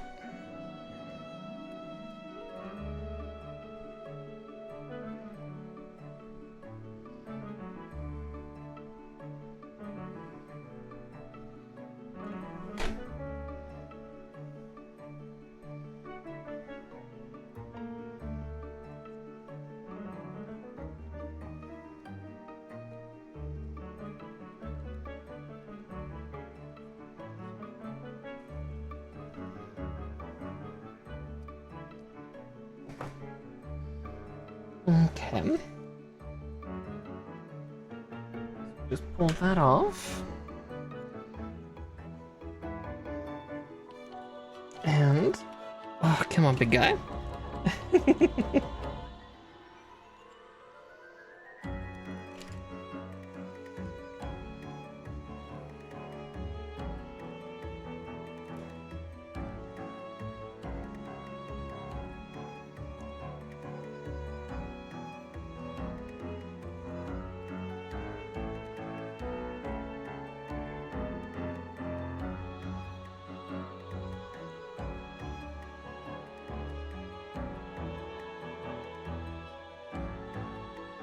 Okay. There, I think we got it solidly connected. At least solid enough. So I can do some posing with the big guy. Did I? Let's see. You know what would help solidify it? I took this highly articulated thumb and wrapped it around the back of it. There we go. Yep, now it's not going anywhere. Doink. Yeah, if I remember correctly, like for the battle tech for this Gundam specifically was, I think like previous Gundams, even the Zeta, only had like one reactor. I think this one had like 3. And like even its bladed weapons had their own like micro reactors. Like, yeah, the double Zeta is terrifying and a little stupid. Here, I'm just pulling things out of the way as well, because I'll just do some of the posing. I think that'll be a good way to close out. So yeah, we've only got 1 hour left, so. Oh, actually, I will need the booklet. I will need that for pretty picture time. But yeah. This is a very silly Gundam, but it's probably one of my favorites just because of Gundam Battle Assaults, the fighting games on the PlayStation 1. Yeah, plenty of time to mess around. Plenty of time to argue with plastic in a more intimate manner. The art of posing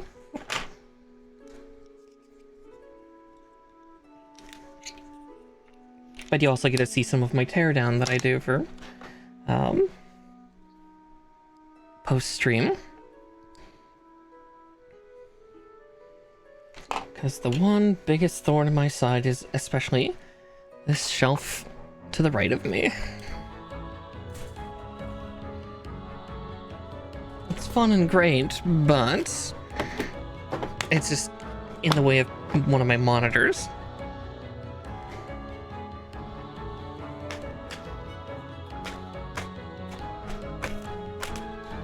Ah, there we go.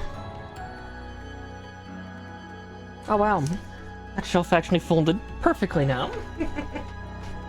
Hey TV, you caught just as we finished building it. We just got done with the boy. Yeah, perfect timing. Good old Double Zeta just got finished. It also has a flight mode. I am not putting it in G-Fortress mode, ever. That's a lot of folding I just don't want to do.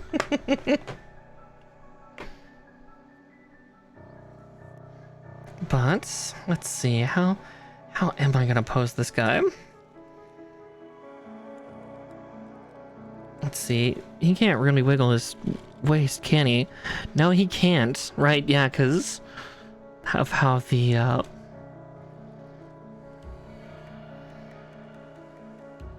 how the torso is constructed. Oop. Let's see, get those winglets out to the sides. Because especially this leg's going to twist to the side.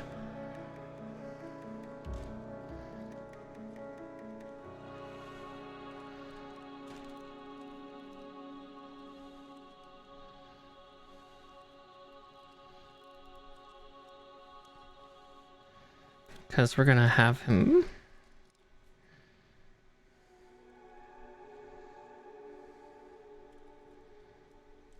Let's see.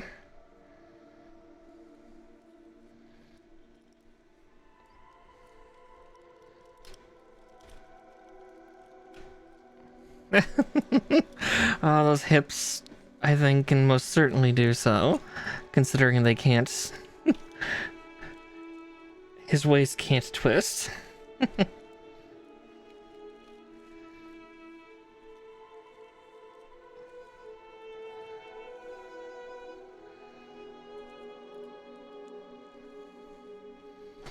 God, I'm so antsy about moving the hand too much, just because it's held together with spitting a prayer. Whoop. Just like that.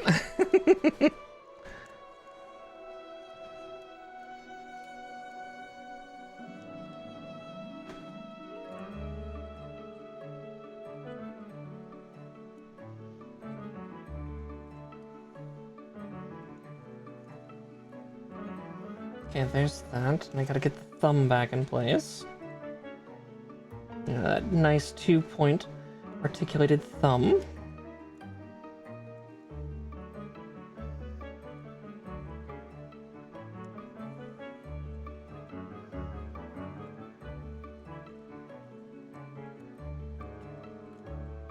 Oop. That'll work too. Let's see.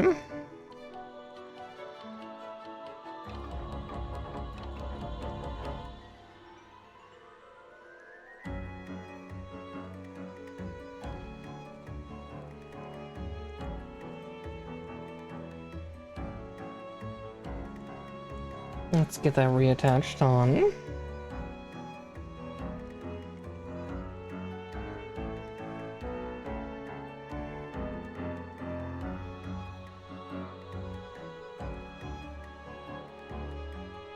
As I said, we're gonna argue a little bit with the posing here, but has to be kind of expected. A couple ways I regret putting a couple of my tools away, but it's okay, I don't really need them. But there's that. Yeah, what happened was he started to lean back on his own and all that weight went with him.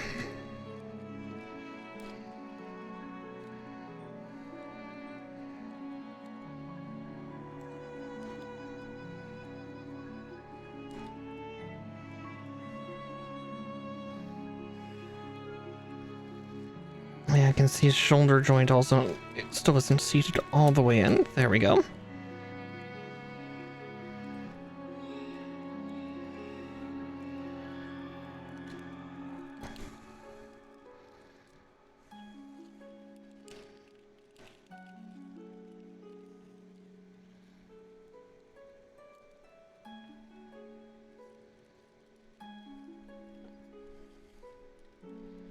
Let's see. About out like that was, I think, the intent. Kind of doing a bit of a Dirty Harry style of pose. It's harder for you to see because, you know, I'm doing it with him standing. Or with the camera sitting where it is.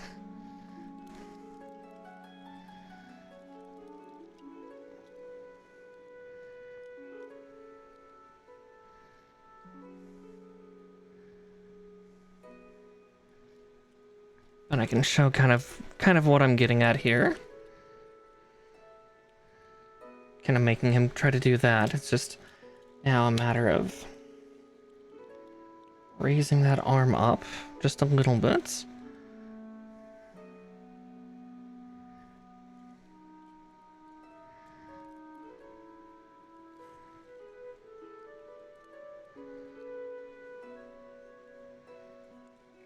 Because I think the shoulder's hitting a hard point on the backpack.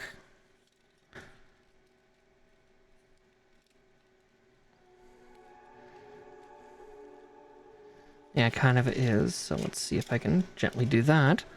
So I can do this, and then I can reconnect it, hopefully. Yeah. Oh, that's perfect, because it'll actually then have a friction point that it can refer to.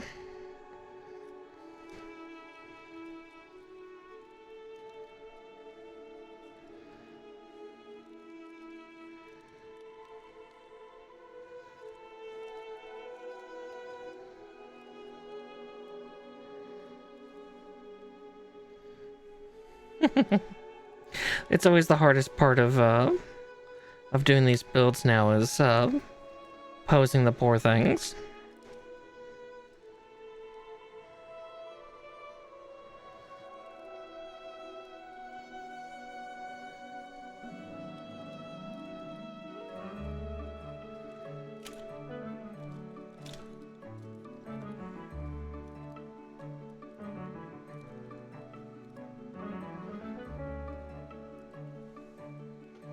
But yeah, I think that pose will do.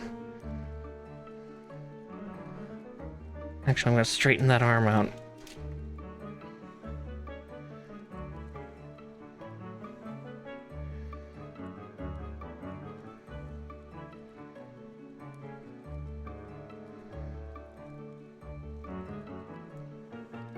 Yeah, pose like one of the French robots.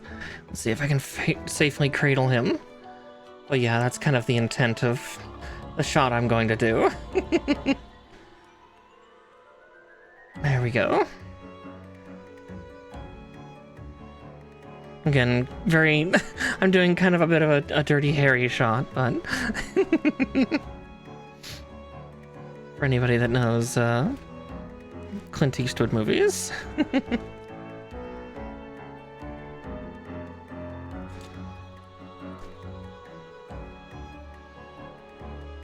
Yeah, just basically, you done fucked up. You fucked up bad.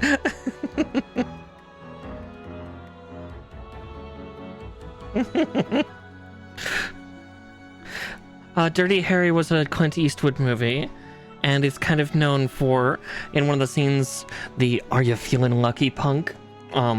line comes from, he's pointing at somebody with like a 6-shot like revolver, and just being kind of like, yeah,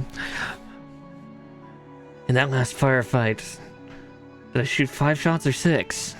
So tell me, are you feeling lucky, punk? Yeah. Yeah, the movie was specifically called Dirty Harry. One of his few non-westerns of the time. Set in present day, which was the 80s. But I think that will do. Now, with that all set and dusted, I think it's time for me to raid you all off to somebody.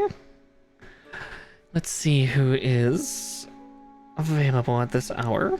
I'll stop fiddling with the cannons. Otherwise, I'll be here all night. Yeah, with all that set, yeah, started to stutter.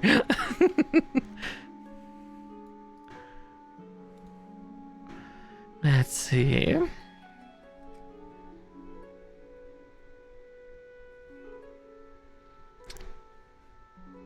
Goodness, some big folks are on right now. But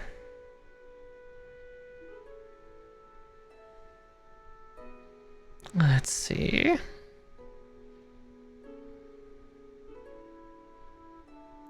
There's the tab I'm looking for. VTubers. We're here to give love to other VTubers. There, that should fix some of the camera stuff. Maybe. Got a little bit of wiggle still. That'll be something hopefully I can fix in 2.0's model. Actually, I know another way I can fix it. Give me a sec. There we go. I should fix it a little bit, but not a lot. Okay. Let's see.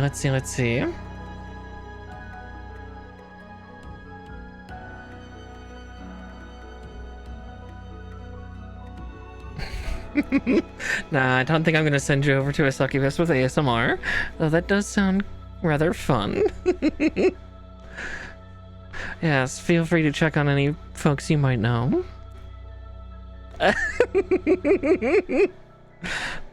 I mean, if you want. No, wait, no, she's got several hundred viewers. No, she's doing fine. I didn't see her viewer count. It's not that I dislike larger folks, it's just due to being smaller myself. I like to spoil smaller folks.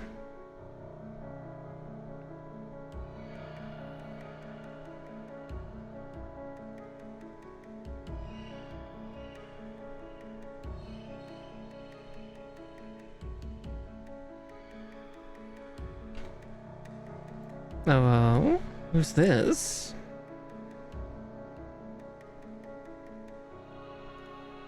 Let's see. Okay, good. The site's muted, so it's not gonna suddenly start playing.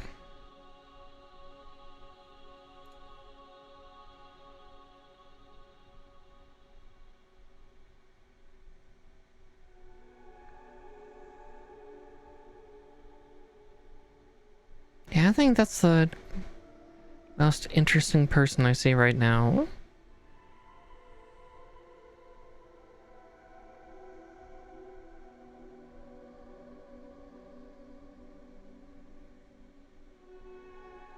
Still nobody. Nature, just checking before I send you all over to this person. Let's see, how long have they been going? 3 hours. They should probably still be doing stuff. I think I'm gonna send you over to Witchy Vixen. I know earlier I complained about Blizzard, but I'm not going to rag on other people for still playing Overwatch, because I do like the look of Overwatch too, but yeah, Witchy Vixen, I think, is someone who deserves some fun attention. On top of the fact that I saw the word witch, and I think that got me excited. Oh yeah, like the storytelling and everything's great, but yeah, it looks like she's playing some Overwatch too. But yeah, be sure to give her lots and lots of love and, you know, Mara hearts and all that stuff. And let's see, my next stream will be Wednesday. Will be JRPG Wednesday, so more Persona 5 Royal, onwards into Chapter 2, and onwards to finding the next of the Phantom Thieves. But anyway, much love to you all, and I will see you all. I'll see you all later. Raid. Go get her.